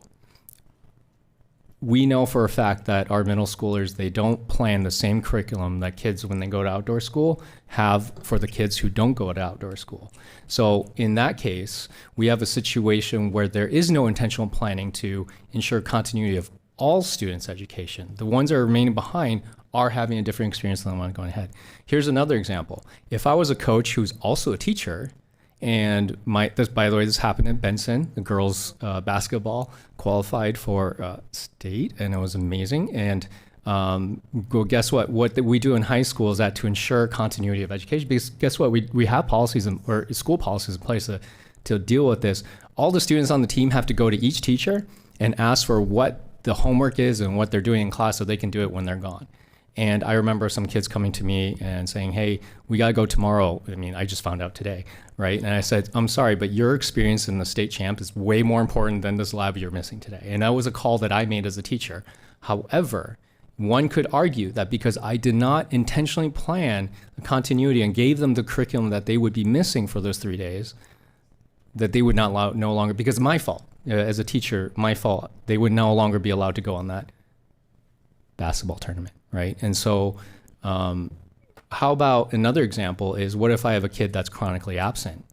Now there's no way, I mean, I just take field trips out of it completely. There's no way I can ensure continuity of all students' education. If I have a student that's chronically absent, does that mean I never get to go on field trips, right? And so I think this is a situation where I think really needs to go back to policy committee to be workshopped and planned. I understand the intent behind the wording here, and I don't disagree with it at all, but I think it just needs a little bit more intentional and stress testing and workshopping in policy committee to actually come out with the form that would work.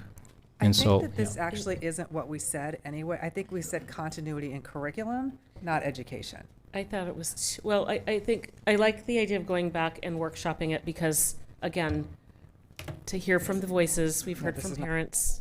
I think it would be really helpful to hear from educators about this, and explicitly on the language about ensuring clarity and continuity for students. I know it sounds onerous. Some of our policies, our climate policy took 2 years of back and forth. I also think more input makes for stronger policy when you hear from a wider variety of people. I would be happy to, if it was okay with this body, to send it back to policy committee and get it right. You know, I don't know. I don't feel like it's urgent to. I'd like to get it right. And I'd like to hear from educators on their experience.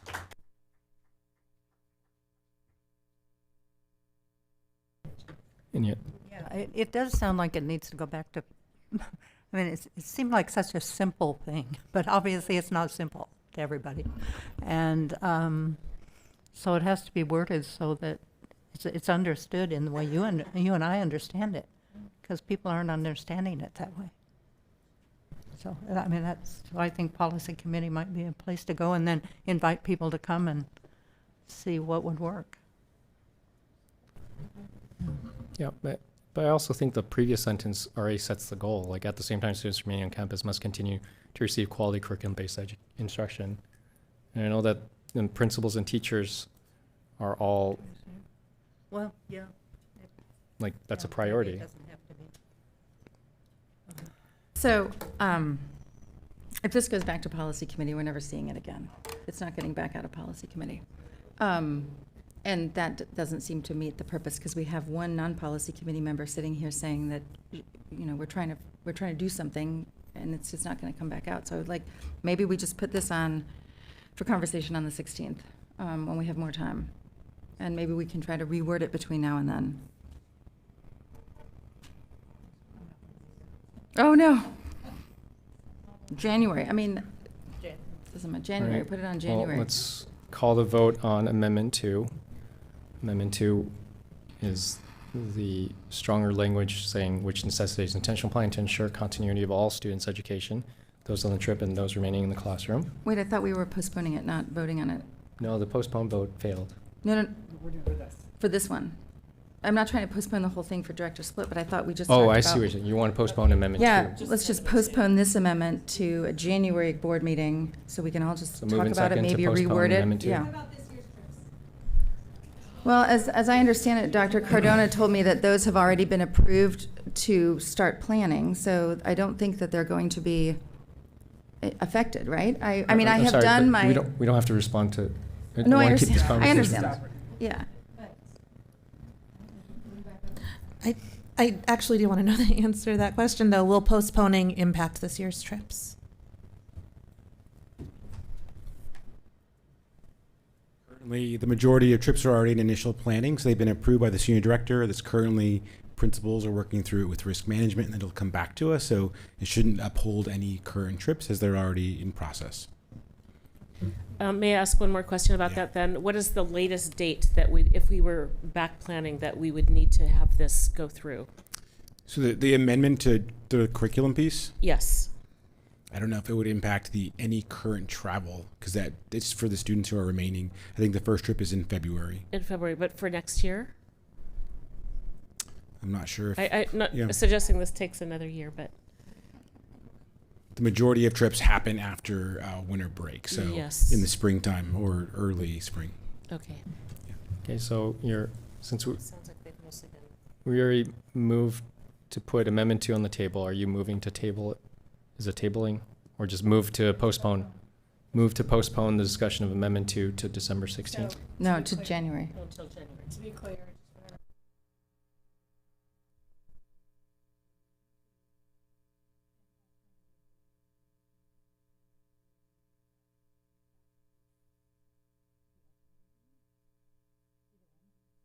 To whatever date you said. Okay, I would like to postpone Amendment 2 to a January date. I thought you were withdrawing Amendment I thought you said alternatively. She needs to, if that's what you want to do, she need to withdraw Amendment 2 temporarily and then put it on the table, a motion to postpone it until January. Also do both. Okay, well then I will temporarily withdraw it, and now I am making a motion to put it on the table in January. Second. All right, we will call the vote of postponing this till January. All in favor, please indicate by saying yes. Yes. Yes.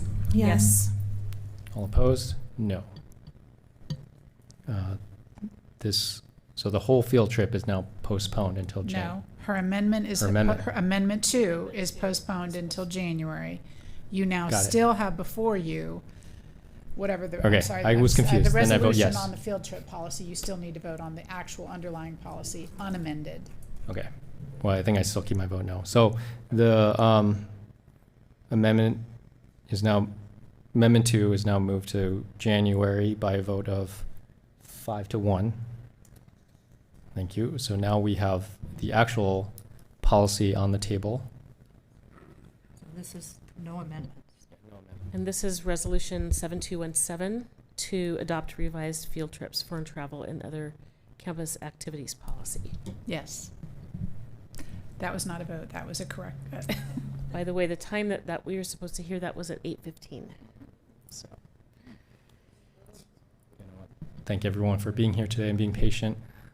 Before we vote, I mean, the last comment I have is, again, I think this amendment is the right thing to do. It's the right direction. It puts trust back towards our principals and our teachers who are closest to the ground, and our area supervisors, of course, for the longer trips. And they're the ones that are closest to our students and know what is the best educationally for all the above. So thank you for everyone's working on this policy. Does anybody have any other comments before we move to a vote? Well, this is, just so I'm confirming, this is without any amendments. This is the policy without any of our amendments, just as is. Right. Okay. And again, just With to no- allay any fears, right? Policies can always be changed, right? They're not set in stone. So like if it goes back to policy committee and you have a recommendation, we can vote on it again to amend it. Just like we're doing with Amendment 2 in January. Any other comments? All right, let's move to vote on, suddenly I forgot the policy number. 7217. Thank you. We are now voting on our field trip policy 010-P. All in favor, please indicate by saying yes. Yes. Yes. Yes. Yes. All opposed? No. No. All right. The field trip policy 6.50.010-P has been approved by a vote of 4-2.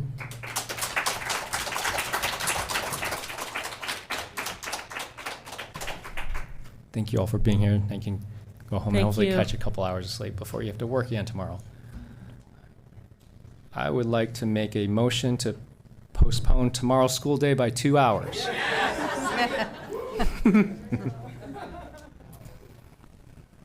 That was a great idea given to me by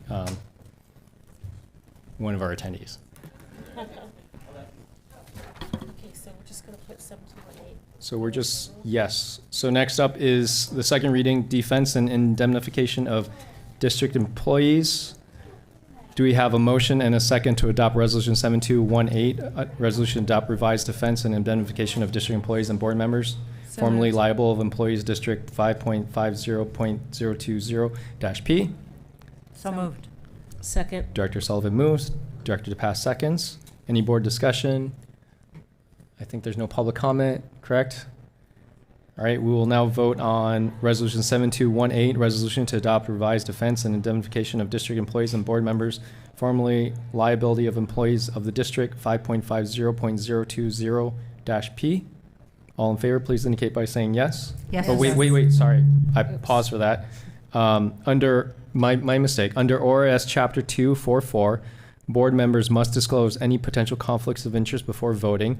Because this item presents a potential conflict for each of us, we must make those disclosures individually. I'll begin so everyone can know how this works. So I'm going to start by saying, I declare a potential conflict of interest, and I cast my vote as yes on this resolution. Let's go with Vice Chair DePass. Okay, I declare a potential conflict of interest, and I vote yes. Director Sullivan. I declare a potential conflict of interest, and I cast my vote as yes on this resolution. Director LaForte.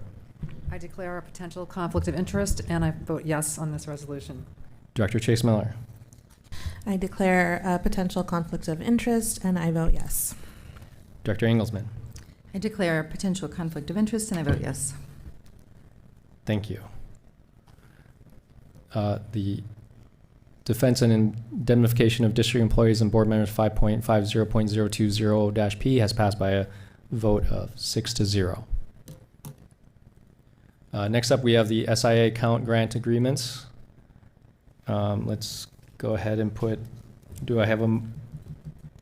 Yeah, let me. I'll hand it over to Dr. Armstrong. Thank you. So the student investment account agreement in the Oregon Department of Education require that school boards approve the agreement and provide for public comment. Tonight, providing you an overview of the agreement, we have our Chief Financial Officer, Michelle Morrison, and Chief of Student Support, Jay Buno. Good evening. Late. Yes. Or good morning. No, good evening. So tonight we're going to have an opportunity to review the student investment account grant agreement. For time's sake, I'm going to be brief. We have provided a staff memo related to this, and the slides, of course, are in board book. The purpose of this process is that it is required by the state for us to begin to spend our SIA dollars, specifically for that purpose. The SIA grant is part of our overall integrated grants agreement plan, which you approved. I presented to you in April, and you approved, and the expenditures were integrated into our overall budget. So this process is just for us specifically to see the grant agreement and approve us to spend the actual money, which has been allocated. And so I will move to what the revised allocation for SIA is, which is a couple more slides in.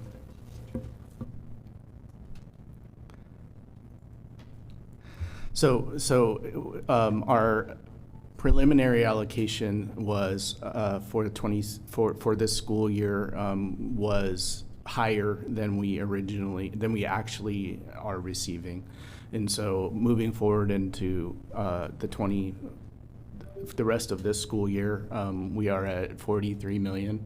And preliminarily, we're understand that we're going to be allocated 45 moving into the next school year for the biennium. I apologize, I'm very tired. And so this is what we specifically are talking about this evening. In addition to the services and supports to support mental health, there's services and extended learning opportunities. SIA also has pass through that goes through to our CBOs and our charter schools. And so you are approving that to move forward also. So specifically, the grant agreement, and this is the part I have to say, and so I'm going to go through it line by line.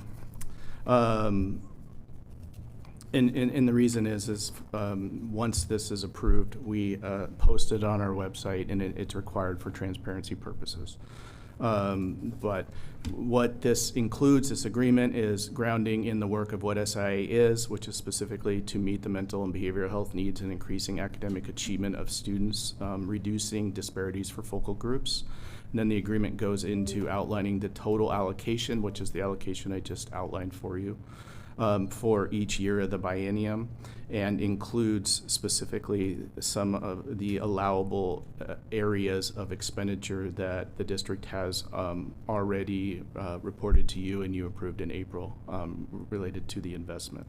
The agreement also includes clear reporting requirements, so we submit quarterly financial and performance reports to the state, and then annually back to you, which is what we just did a month ago for last year's expenditures.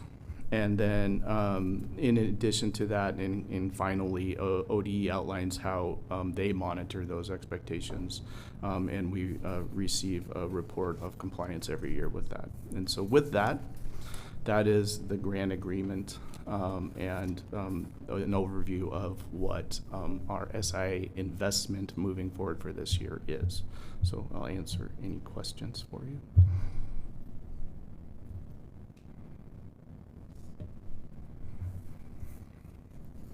Have any questions? Thank you for the presentation. Any other questions? All right, let's put it on the table. Do I have a motion and second to adopt Resolution 7225, resolution to approve the student investment account grant agreement? So moved. Second. Director DePass moves. Director Sullivan seconds.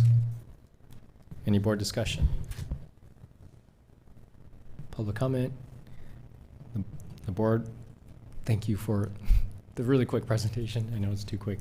The board will now vote on Resolution 7225, resolution to approve the student investment account grant agreement. All in favor, please indicate by saying yes. Yes. Yes. Yes. All opposed? Abstentions? Resolution 7225 is approved by a vote of 6-0. Thank you. Thank you. We have, oh, sorry, go ahead. No, I was just going to say, I really enjoyed, there was a lot to read here, and when I was reading it, I enjoyed it, but now I don't remember. But I remember I approved it. You remember at the time, that's hilarious. Wasn't as bad as some of this reading that we get to do. I think we have decided to move finance focus to a future board meeting. However, we do have to vote on the Oregon School Boards Association election of representatives to the board of directors in the consent agenda. Thank you. We don't have, so I think Tancred was going to walk us through that. So let's come back to that. We'll go to the consent agenda first, and then we'll go back to the vote on the OSBA positions. Do I have a, hold on. Do I have a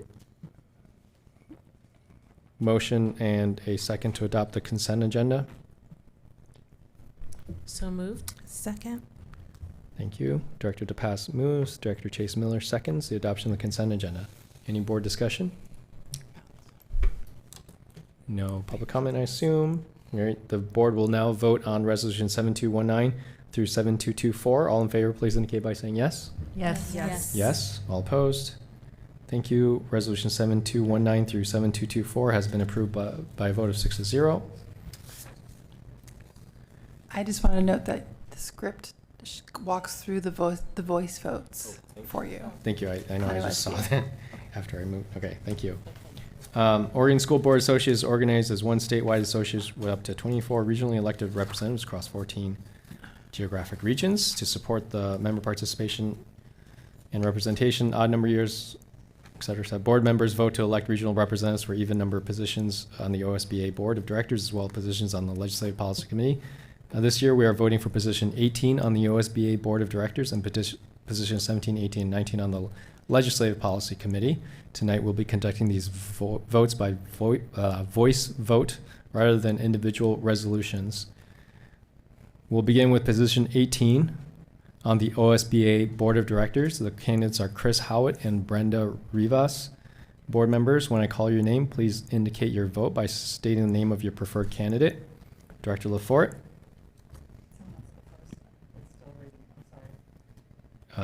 Director Sullivan. Rivas. Director Chase Miller. Rivas. Director Engelsman. I'm also still reading. Director DePass. Vice Chair DePass. Rivas. I vote Rivas. Director Lafort. Rivas.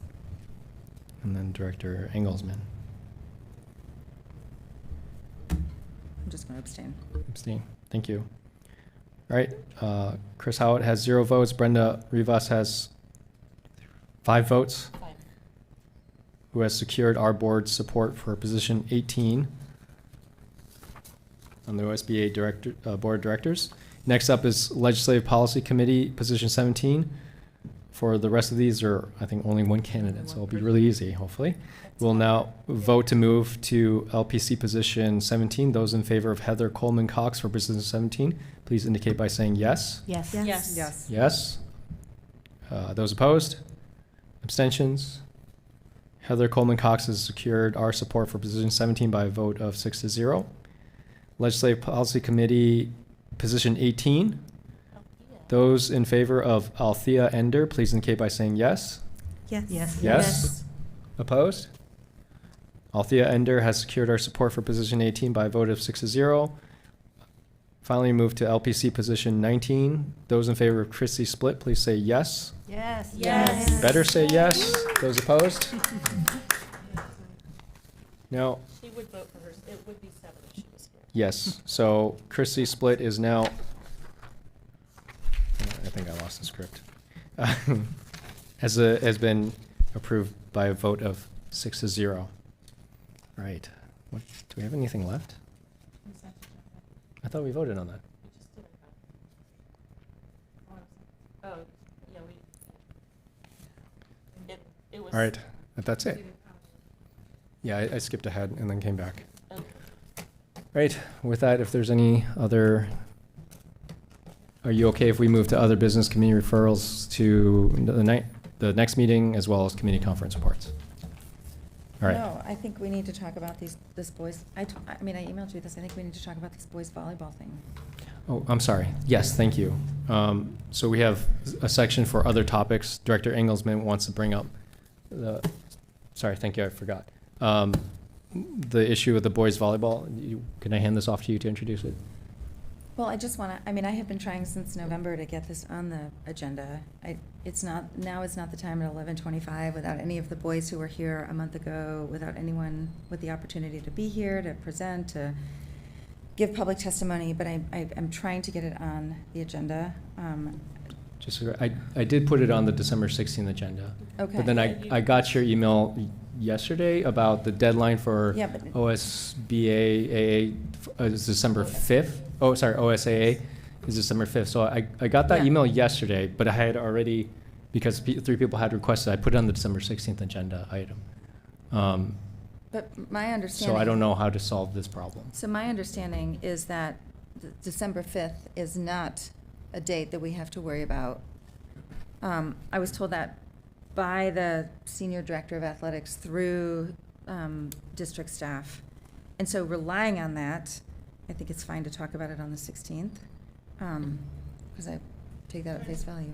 Can I just get clarification, because I want to make sure she has, that Director Engelsman has correct information. So there's no deadline for December 5th that that a decision would be needed by? I just want to make sure we're confirming that.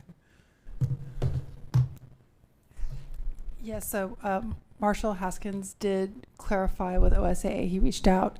I think the issue is really comes down to that they don't, OSAA, there are no approved clubs that play for OSAA. So there would be no deadline to approve a club to play for OSAA. Does that make sense? I think, I wish Marshall was here. I talked about this as well. I think that that PPS has, I don't know if it's a written policy or an unwritten policy, that they won't let students fundraise to play OSAA sports because it's not equitable. Correct. So the question coming from the volleyball group is asking, we want to fundraise for everybody. We're not fundraising for our individual schools. We want to fundraise for all to play.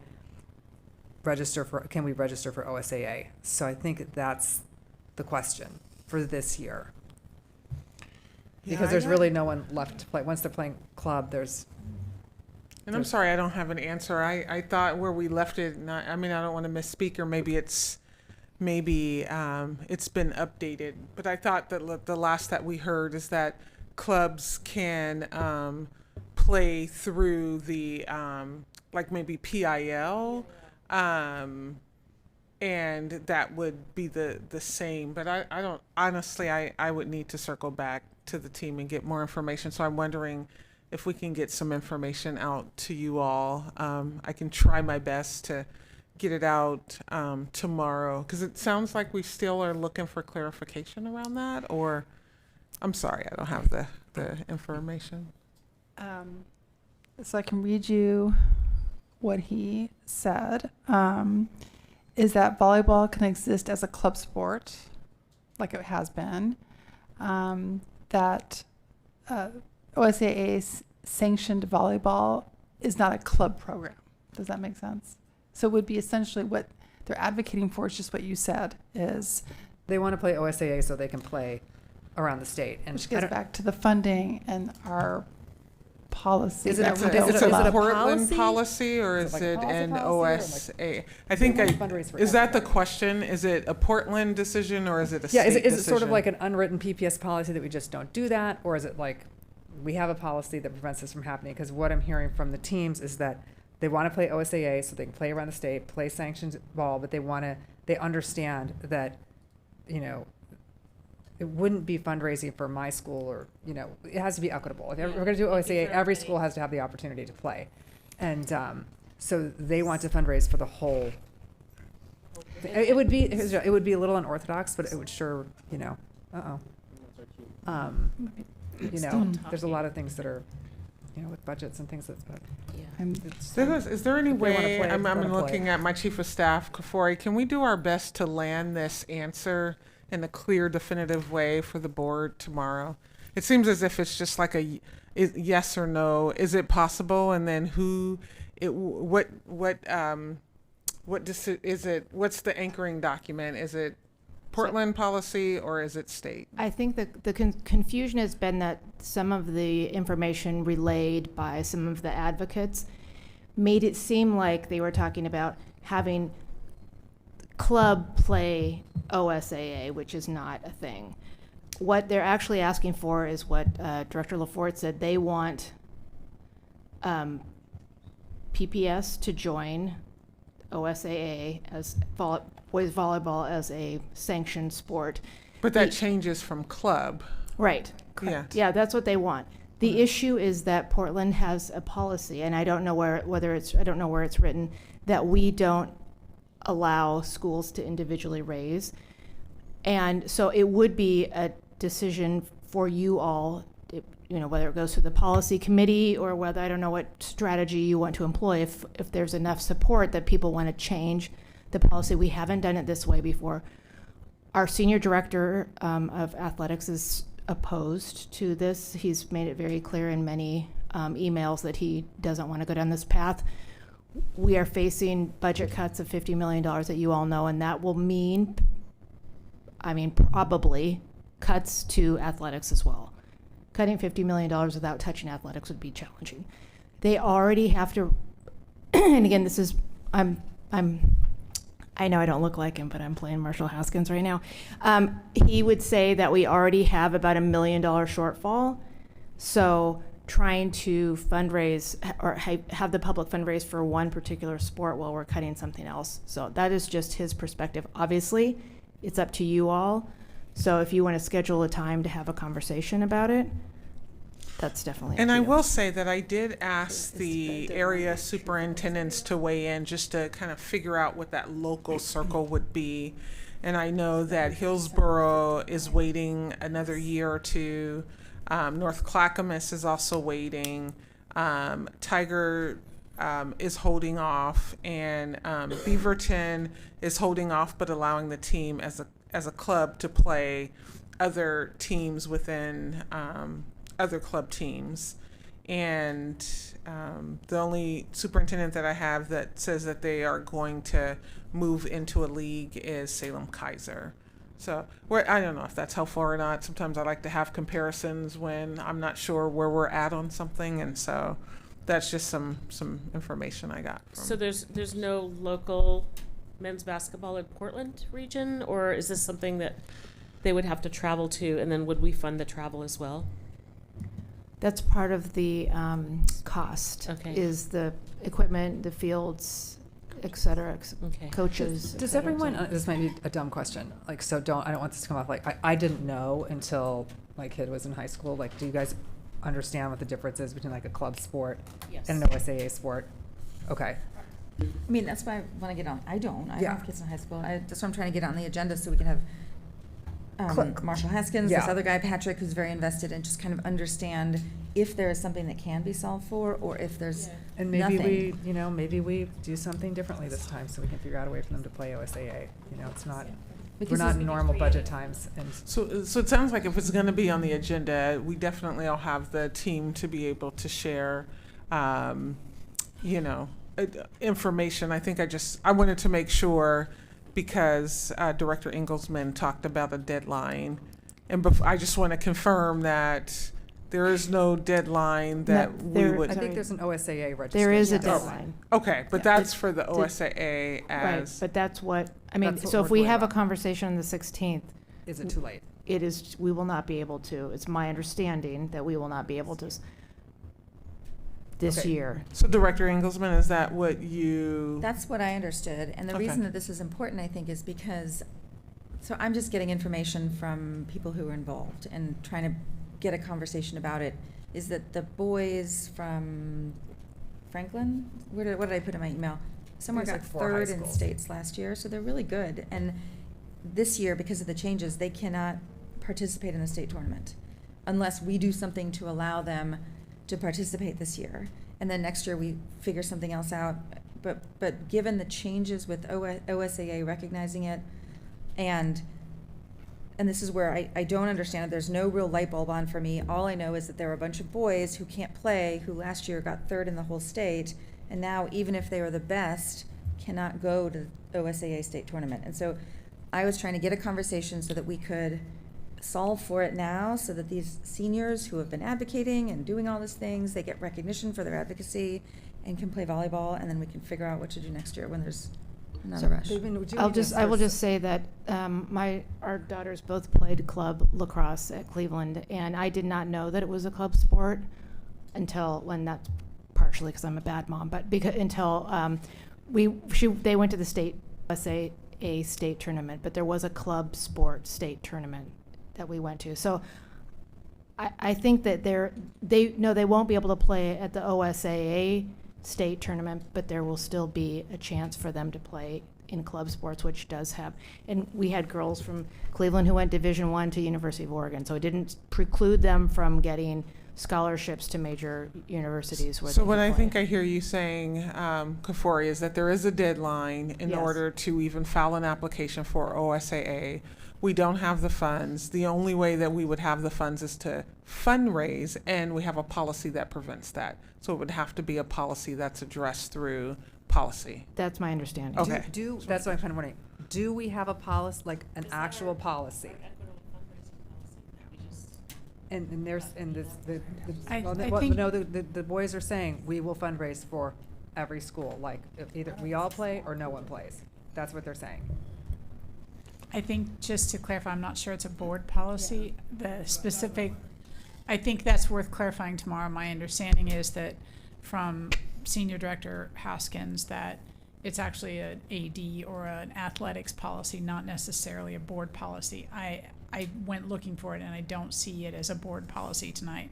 That may make any solutions that you all come up with easier or not, but I just want to call it out. I think it would be helpful to know what rule Exactly. it falls under, and even if it's in an AD, like what is it connected to? Because I think that would then help with that. And so I think I think we're still within a time frame where we can get some information and present it to you all tomorrow. It sounds like we have an expedited timeline. So, and it seems like it's a pretty simple answer to just get back on.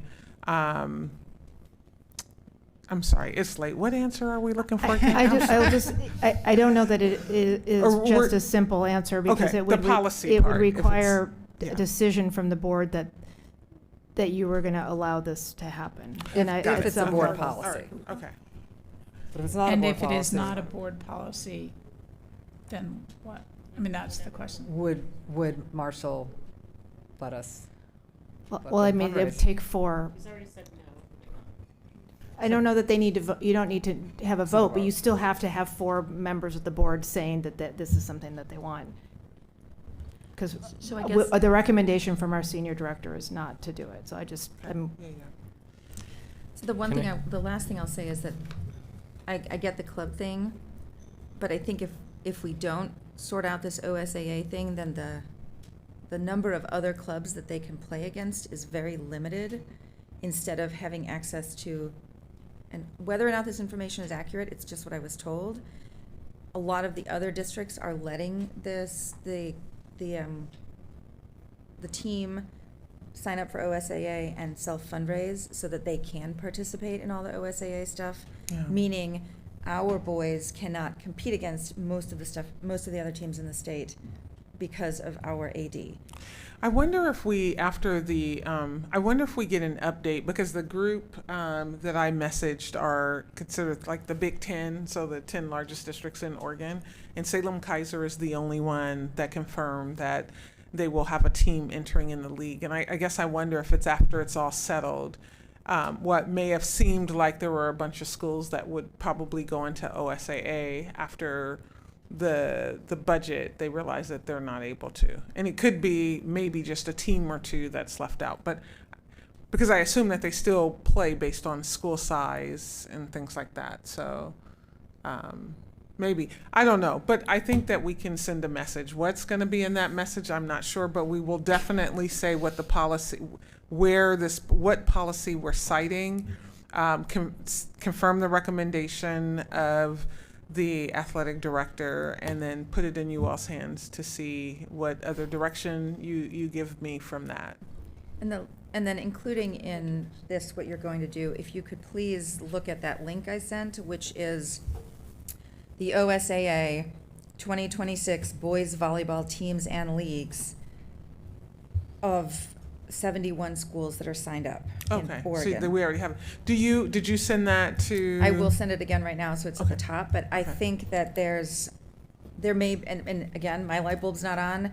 I think that maybe some things are happening that is not. There's like this happening, but it looks like from this official website that Clackamas, Central Catholic, which I know is not, Bend, Cottage Grove. I'm looking for public schools. Estacada, Forest Grove, Grants Pass, Gresham, Hillsborough are all on this website. Really? So this is why I think our boys are about to miss out on being able to participate against most teams and also go to states. Okay, so yes, I'll it send it to sounds you right like now. we have some clarification to do, because we'll what send I'm out a hearing from message. the We don't know what it is. Okay. Yes, we'll send a message. Thank you. I think we need to. Great. Actually, I think we should talk some more about things. Does anybody else have other issues? Just joking. We should make this go till Wednesday. Okay, with This that. isn't the latest we've gone, by the way, so. This meeting's adjourned.